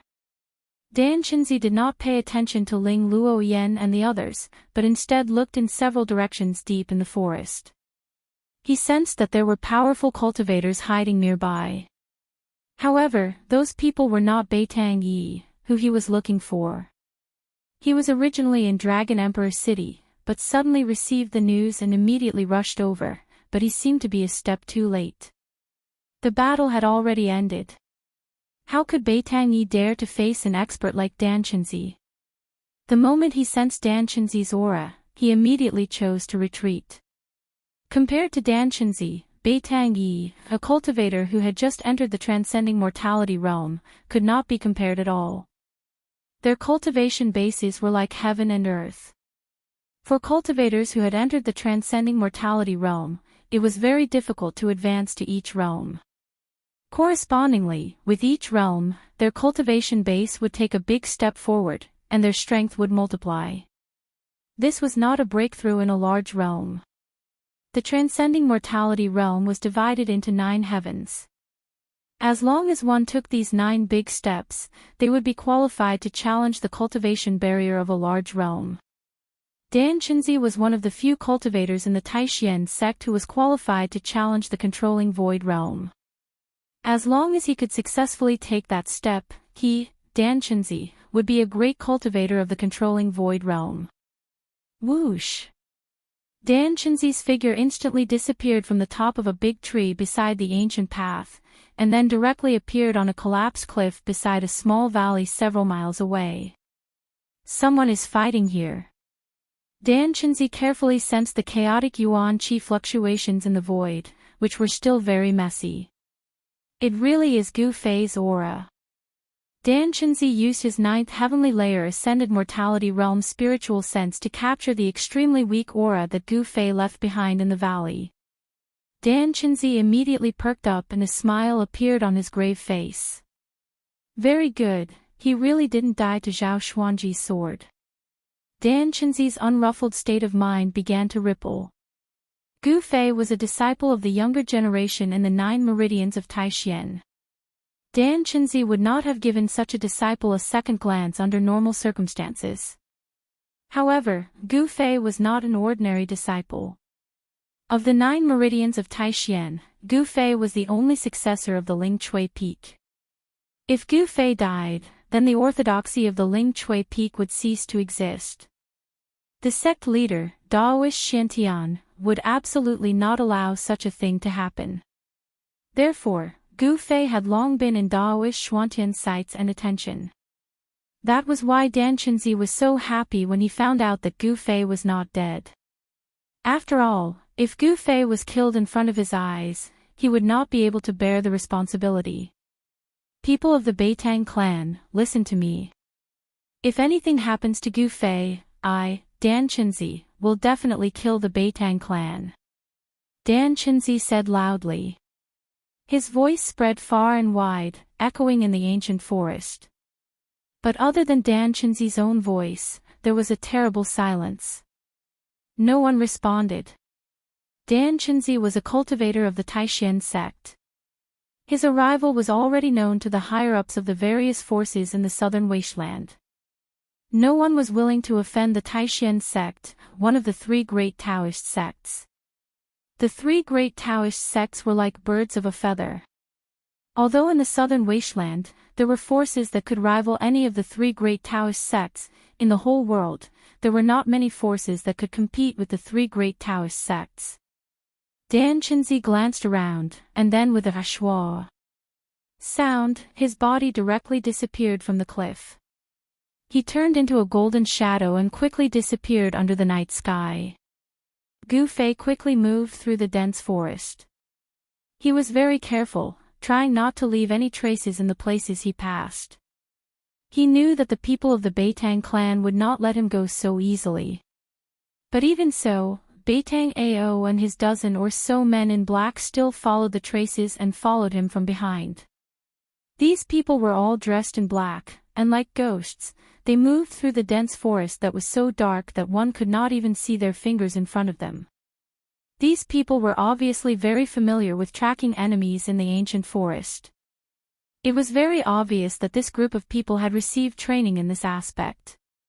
In the middle of the night, walking in the ancient forest that was filled with danger, moreover, their movements were nimble and graceful, and they almost didn't make any sound. Including that Beitang Ao, there are a total of 15 people chasing after me. On the crown of a big tree, Gu Fei temporarily stopped. He carefully identified, and very quickly, he confirmed the number of people chasing after him. His arm was broken, and he couldn't use both of his hands for the time being, which made it somewhat inconvenient for him to move. However, he still had a pair of legs, and with the yin and yang power transmitted by the mysterious jade pendant into his body, for the time being, Gu Fei still had some strength to protect himself. Gu Fei was confident that even if he was seriously injured, he would still be able to kill these reckless people who chased after him. Holding his breath and restraining all the aura in his body, Gu Fei hid in the crown of the tree, motionless, as if he had merged with the surrounding space. Sure enough, very soon, a black shadow appeared near the big tree where Gu Fei was hiding, and was carefully moving towards the big tree. This was a man with a hideous scar on his face. He was like a cheetah, vigilantly glancing all around. As if he had sensed something, he began to slow down his speed. The forest was covered with a thick layer of withered branches and withered leaves, filling the air with a rotten smell. The quiet mountain forest gave people a kind of invisible oppressive feeling. From other directions came a very light sound, which was practically negligible. This man's companions were very close to him, the nearest two people were less than 30 meters away from him. 15 people, including Beitang Ao, were advancing in the forest in a fan shape. Just at the moment when that black-clothed man touched the bottom of the tree, Gu Fei moved. Like a goshawk hunting its prey, he silently swooped down from the tree. Gu Fei bent both of his legs and directly knelt down in front of that man with the pressure of MDTI. By the time that man realized that something was wrong, both of Gu Fei's knees were already on the shoulders of that black-clothed man. Suddenly, a burst of a crackling sound came from inside that black-clothed man's body. His spine was instantly broken into 17 or 18 pieces by the fierce power. His whole body became shorter out of nowhere, and he didn't even have the time to scream. His throat was blocked by the blood that gushed out. Gu Fei grew up in the Ling Chui peak of Taishan Mountain. Usually, when he had nothing to do, he would go into the depths of the mountain forest to find ferocious beasts to practice martial arts. Calling him the king of the mountain forest was not an exaggeration at all. Everything in the mountain forest was very familiar to him. After kneeling down and neatly killing this black-clothed man, Gu Fei somersaulted in the air. After landing on the ground, he didn't stop and instantly rushed into the dense forest at the side. Swish! Swish! Swish! Shadows flashed, and Beitang Ao's figure appeared under the big tree. He looked at the corpse on the ground that no longer had a human shape, and his complexion became extremely ugly. Soon after, 13 black shadows also walked out. Seeing this scene, these people's complexion couldn't help but change.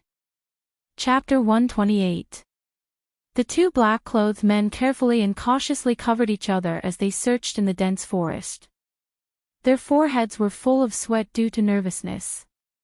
They couldn't help but be nervous because there was a very dangerous person hiding in this forest. Even if this person was seriously injured, he still had the ability to easily kill them. The scar-faced man who was killed by that person was the best proof. Thinking of the scar-faced man's corpse, no one would not be frightened. Even if these Batang family's men were used to seeing blood and didn't know how many people died in their hands, it didn't mean that they were willing to see their own blood. It didn't mean that they weren't afraid of death. Carefully searching forward for less than 20 feet, suddenly, one of the black-clothed men felt his feet go soft. The place where he landed did not seem to be covered with dead branches and leaves. Not good. In that instant, the black-clothed man felt goosebumps all over his body, and his hair stood on end. A chee sound came from beside his ears, and a huge black shadow suddenly shot up from the ground under his feet. Like a foot stepping on the body of a giant python, this shadow suddenly wrapped around the black-clothed man's body with lightning speed. Kacha kacha kacha. The black-clothed man's body immediately issued a creepy sound of bones breaking. This sound was especially terrifying in the dark forest. In the next moment, the black-clothed man vomited blood. He only felt that all the bones in his body were broken, and then his vision went black. His consciousness fell into the endless darkness, and he didn't know anything. Gu Fei suddenly sprang up from the dead branches and leaves on the ground. With a python coiling around his body, he immediately crushed all the bones in the unlucky black-clothed man's body. This sudden action was simply too fast. After strangling the black-clothed man, he didn't wait for his companions to react. His feet landed on the ground and fiercely pushed against the ground. Pang! The dead branches and leaves under his feet suddenly exploded. At the same time, Gu Fei's body, like lightning, crashed into the arms of another black-clothed man. This move was learned by Gu Fei in the Taishan mountain when he was fighting with the giant bear of the mountain. This giant bear had 3 killer moves when hunting other beasts. They were hug, hit, and slap. The giant bear was extremely strong. Hugging, ramming, and smacking were the giant bear's trump cards. A single hug from the giant bear could break the bones of a ferocious beast. A single charge from the bear could even shatter a boulder. A single slap from the bear could break a towering tree. If a human was hit by a giant bear like this, even if they didn't die, they would be half dead. The powerful force of Gu Fei's shoulder was even more ferocious and terrifying than the impact of a giant bear. With a single collision, all the bones in the upper body of the black-clothed man were broken inch by inch, and his internal organs were instantly crushed into mud. Kacha kacha! The man in black who was hit by Gu Fei burst out with the sound of bones shattering. Blood spurted from his mouth, and his whole body burst into a mist of blood. He flew off the ground, and before he hit the ground, he was already dead. At this time, the other people of the Batang family in the vicinity had already noticed the strangeness here, and they quickly rushed in the direction of Gu Fei from all directions. There were 4 people rushing in from the front, 3 on the left, 3 on the right, and only 2 behind. In just a moment, Gu Fei was able to distinguish the number of people rushing in from 4 directions. Swoosh! He immediately retreated. His body only turned around in the process of retreating. Pang! Broken branches and leaves swirled in the air as Gu Fei's body rushed into the thicket behind him. Gu Fei could clearly see the panic on the faces of the 2 black-clothed men who were rushing in front of him.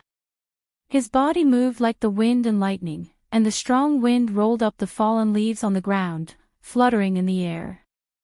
8 desolate steps, 8 steps, 8 kills. With one step, Gu Fei crushed the head of a black-clothed man who was rushing in front of him. With the second step, the body of the other black-clothed man was immediately torn into pieces, and a mist of blood burst out in the forest. The experts trained by the Batang family were simply unable to withstand a single blow from Gu Fei. Under his combat skills, they simply didn't have the strength to fight back. Gu Fei instantly broke out of the encirclement, leaving behind 2 mutilated corpses. The forest was filled with an extremely strong smell of blood. Roar! Gu Fei! Beitang Ao rushed out, and he was extremely furious. 9 figures flashed behind him, but they didn't even see Gu Fei's shadow. Gu Fei had already gone far away. Gu Fei had already killed 5 people, 5 experts that the Beitang family had spent countless efforts to train. These experts were comparable to ordinary cultivators. Even when fighting against hundreds of well-trained Haotian caravans Tsingyi guards, they were still able to reap the lives of the Tsingyi guards as if they were cutting melons and vegetables. At this time, Beitang Ao was very angry and very depressed.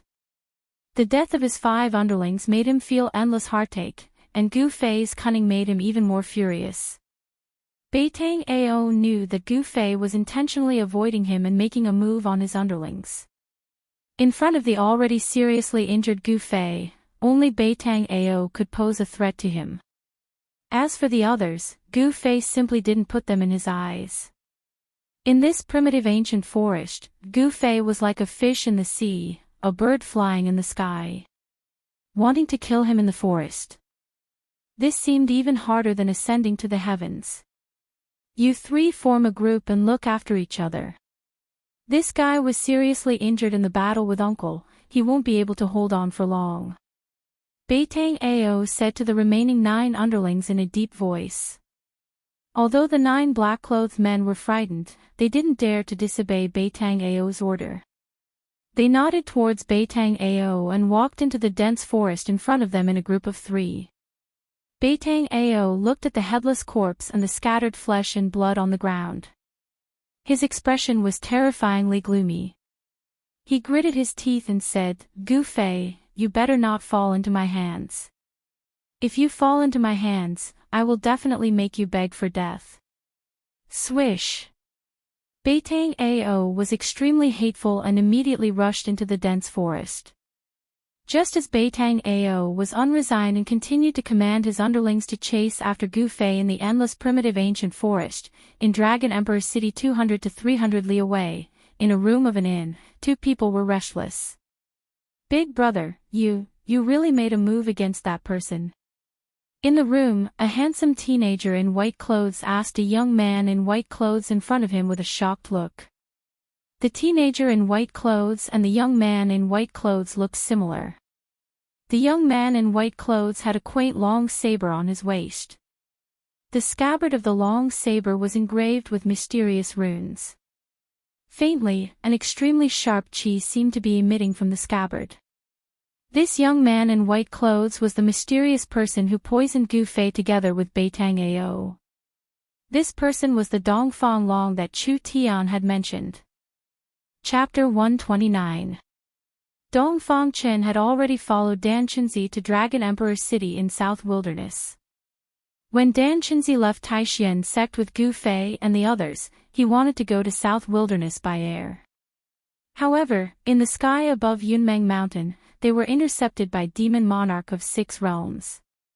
Fortunately, Daoist Chaoyang, the head of Shaoyang Peak, secretly followed them and stopped Demon Monarch of 6 realms at the critical moment. Therefore, they survived. However, after a fierce battle with the demons led by Li Ruohai and Zhao Xuanji, Gu Fei was struck into the bottomless abyss by Zhao Xuanji and was separated from the others. In the end, Mad Demon Li Ruohai and Fire Sword Demon Zhao Xuanji were driven away by Dan Chenzi, who was at the 9th level of the Transcending Mortality Realm. Li Lingfeng, Ziyu, Dongfang Qin, and the others were only slightly injured. Among the top 10 experts of the younger generation of the Supreme Mystery Sect, apart from Gu Fei whose life and death were unknown, fortunately, no one had died in the confrontation with the demon dweller. When Dan Chenzi returned, he went down that bottomless abyss and discovered that there was a surging underground river that led to an unknown place. Dan Chenzi thought that Gu Fei was most likely dead. After all, Zhao Xuanji was a powerhouse at the Ascending Mortality Realm and cultivated sword immortal skills. Even Dan Chenzi had to avoid his full-strength strike, not to mention Gu Fei, who was only at the 8th sky of awakening mortality realm. Additionally, even if Gu Fei didn't die under Zhao Xuanji's sword, he was swept away by the undercurrent. His chance of survival was very slim. Dan Chenzi had no choice but to continue to Dragon Emperor City with the other 9 people. However, tonight, someone sent a message that Gu Fei didn't seem to be dead. Instead, he was being chased by Beitang clan and was in great danger. After receiving the news, how could Dan Chenzi sit still in Dragon Emperor City? No matter whether it was true or not, he left Dragon Emperor City at once and flew towards the direction pointed by that person. Canvassing Moon Pavilion was one of the best inns in Dragon Emperor City. Although it was an inn, it could be compared to the Emperor's mansion. In Dragon Emperor City, the king's mansion was not the most magnificent mansion. This was the southern wilderness, not the central plains. As the saying goes, the mountains are high and the emperor is far away. The forces of the southern wilderness did not really respect the Yan Kingdom's royal family. Indeed, some forces in Dragon Emperor City could despise the imperial households of Yan country. In Dragon Emperor City, there were many mansions which were more magnificent than the king's mansion. This canvas lunar pavilion was not inferior to the regional king's mansion. It was all because behind the canvas lunar house, there was a power that even the southern wasteland duke could not help but look down on.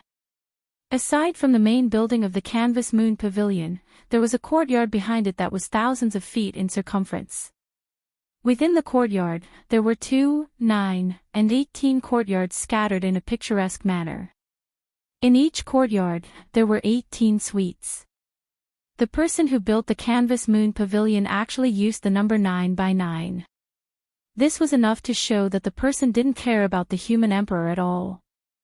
Between the courtyards, there were lakes and mountains. There was a lotus pond so clear that the bottom could be seen. Weeping willows stood by the side of the pond, and the pond water was so clear that the bottom could be seen.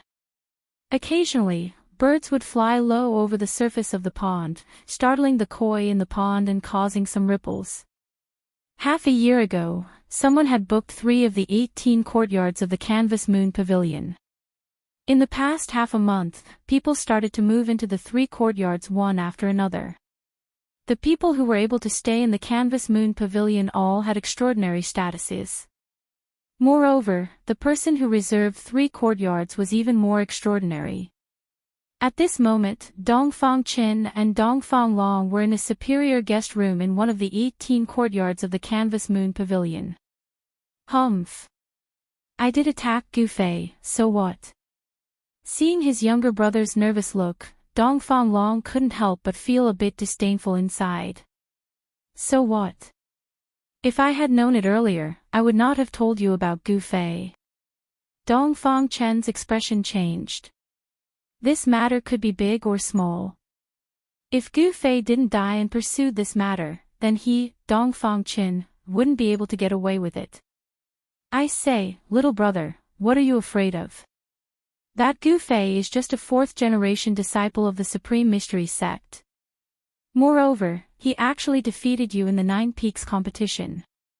I am also helping you vent your anger. Dongfang Long said indifferently. Dongfang Chen couldn't help but smile bitterly and said, although Gu Fei is hateful, I want to defeat him fair and square. I don't want to use such a despicable method to deal with him. You are wrong. The idea of poisoning him was not mine, but Beitang Ao's doing. Dongfang Long laughed. Furthermore, haven't I already leaked the news of the Beitang family's pursuit of Gu Fei to that martial uncle of yours? An imperceptible cold light flashed across Dongfang Long's deep eyes. You. The Beitang family and Gu Fei have long been enemies. If you do something unnecessary, are you not afraid of causing a dispute between the Beitang family and the Supreme Mystery Sect? When Dongfang Chen heard this, he immediately knew the intentions of his elder brother. He knew his elder brother very well. He was very shrewd, and when he did things, he only pursued the goal, and would do anything.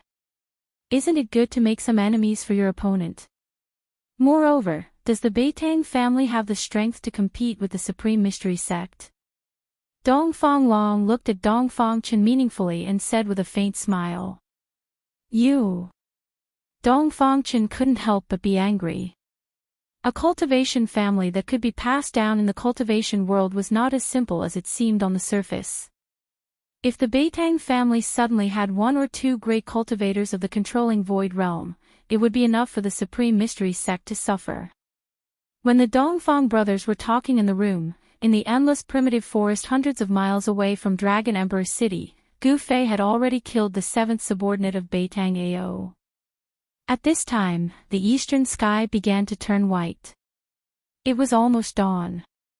After a night of continuous fighting, if not the yin and yang power of the Tai Chi diagram on his chest that supported Gu Fei and prevented him from falling down, Gu Fei would have long been exhausted and killed by Beitang Ao. This yin-yang fish jade pendant that had integrated into his chest definitely had a big secret. Although the extraordinariness of the jade pendant made Gu Fei a bit uneasy, he was still glad that this mysterious jade pendant had saved him once again. Beitang Ao was completely driven mad. Seeing his subordinates being killed by Gu Fei one after another, he couldn't do anything to Gu Fei, which made him furious. 7 of his 14 subordinates had already died. Additionally, it was almost dawn. In the dark, he couldn't do anything to Gu Fei. When dawn came, Gu Fei would have nowhere to hide. You 7, don't scatter. Beitang Ao directly ordered. He wanted to persist until dawn. In the dark environment, Gu Fei could take advantage of it. In the daytime, he wouldn't be so lucky. However, things often didn't develop according to people's ideas. No one could predict what would happen in the next moment. When Beitang Ao was thinking about how to kill Gu Fei, an unexpected person suddenly appeared and directly took Beitang Ao away. The 7 men in black were suddenly shocked and at a loss. Because the person who took Beitang Ao away was his uncle, Beitang Yi. Uncle. Beitang Ao said in shock. Be quiet. Beitang Yi said in a low voice. His expression was a bit flustered. He didn't care about the life and death of his 7 subordinates. He took Beitang Ao and like a ghost, they passed through the jungle and quickly went far away. Right when Beitang Yi brought Beitang Ao away and disappeared into the boundless primitive forest, a myriad of thread-like golden lights suddenly descended from the sky. The 7 black-clothed men who were at a loss of what to do in the forest were instantly penetrated by the golden threads, and they didn't even have the time to let out a blood-curdling scream before they instantly died miserably on the spot. After the thousands of golden threads killed the 7 men of Beitang Ao, they didn't dissipate.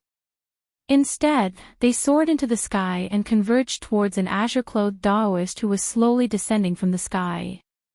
Then, all of the golden threads entered the Taoist's fluttering sleeves. Chapter 130. Standing at the top of the tree, Dan Chenzi glanced around and couldn't help but frown as he sensed that there were some extremely obscure auras nearby. Not all of the people who were peeping in the dark left. Some of them followed him. At this moment, a figure silently walked out of the woods. Greetings, Uncle Master. The man came under the tree and bowed towards Dan Chenzi. Dan Chenzi lowered his head and looked at the man under the tree. He was in rags and had messy hair and a dirty face. It was almost impossible to identify his appearance. How dare they? Dan Chenzi couldn't help being furious at the sight of Gu Fei's appearance. Beitang clan is too much. How dare they hunt down a disciple of my Taishan sect?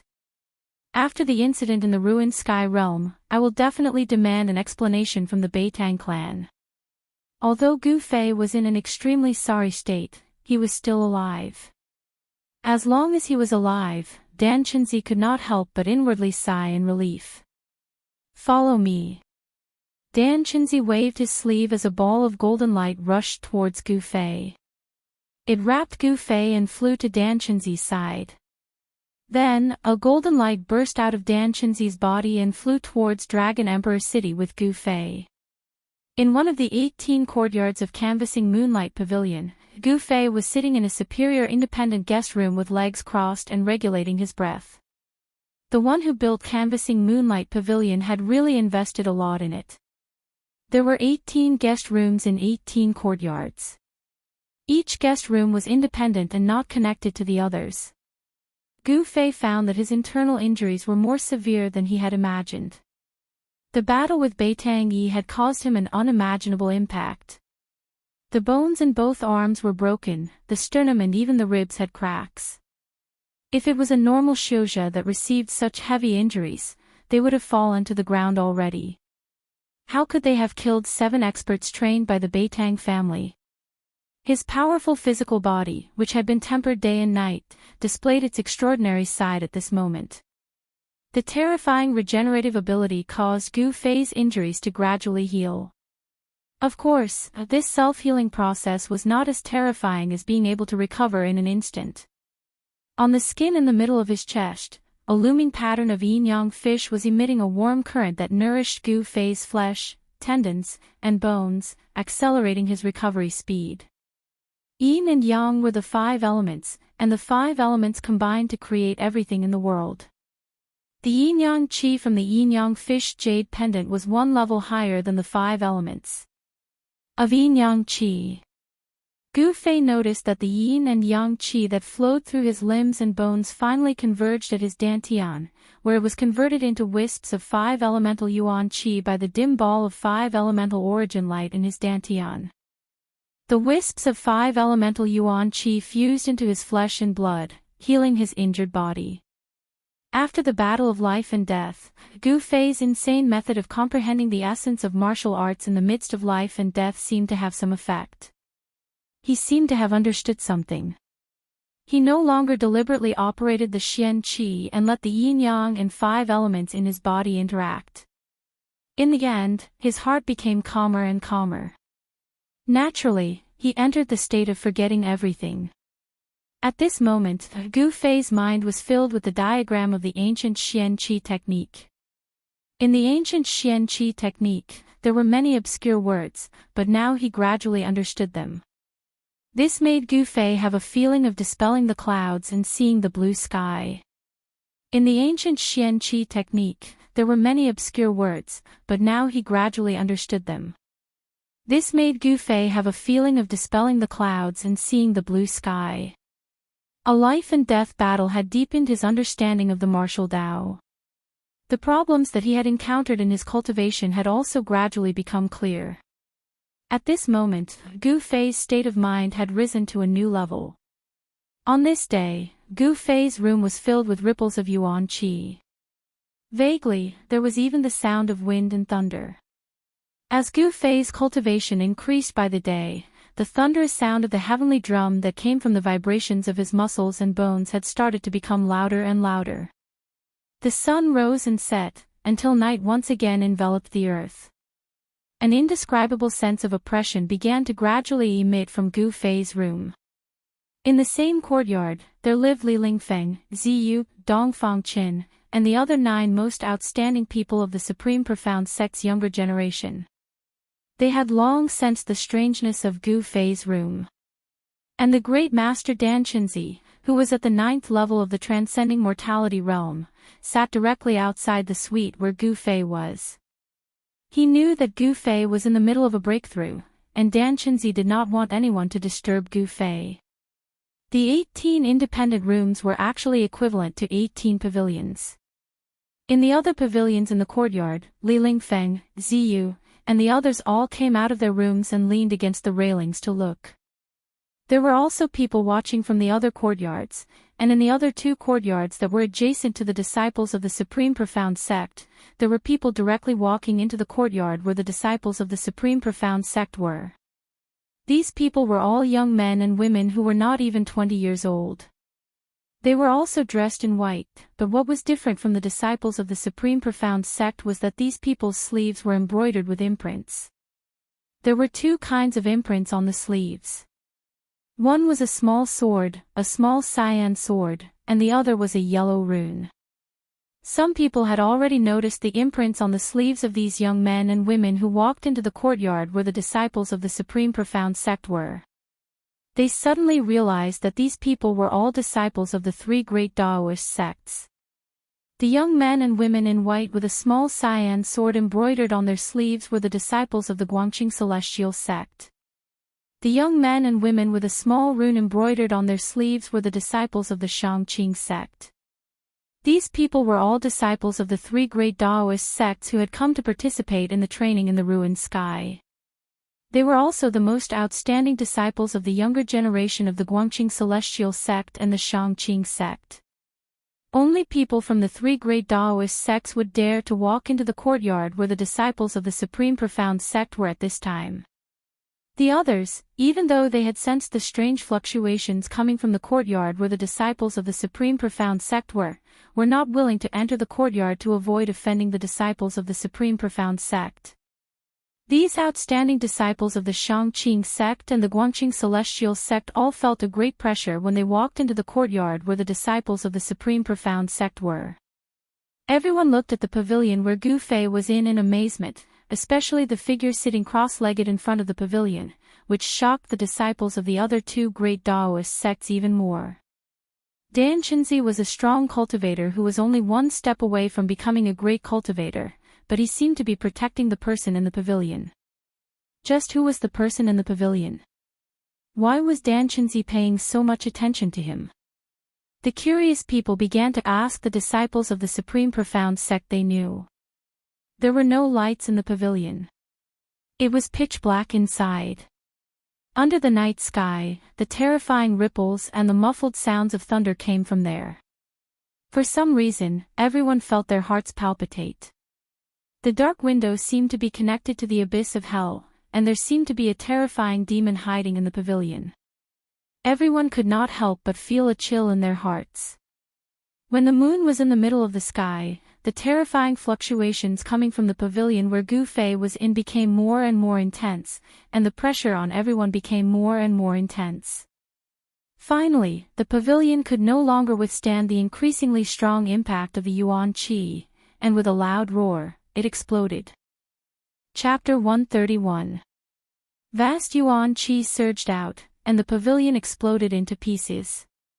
Broken bricks and tiles scattered in all directions.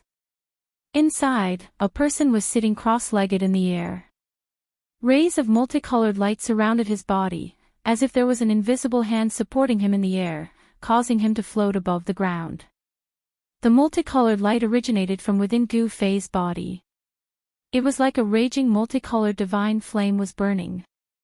Refining the true body with the fire of Yuan Qi, reaching the extreme and then sublimating, at some unknown time, the yin-yang fish pattern formed by the yin-yang jade pendant in the middle of Gu Fei's chest had already completely quietened down. There was no longer any fluctuation of yin and yang energy emitted from it. The pavilion exploded into pieces, and the broken tiles and beams that exploded out were all intercepted by Dan Chenzi, who was sitting cross-legged in front of the pavilion. Dan Chenzi only extended his right hand and lightly pressed forward. The scattered tiles and broken bricks that were flying in all directions instantly stopped. They were restrained by him, and then like raindrops, they fell down. The eyes of Gu Fei, who was sitting cross-legged in the air, were tightly closed. His body was violently trembling. He felt as if he had broken some kind of shackle in his body, and opened a treasure in his body. A surge of power, a surge of Yuan Qi that was much stronger than the peak of the 8th level of the martial saint realm, surged out from within his body. His flesh and blood were trembling, his bones and joints were making noises, and all the bones in his body were trembling. Every inch of his body that could be reached by Yuan Qi seemed to be undergoing a subtle change. Like broken porcelain, his sternum and ribs that were full of cracks were repairing at a speed visible to the naked eye, and new bones were growing from the wounds. The broken bones in his arm were also joined together by the surge of Yuan Qi. They grew and repaired in the multicolored light that was like waves of the sea. Gu Fei seemed to have been reborn from the ashes. His heavily injured body was rapidly healing. The battle of life and death last night had allowed him to take another step forward on the road of martial arts. He was undergoing a metamorphosis. This transformation could be said to be a transformation that paved the way for the final breakthrough to the transcending mortality stage. Gu Fei walked step by step on the road of martial arts and finally reached the end of the realm of self-awakening. He stood in front of the screen wall of another great realm. The thunderous sound of the sky drum had strengthened his bones and muscles. Faint thunderous sounds could still be heard coming from Gu Fei's body. Along with the frequency of the thunderous sounds, the natural energy around his body began to vibrate rhythmically. Visible ripples spread out from Gu Fei's body. In the nearby pavilions, the outstanding members of the younger generation from the three great Taoist sects couldn't help but exclaim in admiration. Among them, the eyes of the female cultivators shone brightly. However, not everyone was happy to see Gu Fei make a breakthrough in his cultivation.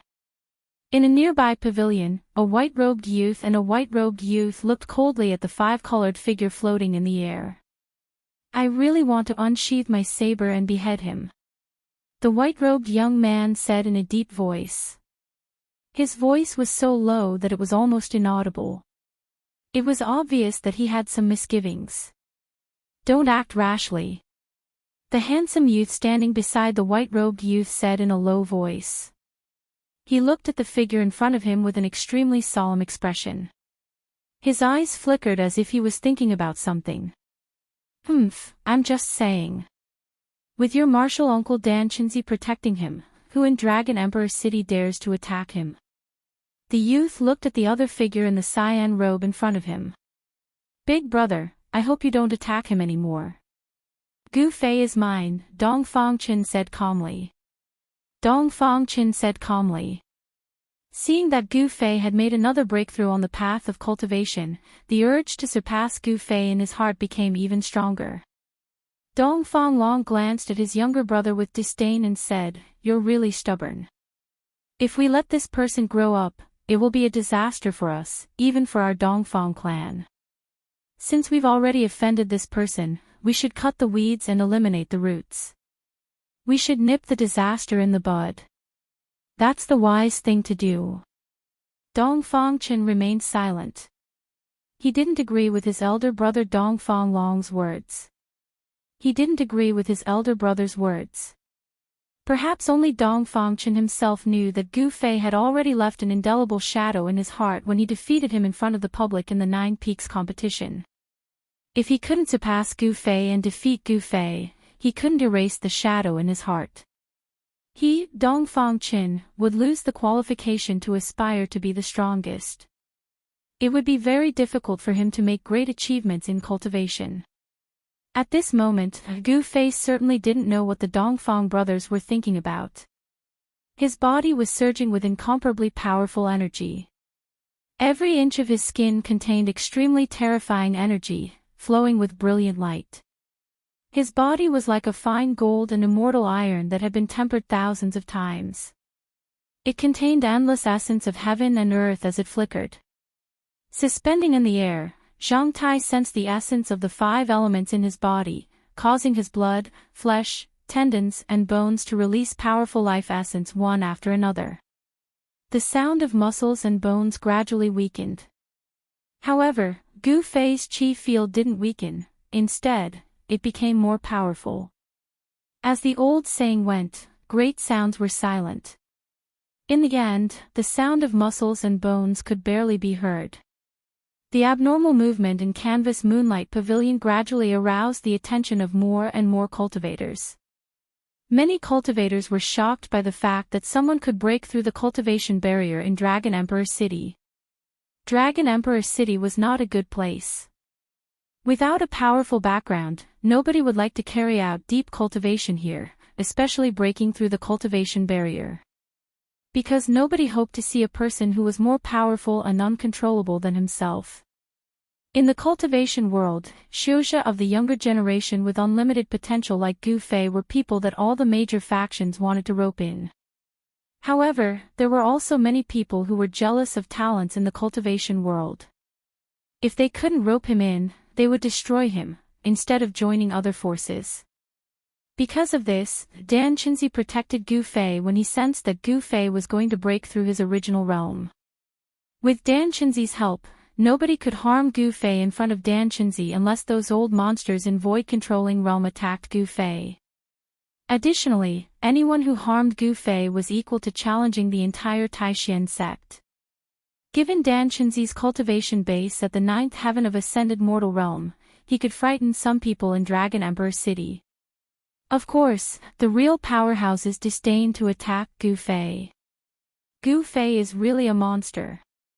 In a pavilion about 60 m away from Gu Fei, Li Lingfeng sighed with emotion as he watched the colorful figure in front of him. Two teenagers were standing on Li Lingfeng's side. One was a handsome teenager who was so beautiful that even women would be jealous of him. Of course, he was Ziyu, who looked like a girl. The other teenager was carrying a long sword on his back. His robe fluttered in the wind as he gave off a sharp chi field like the edge of a sword. Chapter 132. At some unknown time, Gu Fei's hands were able to move. His muscles and bones surged, rapidly healing his injured body. His broken arm had already been completely healed. Miraculously, at this time, the life essence energy within Gu Fei's body was flourishing to the extreme. Gu Fei floated in the air around 20 feet above the ground. Endless heaven and earth origin energy constantly gathered around him. Spiritual light flashed and spiritual energy surged in a 100-foot radius. His eyes were closed and his hands were constantly moving. It seemed as if he was making random movements. Everyone was confused, but Dan Chinzi's calm eyes began to shine. As time passed, the canvassing moon pavilion was strangely quiet. It was so quiet that it caused one to feel an indescribable pressure. Who knew how many pairs of eyes were watching the canvassing moon pavilion? In the latter half of the night, the darkest period before dawn, Gu Fei's hands began to move in a seemingly chaotic manner. These seemingly untraceable movements began to reveal a somewhat mysterious flavor. Turn disorder into order, turn the impossible into the law. The 3,000 great Daos all lead to the same destination. Dan Chinzi looked at Gu Fei's dancing hands and his eyes shined with a brilliant light. From Gu Fei's movements, he could feel the aura of the Dao. Although Gu Fei's movement seemed casual, the truth was that this was a manifestation of the Dao. From the mundane to the simple, Gu Fei was immersed in a mysterious martial realm. That complex martial intent was slowly peeled away by him, and he began to simplify it. Then, he began to practice it with his hands. It could be said that at this moment, Gu Fei had touched upon the edge of the Dao. Martial skills were also part of the Dao. Gu Fei's comprehension of martial had already touched upon the threshold of skill nearing the Dao. By this point, even the disciples of the younger generation from the three great Daoist societies could tell that Gu Fei was extraordinary. However, they didn't have a cultivation base like Dan Chinzi's. Gu Fei gave them a mysterious and unfathomable feeling. Although Li Lingfeng and the others seemed to have noticed something from Gu Fei's waving hands, they couldn't tell what it was exactly. They couldn't tell what it was, nor could they grasp it. Gu Fei's hands began to simplify the complicated movements. Then, a series of mysterious hand seals began to appear between his hands. As the hand seals appeared, terrifying waves began to emit from his fingers. It wasn't the wave of magic power, and it wasn't the power of divine arts released by divine arts practitioners. Among the experts of the younger generation, no one knew what kind of power the Mudra that Gu Fei had displayed represented. After all, the true meaning of martial arts had long disappeared. The path of martial arts had long declined in the Tinglong continent. Even though they didn't know what the Mudra represented, everyone could sense the terrifying power of the Mudra. It wasn't a Daoist method, but it was better than a Daoist method. It wasn't a divine art, but it was better than a divine art. At the sight of this scene, everyone was extremely shocked. Perhaps, in Dragon Emperor City, besides some old monsters, only Gu Fei knew that this was a manifestation of the martial arts. The mysterious Madra was a battle skill that was one level higher than the 5 Elements Fist, the 5 Elements Extermination Madra. The true martial arts have reappeared. Such words came out from Dragon Emperor City. Then, several strands of immortal thoughts that made even Dan Chenzi's heart palpitate instantly retreated and became silent. Dragon Emperor City is indeed a land of crouching tigers and hidden dragons. Dan Chenzi let out a sigh of relief. The masters of those strands of immortal thoughts were very terrifying. They were definitely old monsters in the void-controlling realm. Of course, even these old monsters didn't want to offend the Taishan sect. After all, the 3 major sects were closely connected. Offending the Taishan sect was equivalent to offending the 3 major sections. Not everyone could bear the terrible consequences of offending the 3 major sections. The 5 Elements Madra gradually turned from complicated to simple.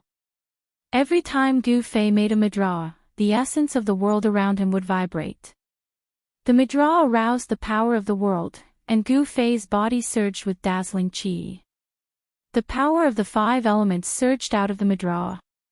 Sometimes, green light shone in the sky, illuminating the world. Sometimes, golden light shone like a scorching sun in the dark night. Sometimes, flames surged and drowned in a sea of fire. Sometimes, the sky turned dark and he was surrounded by dust and sand. Sometimes, water vapor surged and his body seemed to be surrounded by towering waves. With the change of the Madra, the power of the 5 elements that erupted from Gu Fei's body also changed. He was in an ethereal state, and his body and cultivation method were completely in harmony. At this moment, the Madra came from his heart, which was a natural reaction of the profound meaning of the martial arts technique. Although the 5 elemental extermination seal was just a practice, the moment the seal was executed, the power that was emitted had already shaken the heavens and earth. Not only did the faces of the young experts turn pale, even the transcending mortality realm cultivators were shocked when they saw this. It was not difficult to see that although Gu Fei's cultivation had not reached the transcending mortality realm, his strength was comparable to that of a cultivator who had just entered the transcending mortality realm. This young man was terrifying. He might be able to break the common sense of the cultivation world and challenge cultivators of a higher realm. At this time, there was already a group of heavily armored soldiers gathered outside the Canvas Moon Pavilion. When Gu Fei was cultivating, the vast yuan qi that surged out had caused the pavilion to collapse, and the sound it made was so loud that it attracted a group of patrolling soldiers from the city guard. However, when these soldiers arrived at the Canvas Moon Pavilion, they did not dare to barge in. Instead, they waited for orders from above. The background of the Canvas Moon Pavilion was not simple. Even the Southern Wasteland Duke did not want to offend the Canvas Moon Pavilion. When the sky was about to brighten, Gu Fei woke up from the mysterious martial realm.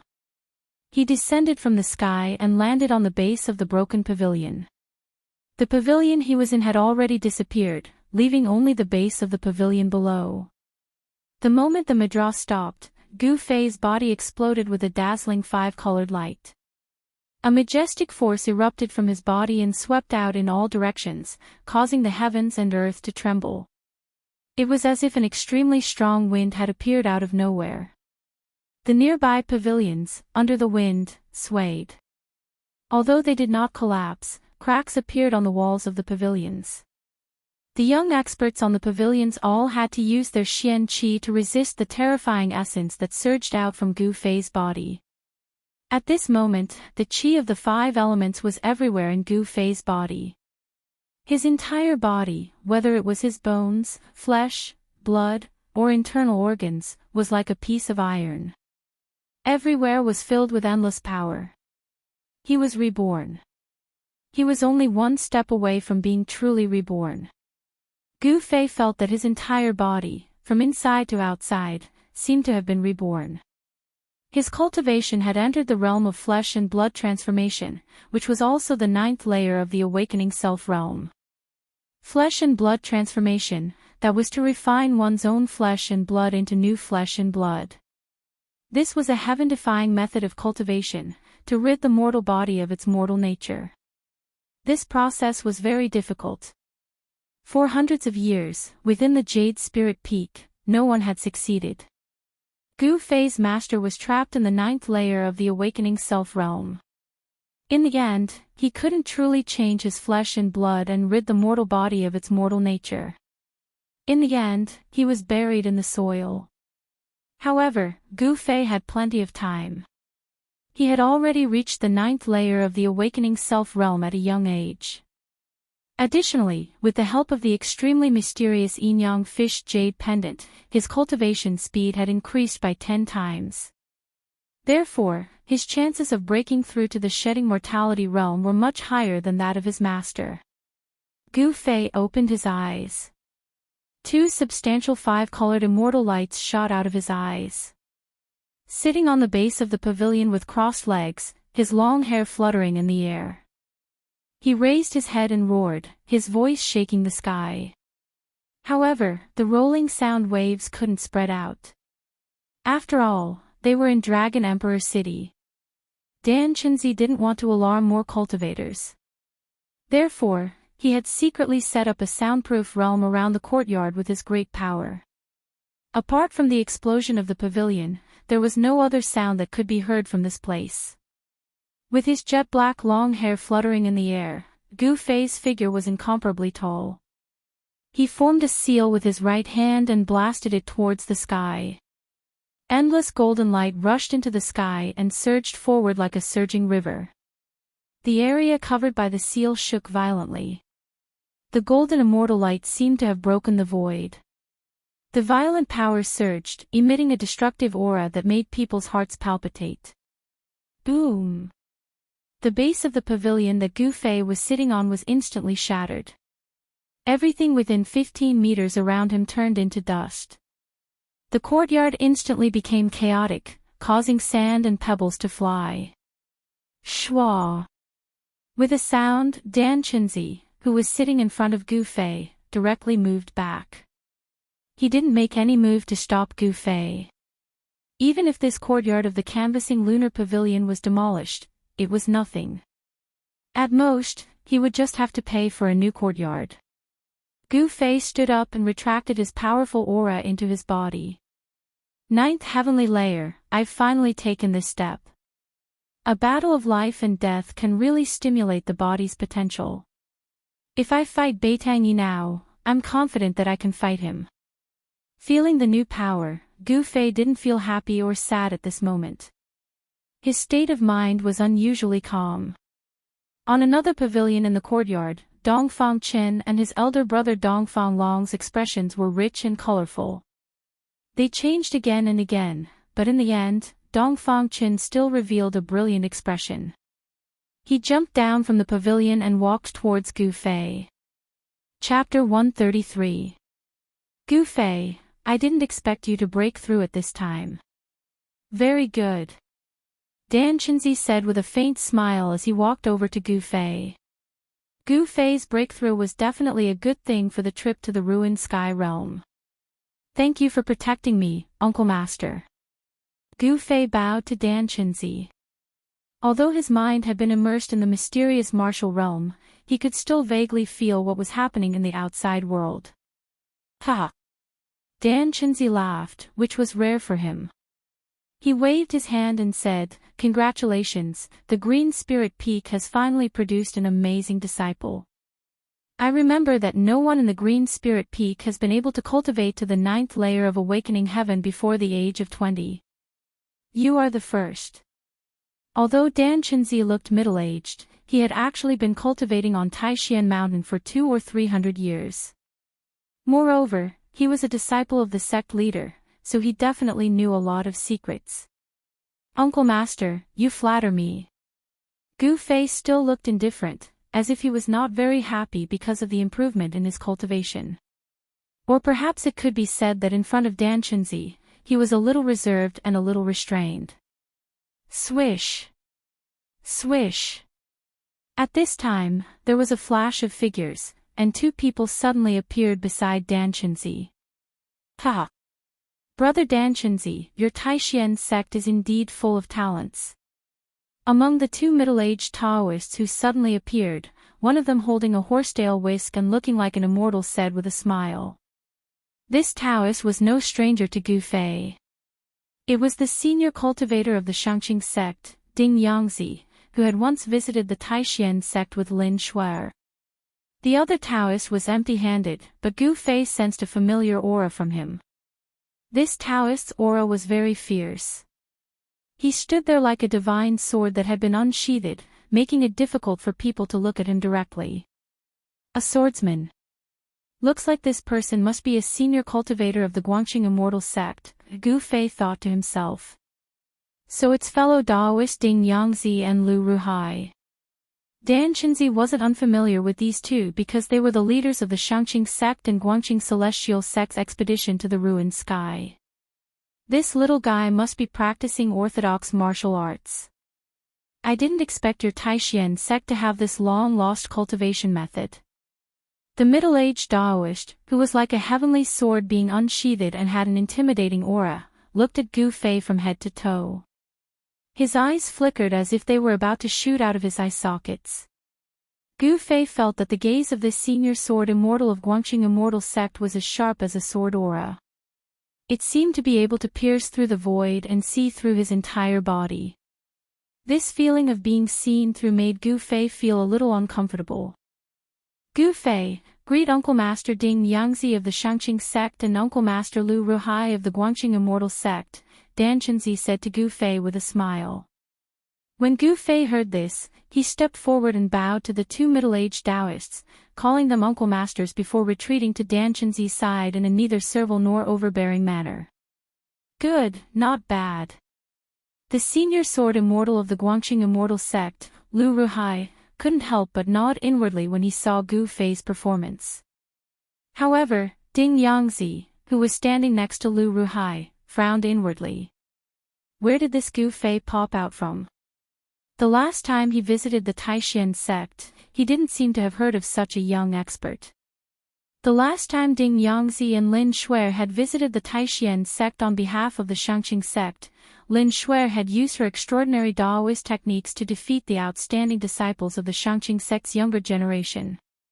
Even Dongfang Qin had been defeated by her Daoist talisman techniques. If the Taishian sect had more powerful young disciples, they would have already jumped out to compete with Lin Shuer. At this time, the disciples of the three great Daoist sects who were watching nearby also walked over. Greetings, Uncle Master and Uncle Masters.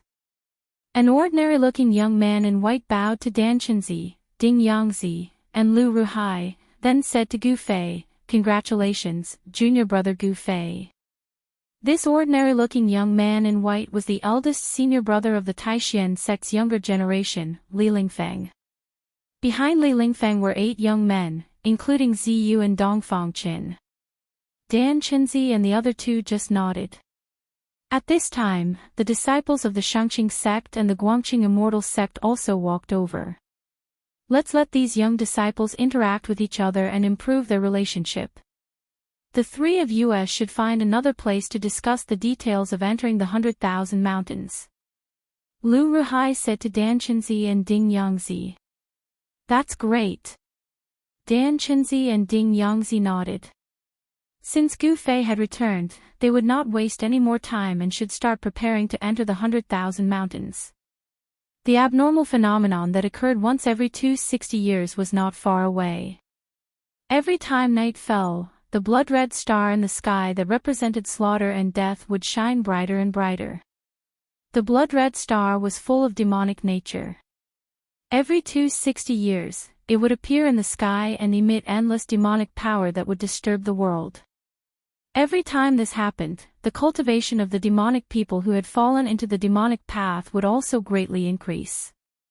For those who had fallen into the demonic path, the appearance of the demonic star that occurred once every 260 years was their sacred day. Legend had it that the day the demonic star shone in the sky was the day when the demonic ancestor returned. At this time, the demonic cultivators would be affected by the demonic star, and the demonic chi in their bodies would surge, becoming much stronger than usual.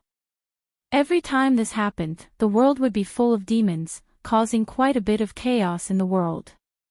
The three great Taoist sects would also take advantage of the time when the power of the demonic star caused the power of heaven and earth to become chaotic, and the power of the seal would weaken, thus opening the space barrier of the ruined sky realm and allowing them to enter the ruined sky realm. After Dan Chenzi and the other two turned into beams of light and left, a tall young man with eyes like cold stars, who was the leader of the Shangqing sect, walked up and looked at Gu Fei. "You are Gu Fei.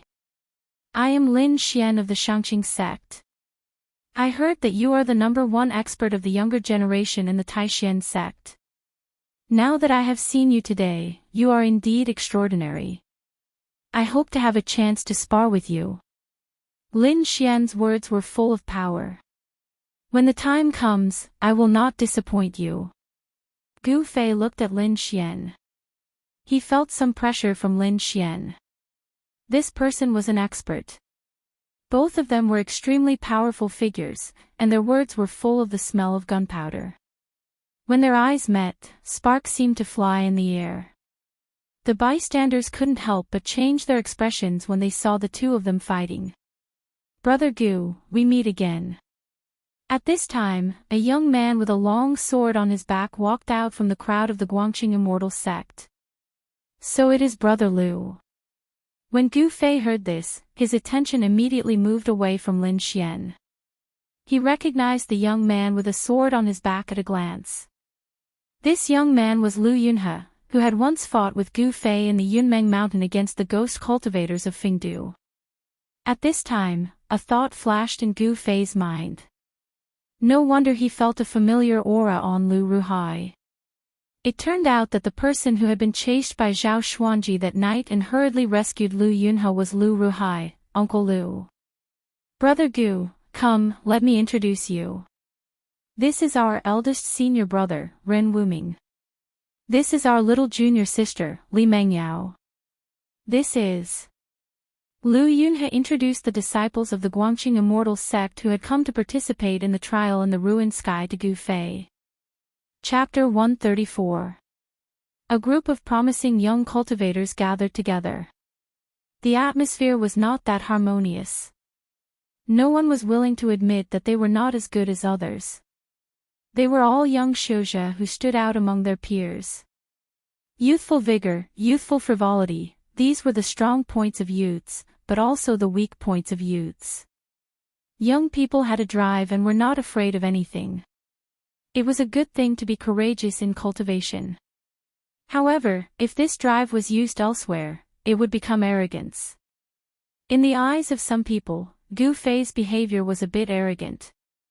Although they witnessed the process of Gu Fei breaking through the cultivation barrier, it did not mean that the Shangqing sect and Guangqing Immortal sect would be afraid of him. After chatting for a while, Lin Xian left with the Shangqing sect.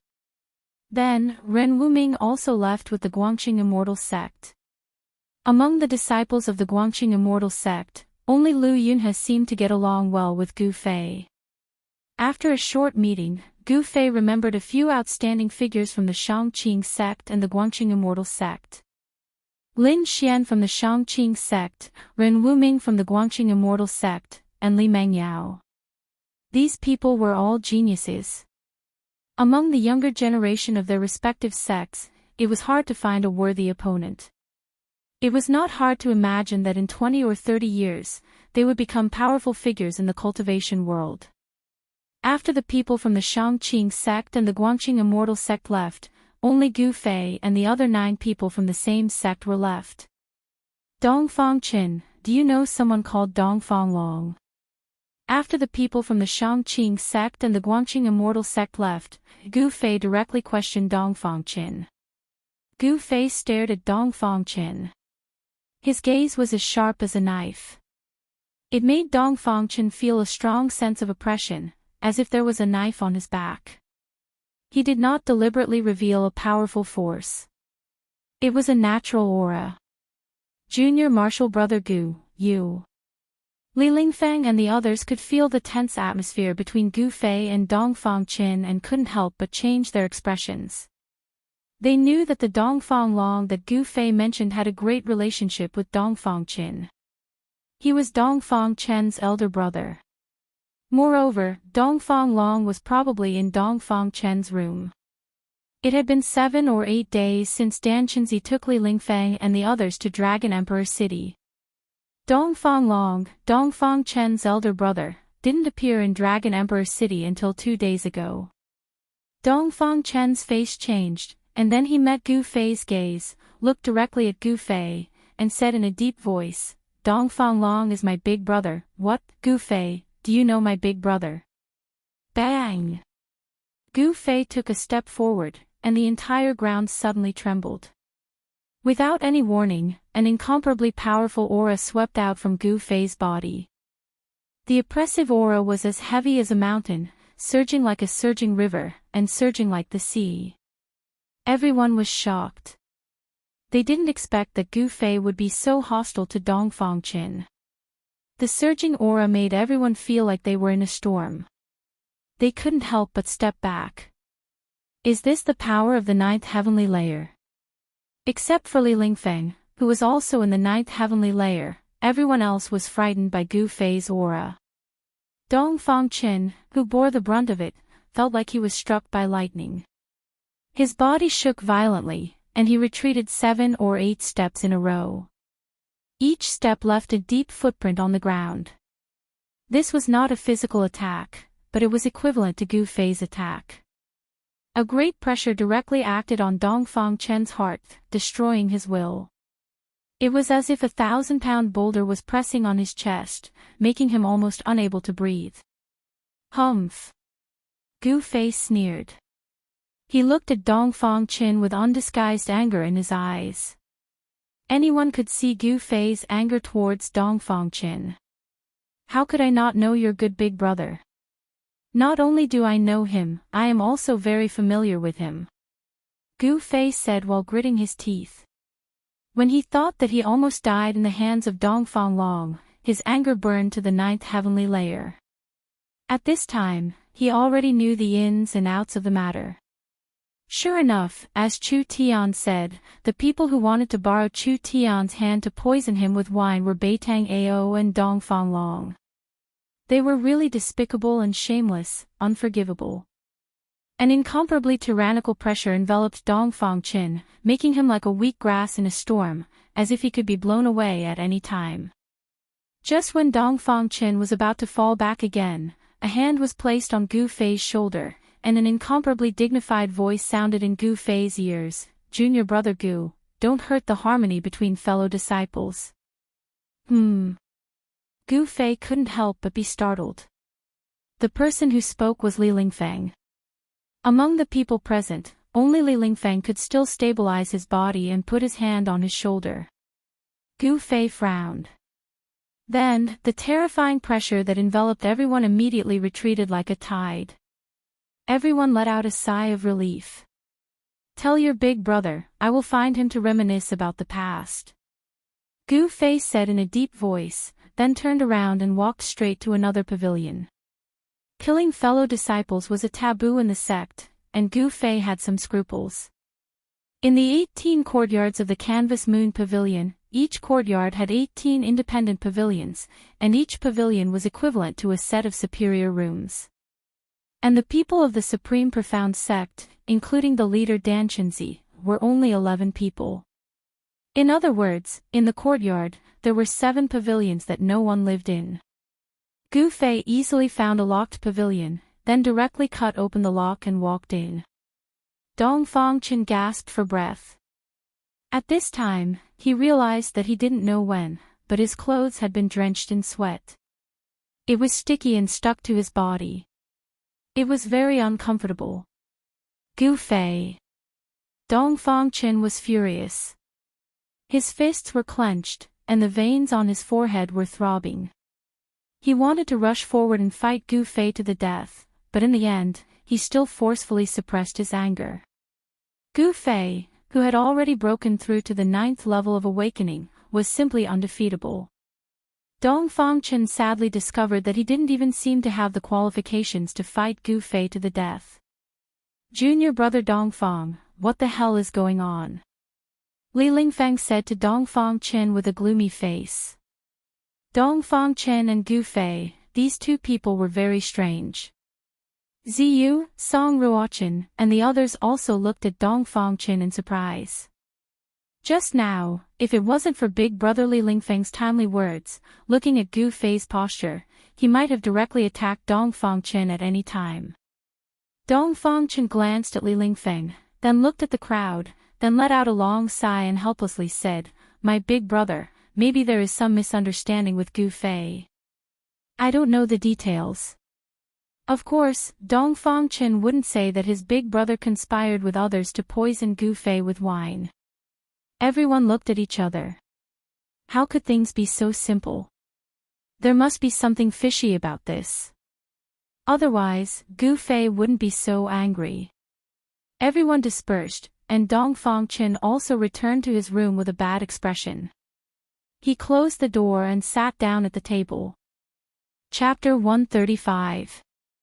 At noon, a figure in white silently rushed out of Dongfang Chen's room. It was a young man with a treasured saber on his waist. He was Dongfang Long. Dongfang Long coldly glanced at the pavilion Gu Fei was in and revealed an expression that was not a smile. Then, he walked out of the courtyard and directly left the canvas lunar pavilion, drifting away. After a short while, a youth in white clothes arrived in front of a magnificent mansion in the central region of Dragon Emperor City. After looking around for a short while, the youth entered this extremely magnificent mansion. There were 4 soldiers dressed in winter iron armor standing on either side of the main gate of the mansion.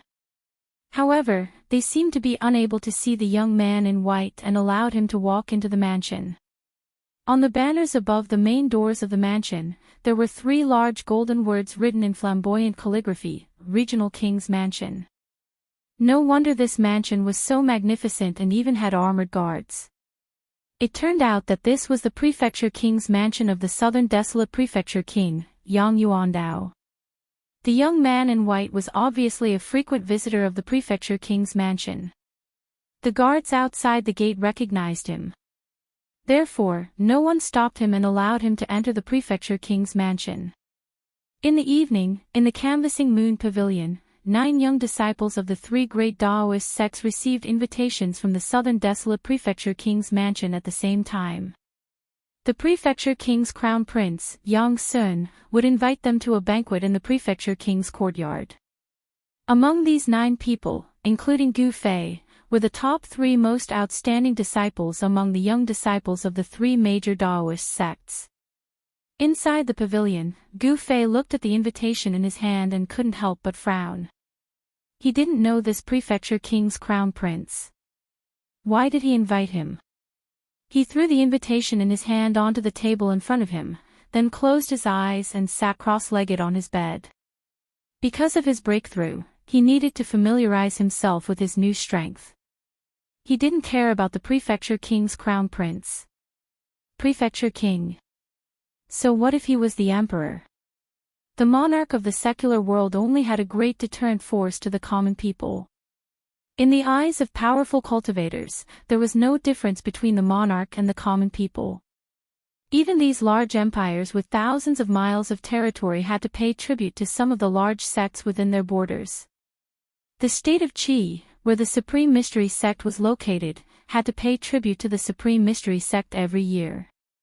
In the early evening, tens of thousands of households in Dragon Emperor City had lit up their lights. If someone watched Dragon Emperor City from afar, he would find that Dragon Emperor City was like a bright lamp in the endless primeval woods in the night. The pitch-dark, high city wall of Dragon Emperor City isolated the 2 different worlds. Outside the city wall, it was an endless wilderness covered with dense primitive woods. Inside the city wall, it was a prosperous human world. Of course, there were also foreign cultivators in Dragon Emperor City. Although humans occupied the majority of the population, it was not the southern wilderness prefecture conferred by the royal households of Yan country, but the hundreds of clans in southern wilderness. Actually, it was more appropriate to call them the Southern Wasteland Barbarians. The Southern Wasteland Prefecture King's Palace was located in a courtyard in the west of the city. It occupied a vast area, and the layout was very particular. There were pavilions, terraces, small bridges, flowing rivers, strange rocks, fake mountains, and verdant trees. It was completely in the style of the Central Plains. After passing through the garden, there was a small lake at the back of the courtyard. Although it was a small lake, it had a circumference of several hundred mu. In the middle of the lake, there was a pavilion and a white jade bridge that spanned across the surface of the lake, connecting both sides. At this moment, melodious music drifted out from the pavilion in the middle of the lake. In the hall on the second floor of the pavilion, the ground was covered with a thick golden silk carpet. There were 9 tables on both sides of the hall. Each distinguished guest had his own table and sat cross-legged. As the host, Yang Sun, the son of the Southern Wasteland Prefecture King, was sitting at the head of the hall. In the middle of the hall, there were glamorous singers singing and dancing. There were only a few people sitting on both sides of the hall. Most of the seats were empty. Those sitting on the seats were all young men with dignified chi and strong vitality. As they looked around, their eyes flickered with shrewd light. These young men were all in their early 20s. Obviously, they were the outstanding figures of the young generation in southern wilderness. Report. Hu Zhan of the White Tiger clan has arrived. At this moment, a vigorous voice drifted from outside the pavilion. Invite him in. Yang Sun stood up. The other young men in the hall also stood up. The White Tiger clan of the southern wilderness was one of the 4 great saint clans. That Hu Zhan could be said to be the most outstanding character in the White Tiger clan. Among those of the same age as him, it was rare for him to meet a worthy opponent. He was an extremely powerful character. Why did Yang Sun invite him as well? The few young men mumbled in low voices. One could tell that they were very wary of this Hu Zhan. Ha! Old brother Yang. A resonant voice rang out from outside the pavilion as a tall and sturdy figure walked in. The entire pavilion, and even the air above the lake, was reverberating with the voice of this person. Those singers who were in the midst of dancing were all frightened by this sudden voice. They subconsciously halted their movements. Emichim. What's going on? Where are the people from the 3 great Taoist sects? The person who came was a young man with a stocky build, thick eyebrows, and a pair of tiger eyes. His gaze was like that of a ferocious beast. This young man also appeared to be in his early 20s. However, he had a head of white hair that casually flowed behind his back. His entire body exuded an oppressive aura. The eyes of that young man were as sharp as blades. He swept his gaze around the great hall as his countenance turned somewhat unsightly. Old brother Yang, what do you mean by this? I'm here for the people from the 3 great Taoist sects. Where are they? When the few young men in the great hall saw this young man who resembled a ferocious tiger, their countenances involuntarily changed. As for the son of the Jiangling king, Yang Sun, he hurriedly walked over. He. Brother Hu Zhan, please be seated. Don't be impatient, the people from the 3 great Taoist sects should be arriving soon. Yang Sun smiled. Humph. I hope you won't disappoint me. You should know the consequences of making fun of me. This Hu Zhan basically didn't give any face to Yang Sun, the son of the Jiangling king. He directly sat down on the first seat on the left. That fellow Dongfang Long only knows how to come up with rotten ideas. Before the 3 great Taoist sects and the 100 races of the southern desolate region started fighting, I already have a stomach full of anger. Yang Sun was already cursing Dongfang Long in his heart. However, this idea of Dongfang Long's really moved Yang Sun. With the people from the 3 great Taoist sects, it could be considered a good plan to deal with these arrogant fellows from the southern desolate regions. Young Jian had an ugly expression on his face as he returned to his seat unhappily. Just when he sat down, that booming voice rang out again. Reporting. Gui Ting of the Black Tortoise race has arrived. Emichim. Why is that bastard Gui Ting here as well? When Hu Zhan heard the name Gui Ting, he couldn't help but frown. At this moment, the sound of heavy footsteps rang out from outside. It was as though a gigantic monster was walking in from the outside. The entire pavilion seemed to be trembling along with the sound of footsteps. However, when the person outside entered the great hall, everyone discovered that the person who made such heavy footsteps was actually a yellow-skinned young man who was less than 5 chi tall. His hands hung down to his knees, and he had a pointy head and a narrow forehead. Humph. Smelly tiger, I didn't expect you to be here as well. The strange-looking young man treated Yang Sun, his master, as though he was transparent. After sweeping his gaze across the great hall, his gaze landed on Hu Zhan. What's wrong? Is your turtle shell itching again? Do you want to get beaten up? Hu Zhan glared at Gui Ting with his tiger-like eyes. A fierce killing intent immediately spread out from his body. Smelly tiger, what's the use of being fierce to me? If you have the guts, go and beat up the people from the 3 great Taoist sects. Gui Ting took heavy steps towards Hu Zhan and directly sat down on the seat beside Hu Zhan. At this moment, everyone could clearly see that there was a bulge on Gui Ting's back. It seemed as though there was something like a pot hidden under his clothes. Could it be that he was still carrying his turtle shell? Everyone present was an outstanding figure among the younger generation of the southern desolate regions. Naturally, they knew the cultivation method of the Black Tortoise clan. Seeing how heavy Gui Ting's steps were, he should still be carrying his turtle shell. Reporting. The Guangxing Celestial sects Ren Wuming, Lu Yunhe, and Li Mengyao have arrived. When the elites of the southern desolate regions in the pavilion heard this, their expressions immediately turned solemn. They all looked towards the entrance of the pavilion. The people from the 3 great Dao sects had finally arrived. Chapter 136. Ha! The friends from the Guangxing Immortal sect have arrived. Quickly invite them in. Quickly invite them in.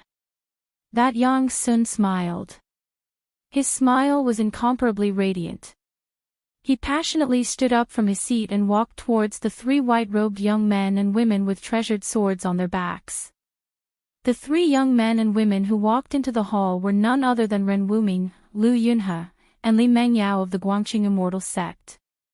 The prince of the Jiangling king, Yang Sun, was clearly much more enthusiastic towards Ren Wuming and the other 2 compared to Hu Zhan of the White Tiger clan and Gui Ting of the Black Tortoise clan. Yang Sun personally led Ren Wuming and the other 2 to the row of empty seats on the right. Ren Wuming was the eldest apprentice brother of the Guangxing Immortal sect. Hence, he sat on the first seat on the right. Lu Yunhe sat below Ren Wuming, followed by Li Mengyao. The junior apprentice sister of Guangxing, Li Mengyao, wore white clothes that fluttered in the wind. Her skin was whiter than snow. At the instant she walked in, the eyes of the disciples from the major powers of the southern desolate region all lit up. She had a pair of clear and spirited eyes, long eyelashes, rosy and sexy lips, and a head full of jet-black long hair that was like a black waterfall cascading down her back. In addition, she had been cultivating the sword Dao for many years and had a treasured sword on her back. This caused this junior apprentice sister of Guangxing to have a heroic spirit amidst her gentleness, making her disposition even more attractive. Facing the scorching gazes of those people, Li Mingyao's expression was indifferent. There wasn't the slightest bit of fluctuation on her beautiful face. She was like a fairy from the Moon Palace who didn't eat the food of the mortal world. At this moment, the female singers who were performing in the hall had already been ordered to retreat by Yang Sun. Reporting. Lin Xian, Zhu Yiqi, and Yi Chen from the Shangqing sect have arrived. Just as Ren Wuming and the others sat down, the welcoming voice rang out once again. At the entrance of the hall, 3 young men in their early 20s walked in. Next, the people invited by Yang Sun also arrived one after another. As the owner of this place, Yang Sun entered and exited the hall, standing up to welcome the distinguished guests. At this moment, everyone could see that Yang Sun, the Royal Highness of Duke Xing, wasn't that enthusiastic towards the young talents of the major local forces in South Wilderness. Instead, he treated the young disciples of the three major Taoist sects who had temporarily settled in Dragon Emperor City warmly and considerately. When Hu Zhan saw Yang Sun treating him so lightly, he couldn't help but feel angered. As for Gue Ting of the Black Tortoise clan, he didn't treat it as a big deal. His beady eyes would occasionally roam about the Dao sect's disciple. In the end, out of the 9 elites of the southern desolate regions, only 7 people came. There were 2 empty seats. Evidently, the 2 people Yang Sun invited didn't come. Perhaps those 2 did not even deign to come. After all, the one who ruled the southern wasteland was not the southern wasteland duke, Yang Yuandao, who was conferred the title of the southern wasteland duke by the Yan kingdom. Instead, it was the various great powers behind the southern wasteland elites. Additionally, these forces were not limited to Dragon Emperor City, even the entire South Wilderness was their world. The southern wasteland was an ancient hell filled with legends. According to legends, the southern wasteland had already existed since the ancient times. In the depths of the southern wasteland was the 100,000 mountain range. The 100,000 mountain range was even more mysterious. Even the barbarians of the southern wasteland weren't willing to step into it easily. The barbarians of the southern wasteland didn't obey the Yan Empire at all. Although the great Yan Empire was powerful, its power lay in the territory of the Central Plains. In this boundless wilderness, even the whip of the empire couldn't touch it. The real rulers of the southern wasteland were the clans of those people on the left in the hall of the pavilion. From a certain perspective, these people were on the same level as Duke Yang Yuandao of the southern wasteland. In the eyes of these people, Yang Sun, the Royal Highness of Duke Xing, was nothing. If it was in normal times, these elites of the southern wasteland would simply ignore Yang Sun's invitation. The reason why Hu Zhan and the others came was actually because of the people of the 3 major Taoist sects. Of the 9 seats on the right in the hall, only 1 was empty. In the end, Li Lingfeng and Ziyu still came to keep the appointment. After all, nominally, the southern wasteland Duke Xing's palace was the administrator of the southern wasteland. Therefore, they couldn't refuse the invitation of the Royal Highness of Duke Xing. However, other than cultivating, Gu Fei didn't care about the affairs of the outside world. He directly ignored the invitation of the Royal Highness of Duke Xing. Hence, it seemed that Dongfang Long's scheme was about to fail. Yang Sun didn't see the arrival of the person Dongfang Long spoke of. A trace of disappointment involuntarily flashed in his eyes. He heard that within the 3 major Taoist sects, only that person might be able to suppress the elites of the southern wasteland. After everyone sat down, Yang Sun, the host, didn't even say anything when Hu Zhan already spoke. What a great reputation the 3 major Taoist sects have. I, Hu Zhan, have long wanted to experience the innate techniques of the Taoist sects. As he spoke, Hu Zhan's tiger eyes gleamed with sharpness as they swept past Ren Wuming, Lin Xian, and Li Lingfeng. Hu Zhan had long been itching to fight, wanting nothing more than to have a great battle with the people of the 3 major Taoist sects. From his point of view, among the elites of the 3 major Taoist sects, only these 3 were worthy for him to fight. As for the others, he had no interest at all. When Yang Sun saw that Hu Zhan's words were filled with the smell of gunpowder, he couldn't help but feel joy in his heart. He couldn't be bothered to say anything and was more than happy to watch the show from the side. As expected, the countenances of Li Lingfeng and the others instantly changed when they heard this.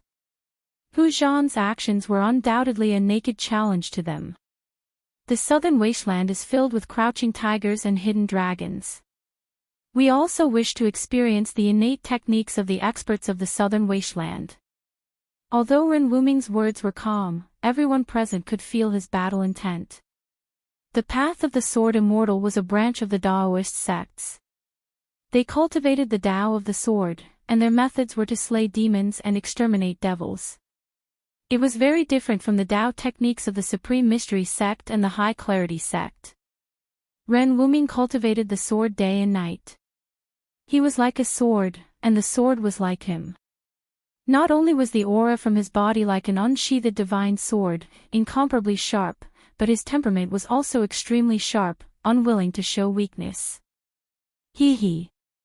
I invited everyone here because I wanted to create an opportunity for the elites of the southern wasteland to spar with the outstanding successors of the three great Taoist sects. If you all wish to spar here, I have no objections. Yang Sun didn't forget to add fuel to the fire from the side. None of the people present were fools. They naturally knew that Yang Jian's invitation was definitely not that simple. However, regardless of whether it was the elites of the southern wasteland or the outstanding successors of the three great Taoist sects, although they knew that this might be a trap, they still came. This was because the elites of the southern wasteland were very interested in the successors of the three great Taoist sects who came from the Central Plains. As for Li Lingfeng, Ren Wuming, and the others, they also wanted to spar with the outstanding characters of the southern wasteland. Very well. My name is Hu Zhan. From today onwards, my name will be imprinted in your heart. Even if you want to forget it, you won't be able to. Hu Zhan stood up, and a terrifying force erupted from his majestic body. The table in front of him instantly shattered, turning into sawdust. Gue Teng, who was next to Hu Zhan, dodged to the side like a startled rabbit the moment Hu Zhan stood up. At this moment, his footsteps were even lighter than a leopard's, landing on the ground without a sound. Compared to the heavy footsteps he had when he came, it was the complete opposite. I am Ren Wuming of the Guangqing Celestial Sect. If you have any skills, bring it on. Ren Wuming also stood up, and an incomparably sharp sword chi spread out from his body. Whoosh, whoosh. Transparent and invisible sword chi seemed to surround his body, and in the void, there was a slight sound of something breaking through the air. Chapter 137. A dangerous aura instantly enveloped Ren Wuming. In the next instant, Hu Zhan, who was as ferocious as a tiger, directly leaped up. Tiger stripes appeared on his body as his right palm directly slammed towards Ren Wuming. There were no excessive words, no apprehension. Even if the southern desolate prefecture king's crown Prince Yang Sun was present, and this was the side courtyard of the prefecture king's manor, Hu Zhan acted when he wanted to, completely treating Yang Sun as transparent. His white hair fluttered wildly, ferocious, wild, and full of bestiality. This was the portrayal of this expert from the white tiger race. Hu Zhan, who looked like a ferocious tiger, had a ferocious glint in his eyes. When he struck out with his right hand, tiger stripes instantly appeared on his entire palm. A sharp tiger claw shot out from his hand, and the sound of wind instantly rose within the hole. It wasn't a true white tiger claw, but the ferocious might of the white tiger caused the heavens and earth to tremble. Under the tiger claw, the astral wind was like blades. Before the claw arrived, Ren Wuming already felt as if he was being slashed by thousands of blades. Bzz. The sword energy in Ren Wuming's body circulated. Rays of sword astral formed a dense sword net that coiled around his body, blocking the blade-like astral wind 3 feet away. Everyone's expression changed at this moment. Everyone felt an incomparably powerful pressure from Hu Zhan's body. The tiger claw that rushed out from Hu Zhan's right claw had already become as large as a small mountain, directly slamming down towards Ren Wuming's head. Under the envelopment of the tiger claw, Ren Wuming felt endless pressure, as if a huge mountain was pressing down on him. The huge tiger claw emitted a terrifying fluctuation that caused people's hearts to palpitate, sealing an area and shaking the heavens and earth. Ren Wuming couldn't help but be shocked. This Hu Zhan was even more terrifying than he had imagined. He didn't dare to be negligent. His shoulder moved. Clang! With a loud sound, a bolt of light shot out from his back and turned into a dazzling sword light that slashed forward. The metal wind blew, and the sword chi crisscrossed. Under the impact of the cold sword chi, the temperature in the great hall plummeted. Everyone felt a chill invading their bodies. Boom! The huge beast claw and the devastating sword light collided in an instant. Unparalleled sword chi exploded with a loud rumble, and the power of the claw overflowed in all directions. The ground around Ren Wuming was completely crushed by the energy storm that swept out. The people from the three great Taoist sects immediately retreated. Boom! Suddenly, a big hole appeared in the pavilion in the lake. Amidst the billowing dust, the sword light that Ren Wuming had sent out was directly slapped away by the tiger claw. The huge claw shadow also dissipated. Ren Wuming was sent flying out of the pavilion. He stepped on the surface of the lake and stood on the waves. Although he was forced to retreat by the powerful Hu Zhan, he did not panic. Instead, his battle intent surged. The Guangxing Immortal sect sword manipulation art is only a so-so. Hu Zhan was extremely arrogant. His loud voice resounded on the lake. He took a step forward and directly rushed out of the huge hole, arriving on the surface of the lake. In the great hall, the countenance of Yang Sun, who was seated high up, was extremely unsightly to behold. So what if a pavilion was destroyed? But what he was angry about was Hu Zhan's arrogance, Hu Zhan's arrogance. After all, this was his, Yang Sun's, place. If only I had overwhelming strength. Yang Sun was filled with hatred. The feeling of being disregarded by others was extremely uncomfortable. He felt very sullen. You guys can fight to your heart's content. It's best if there are casualties on one side, forming an irreconcilable grudge. The crown prince of the Jiangling king, Yang Sun, had always been angry with the southern desolate barbarian race who looked down on the Jiangling king manor. He wanted nothing more than to make a few powerful enemies for the southern desolate barbarian race. Hence, when Dongfang Long told him about this brilliant plan, he immediately agreed. Dongfang Long wanted to borrow the hands of the southern desolate barbarian race to deal with Gu Fei, while Yang Sun wanted to borrow the power of the three great Taoist sects to suppress the southern desolate barbarian race. The two of them could be considered to have hit it off and worked together to push this matter forward. Swish! Swish! Swish! Silhouettes flashed on the surface of the lake. The elite disciples of the three great Taoist sects and the elites of the southern desolate barbarian race all appeared on the surface of the lake. Everyone stood on the clear water, staring at Hu Zhan and Ren Wuming from afar. Under the hazy moonlight, the image of a white tiger was faintly discernible on Hu Zhan's body, emitting an unparalleled ferocious might. Beside Ren Wuming, a lightning-like sword light danced around him, emitting an unparalleled sword chi. Humph! You dare to look down on my Guangxing Immortal sect? I truly want to see what capabilities you have. Ren Wuming's countenance changed. His eyes stared at Hu Zhan's face, the divine light in his eyes as sharp as swords. I want you to lose wholeheartedly. Hu Zhan laughed hideously and directly punched towards Ren Wuming. The lake water in front of him suddenly sank, and then suddenly there was a monstrous wave. A powerful energy fluctuation that could topple the mountains and overturn the seas instantly exploded. A ferocious tiger image appeared in the wave, roaring as it pounced towards Ren Wuming ferociously. Hu Zhan of the white tiger race was like a ferocious tiger. His entire body emitted an unfathomable ferocious power. The image of the ferocious tiger formed by the lake water was comparable to a real ferocious tiger. Under that pounce, the entire lake trembled. It had the terrifying might of the Tiger King coming down from the mountain, frightening all the beasts. It was ferocious, overbearing, and indomitable. Flying Star Sword! Ren Wuming shouted loudly. His hand formed a sword sign and pointed forward. Wang! A crisp sound of the sword, like the cry of a crane from the 9 heavens, soared into the sky.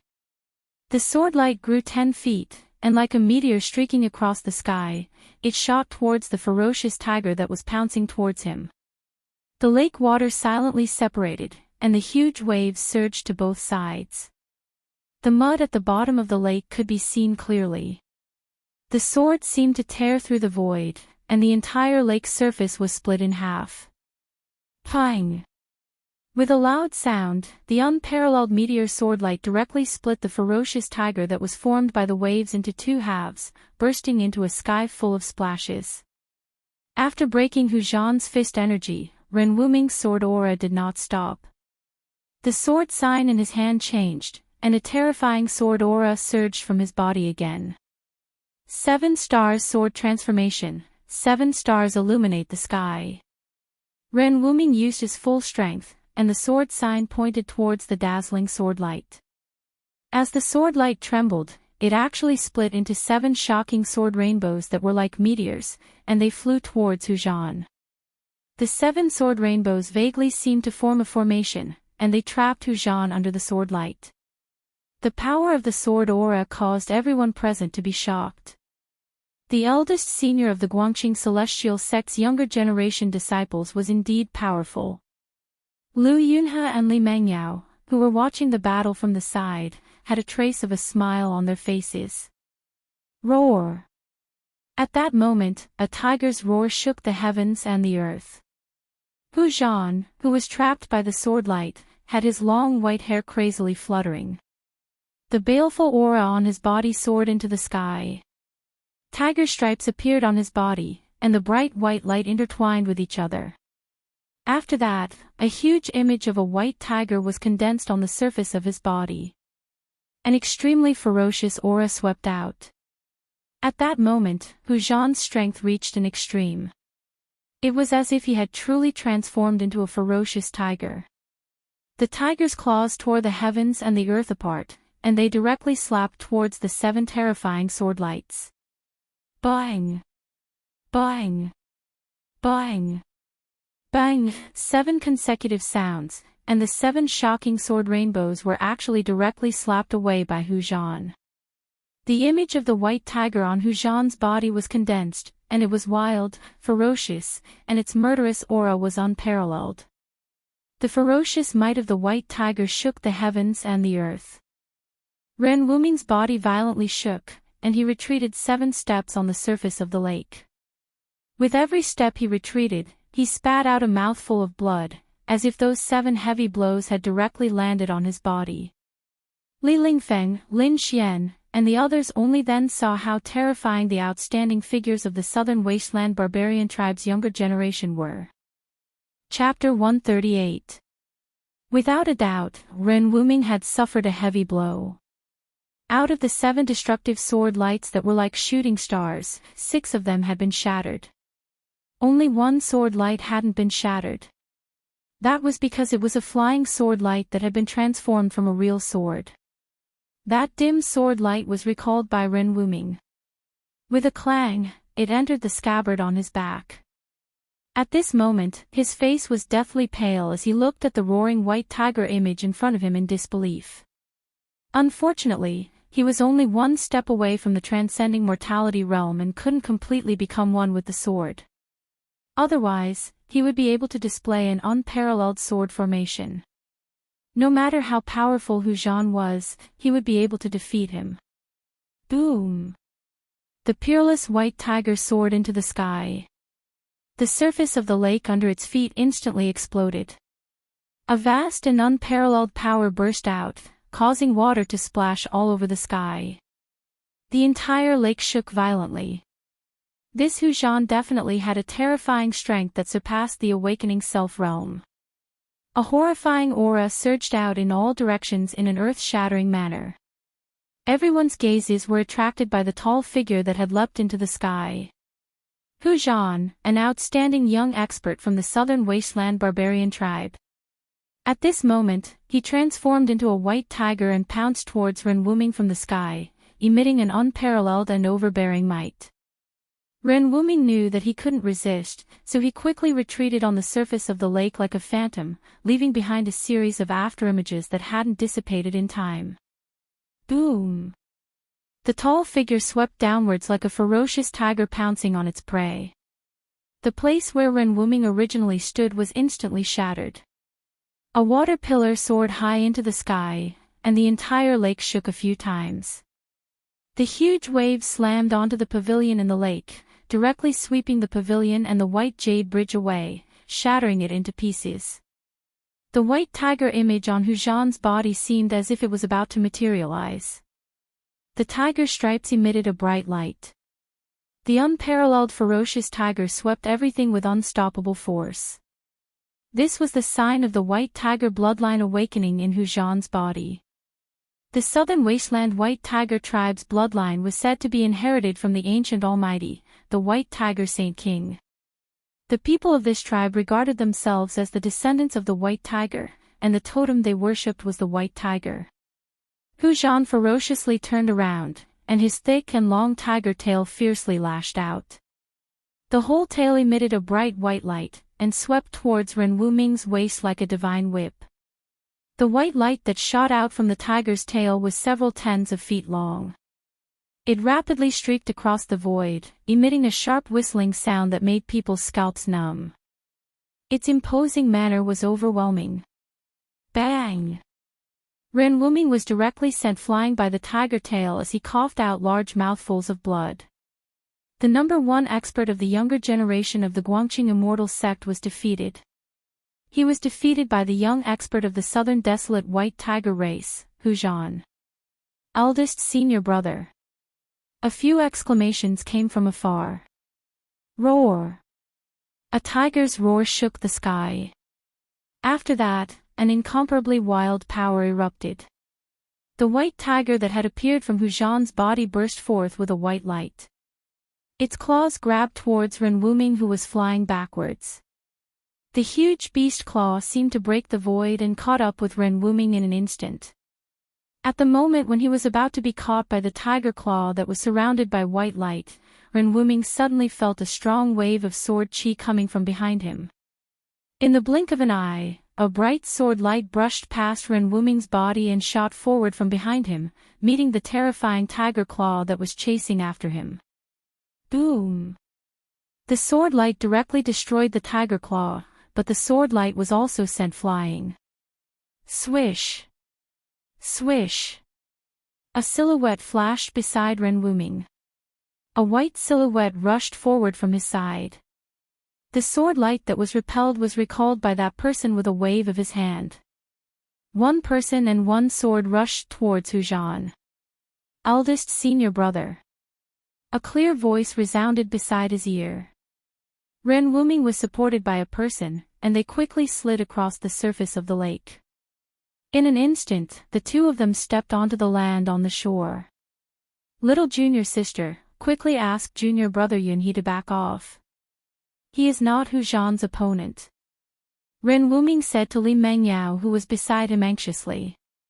Under the urgent situation, he almost spat out a mouthful of blood, and his face was flushed. The sword Immortal Tao of Guangqing Celestial Sect was to spend his entire life as a sword. He would train his sword energy internally and cultivate his sword externally.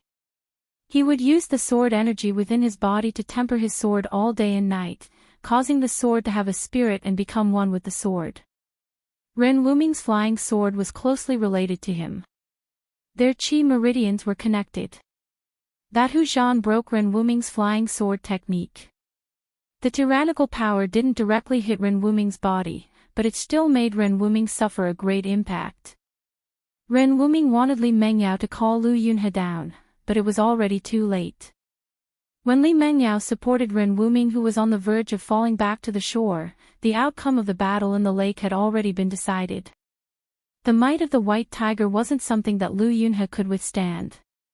After a few rounds, his flying sword was caught by Hu Zhan, and he was also hit by Hu Zhan until he spat out blood and retreated. Humph! Guangqing Celestial Sect doesn't deserve its reputation. Hu Zhan grabbed Lu Yunhe's flying sword with one hand and stood in the middle of the lake with his head raised. His white hair fluttered in the wind, and the ferocious white tiger that had appeared on his body had already disappeared. However, that extremely fierce might did not disappear. When Ren Wuming heard that, he spat out a mouthful of blood. He was so angry that he spat out a mouthful of blood. His face turned as pale as paper, and his body trembled slightly. Hu Zhan ignored the sharpness of the flying sword and directly grabbed Lu Yunhe's flying sword. With the sharpness of the flying sword that could cut through hair and iron like mud, it actually couldn't cut through his palm. It was really shocking. The flying sword in Hu Zhan's hand was like a spiritual snake, struggling in his hand, wanting to fly into the sky. However, it was firmly held in his hand. When Li Lingfeng, Lin Xian, and the others saw that Ren Wuming was actually defeated, they were all indescribably shocked. One should know that Ren Wuming's cultivation was about the same as theirs. If he was defeated, then, Hu Zhan threw the flying sword in his hand towards Lu Yunhe. The disciples of Guangxing Celestial Sect always had their swords with them. Although this Hu Zhan was big and rough, he also had a delicate side. If he really snatched Lu Yunhe's flying sword and didn't return it, then the White Tiger race would really become enemies with Guangxing Celestial Sect. Actually, Hu Zhan still had some scruples in the end. Lu Yunhe hurriedly formed a sword seal and put the flying sword back into the sword sheath. Both of you come at me together. Hu Zhan's tiger eyes flickered with endless ferocity as he glanced at Li Lingfeng and Lin Xian. His face revealed a trace of disdain, and he revealed his arrogance. He actually wants to challenge both of us at the same time. Li Lingfeng and Lin Xian looked at each other, and they were both shocked. The three great Daoist sects were like brothers. Ren Wuming's defeat had already caused them to lose face. If they lost to Hu Zhan as well, then the reputation of the three great Daoist sects would also be damaged. The outstanding descendants of the younger generation of the three great Daoist sects were no match for the young talents of the southern wasteland. This was something that Li Lingfeng and the others absolutely could not accept. Junior Ziyu, quickly go and invite Gu Fei. Li Lingfeng said to Ziyu, who was beside him, in a low voice. Then, he stepped forward and walked towards Hu Zhan. Ziyu immediately flew onto the shore and quickly left. The number one expert of the younger generation of the Supreme Mystery Sect was Gu Fei. When Lin Xian saw Li Lingfeng coming forward, his body also moved. He was about to go forward and join forces with Li Lingfeng to fight Hu Zhan. After all, they could not afford to lose now. Chapter 139. The Southern Wasteland barbarian tribe had inherited a trace of the bloodline of the ancient holy beast. Therefore, their starting point was naturally higher than ordinary people. This was their innate talent. It was an innate advantage that others couldn't reach. However, not all the Southern Wasteland Brute tribe members were able to awaken the sacred beast bloodline within their bodies. After all, since the ancient times, the sacred beast bloodline had already become extremely thin. It was not easy to awaken it. However, it was very obvious that the White Tiger bloodline within Hu Zhan of the White Tiger clan had already awakened. The White Tiger divine mark that had rushed out from his body was the best proof. The awakening of bloodline allowed Hu Zhan to be able to execute the White Tiger clan's unique divine abilities. Even Guangxing Celestial Sect's eldest senior brother, Ren Wuming, would be defeated by the ferocious power of his White Tiger. Although they were both at the awakening ninth heaven, Hu Zhan's strength had long surpassed the ninth heaven with the terrifying power derived from the White Tiger bloodline in his body. He was infinitely close to the transcending mortality stage and was even comparable to the cultivators who had just entered the transcending mortality stage. This was what Hu Zhan relied on to defeat Ren Wuming. It was also what he relied on to challenge the three great Daoist sects. After defeating Ren Wuming, Zhan, who was as arrogant as a tiger, actually issued a challenge to Li Lingfeng and Lin Xian. On this night, above the lake in the Jun Wang's courtyard, under the arrangement of someone, a duel between the elites of the southern wasteland and the outstanding disciples of the three main Tao sects was taking place. This matter concerned the reputation of the three great Taoist sects and the face of the southern desolate barbarian race. It was impossible for the young elites of the two factions to cower. Things seemed to be developing in the direction that Yang Sun and Dong Fanglong had planned. In the end, would the young elites of the southern wasteland come out on top, or would the descendants of the Taoist gate suppress the barbarians of the southern wasteland? At this moment, no one knew the final result. But no matter what the result was, the prince of the Jiangling king, Yang Sun, and Dong Fanglong had achieved their goal.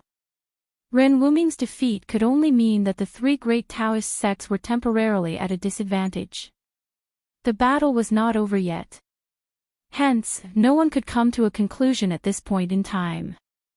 Supreme Mystery Sects Li Lingfeng, these past few days, people have often mentioned you in front of me. Hu Zhan stood on the surface of the lake.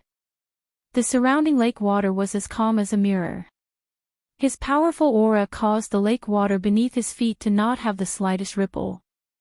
The surrounding air seemed to have frozen. Is that so? But I've never heard of you.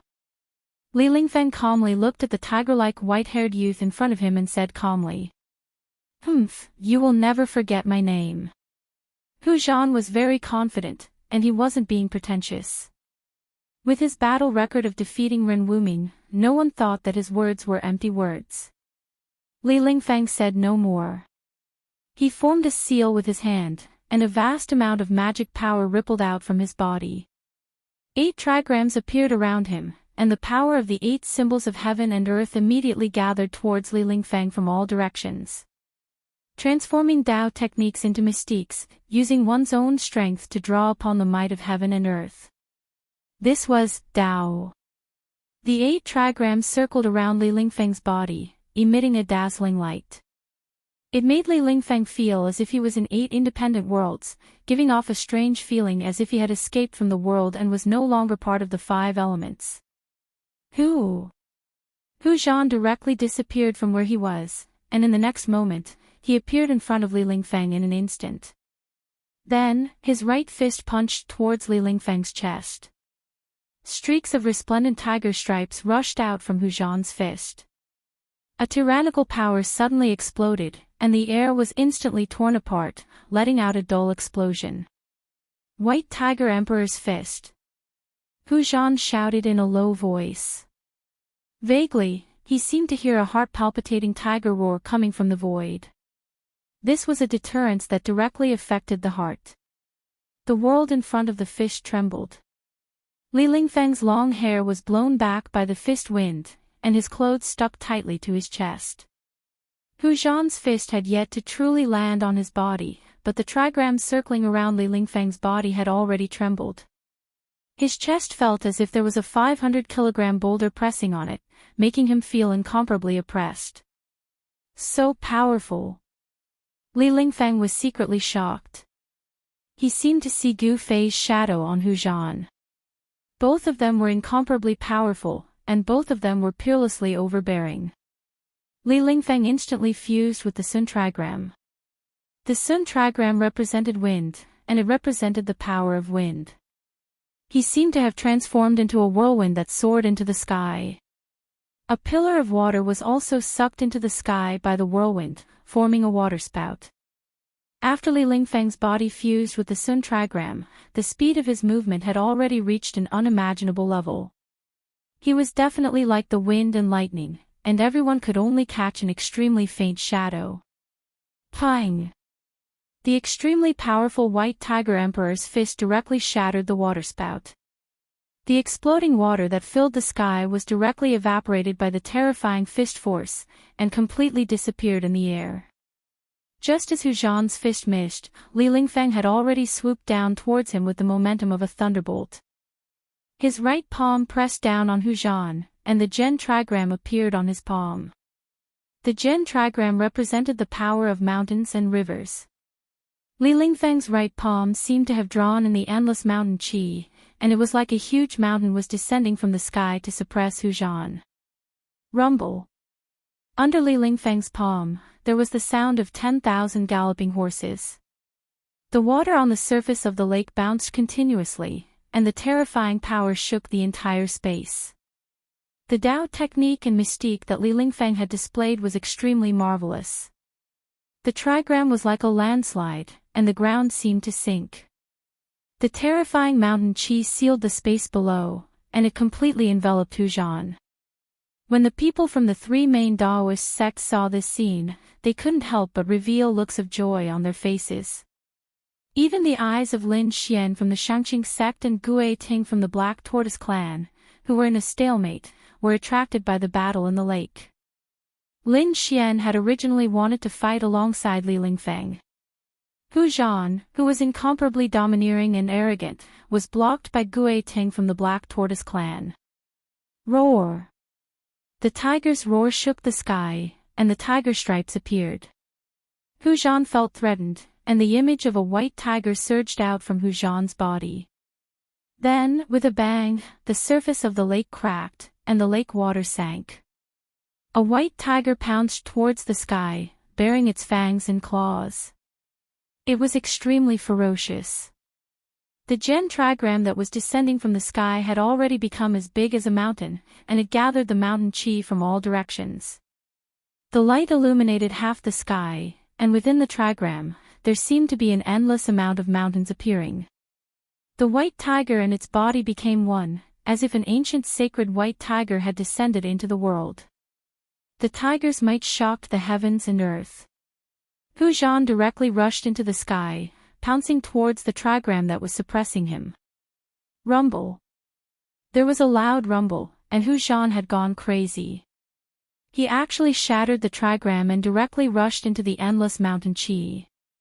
Under everyone's shocked and indescribable gazes, the enormous trigram that seemed like 100,000 mountains pressing down at the same time collapsed, and the mountain qi spread out mightily in all directions. Rumble. Everything in the vicinity seemed to have been crushed by the enormous mountains, and they completely collapsed as if they were dry weeds and rotten wood. The lake water was flipped up high into the sky, revealing the pitch-black silt at the bottom of the lake. Everyone retreated into the distance, and under this terrifying force, more than half of the pavilions in the courtyard collapsed. Chapter 140. Boom! The Gen trigram completely collapsed, and the endless mountain energy that was gathered by the trigram exploded with a loud bang. It was as if a level 10 storm had appeared in the sky out of nowhere, and the vast and mighty energy that was released made it seem like heaven and earth were about to collapse. It was extremely terrifying.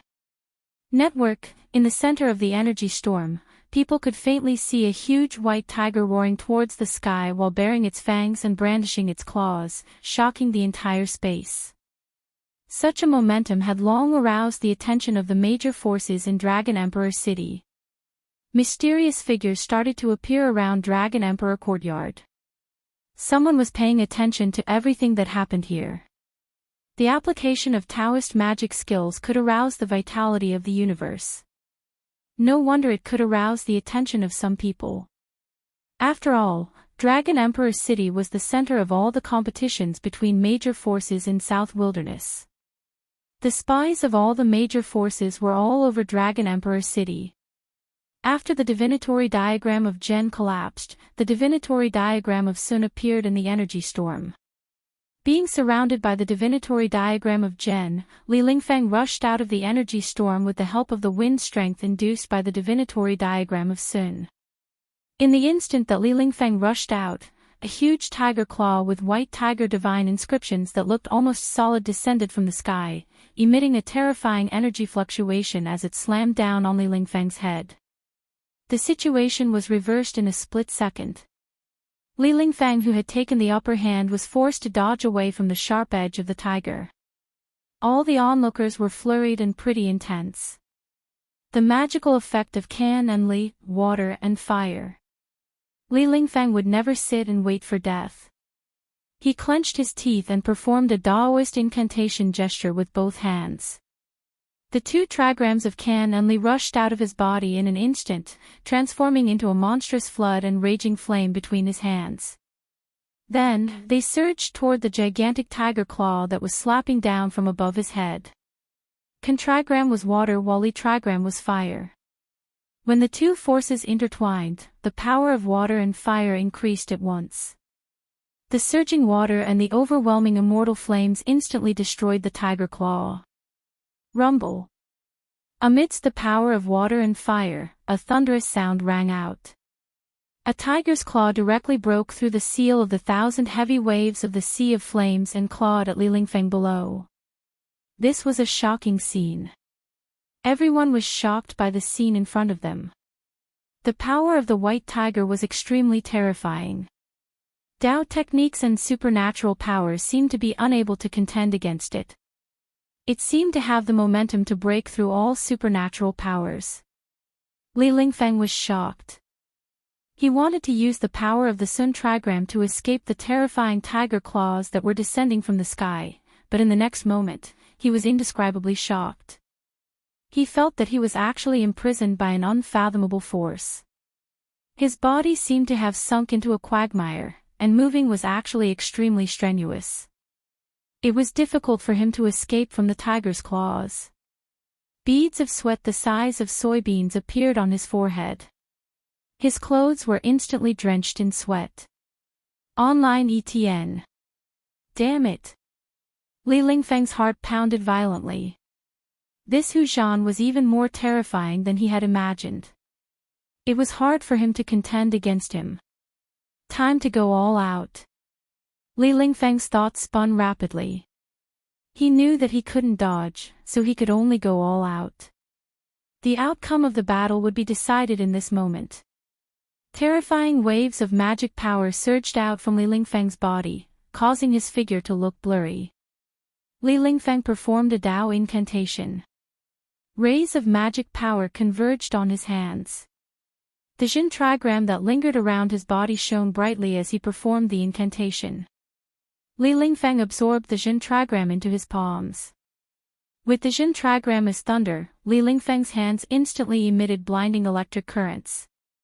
Rumble. Rumble. Rays of blinding lightning descended from the sky, directly breaking through the shackling force on his body and exploding beside Li Lingfeng. He seemed to have communicated with the power of thunder and lightning between heaven and earth. Rays of lightning appeared around him. Thunder was born out of thin air, and its divine might was unfathomable. Li Lingfeng had successfully used the Jin trigram to attract the power of thunder and lightning from the 8 phases of heaven and earth to his body. The next moment, all the power of thunder and lightning gathered towards the trigram on his palms. 2 thunderballs were condensed in his palms, and an extremely explosive and terrifying aura spread out from Li Lingfeng's body. At this moment, Li Lingfeng seemed to have transformed into the god of thunder who was punishing on behalf of the heavens. Thunder and lightning were manipulated between his hands. The balls of lightning expanded, and thousands of lightning bolts coiled around the surface of the balls of lightning like silver snakes. Li Lingfeng had no other choice. The huge balls of lightning rushed out and bombarded the tiger claws that were descending. Suddenly, thousands of silver snakes danced in the air. Thunder and lightning shook the sky, illuminating the whole world. The terrifying power of thunder and lightning surged violently. The destructive power seemed to be able to destroy everything. Bang! The tiger claws that were as huge as hills directly grabbed the 2 balls of lightning and exploded them. 2 strong rays of light suddenly exploded in the sky. The light was so strong that people couldn't open their eyes. As of this moment, the spectators in the distance couldn't see or hear anything. Heaven and earth were silent, and everything was deathly silent. In the next moment, thousands of lightning bolts exploded in an instant. Thousands of dazzling lightning bolts were like sharp blades, tearing the void apart. Of course, they also shook the huge tiger claws that were descending. Hu Zhan furiously roared again and again.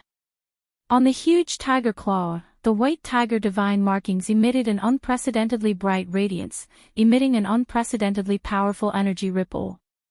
At this moment, the tiger claw seemed to have solidified, as if it was really a peerless ferocious tiger extending its unstoppable sharp claws towards its prey. On the internet, thousands of lightning bolts were instantly dispersed by the light of the white tiger divine marks that burst out from the tiger claws. They couldn't do anything to stop the tiger claws. All the spectators by the lake, whether they were the outstanding successors of the three great Taoist sects or the young talents of the southern wilderness, all gasped. Hu Zhan was really strong, really domineering, really absolute. He was like an invincible god of war. Boom!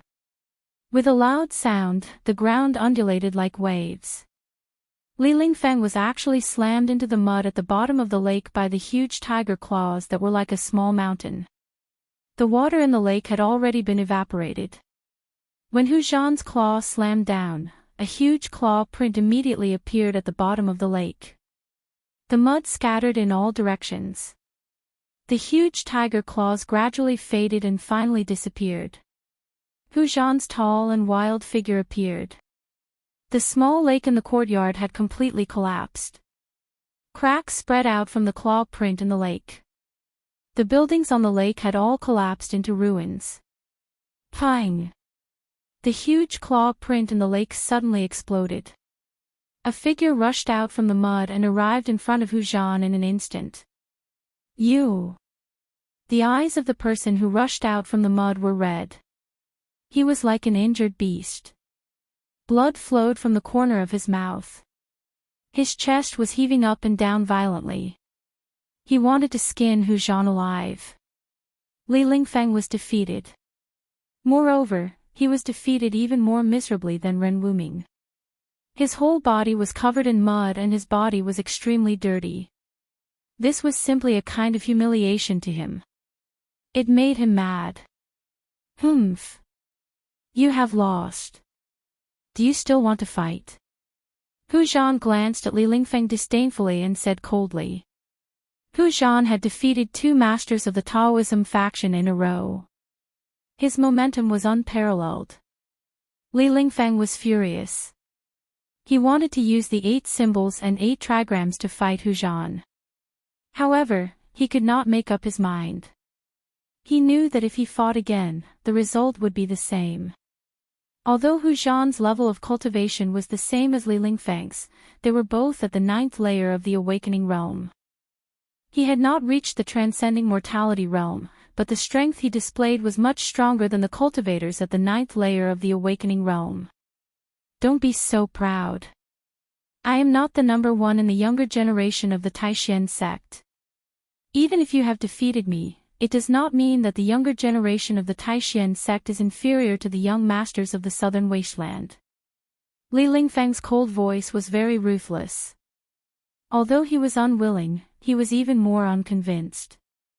As soon as Li Lingfeng said this, the young masters of the southern wasteland by the lake were all shocked.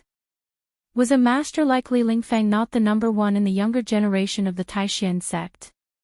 The 3 great Taoism faction did not seem to be as simple as it seemed on the surface. Could it be that they really had more masters who had not come out? Yes. 8 of them came, and it seems that Yang Sun invited 9 people.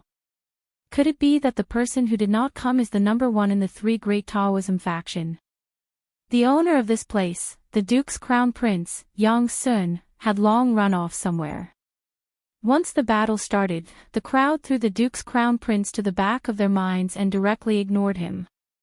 It was no wonder that Yang Sun hated these young masters of the southern wasteland so much. Being ignored by others was really vexing. Some people had already seen some clues. Li Lingfeng's words did not seem to be empty words. Although Yang Sun, the Duke's Crown Prince of the Dragon Emperor City, was not a big shot, since that person dared to ignore Yang Sun's invitation, it seemed that he had some ability. If he did not have someone to rely on, if he did not have the strength to ignore the Duke's Crown Prince, that person would have already come to the appointment. Of course, the group of young masters of the southern wasteland who came to the appointment did not come because of Yang Sun.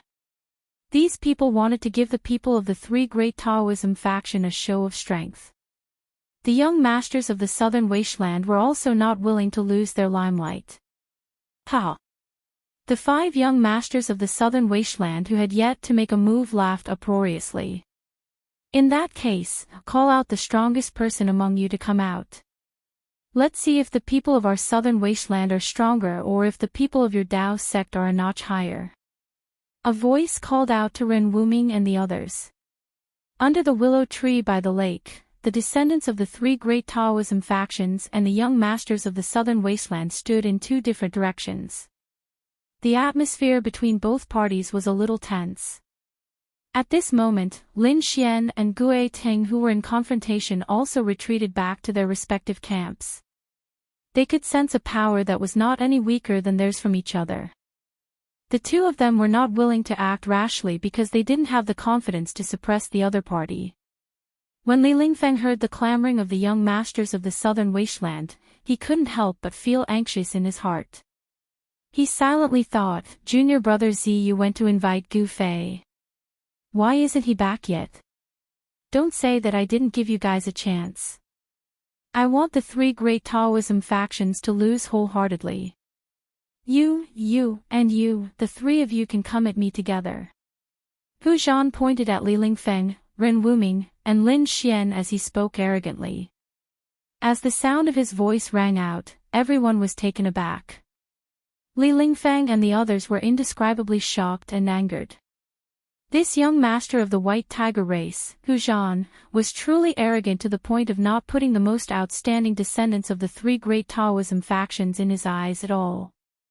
In the distance, on a pavilion in the courtyard, the crown prince of the southern king, Yang Sun, stood shoulder to shoulder with a white-robed young man with a treasured saber hanging from his waist. They were coldly staring at the scene.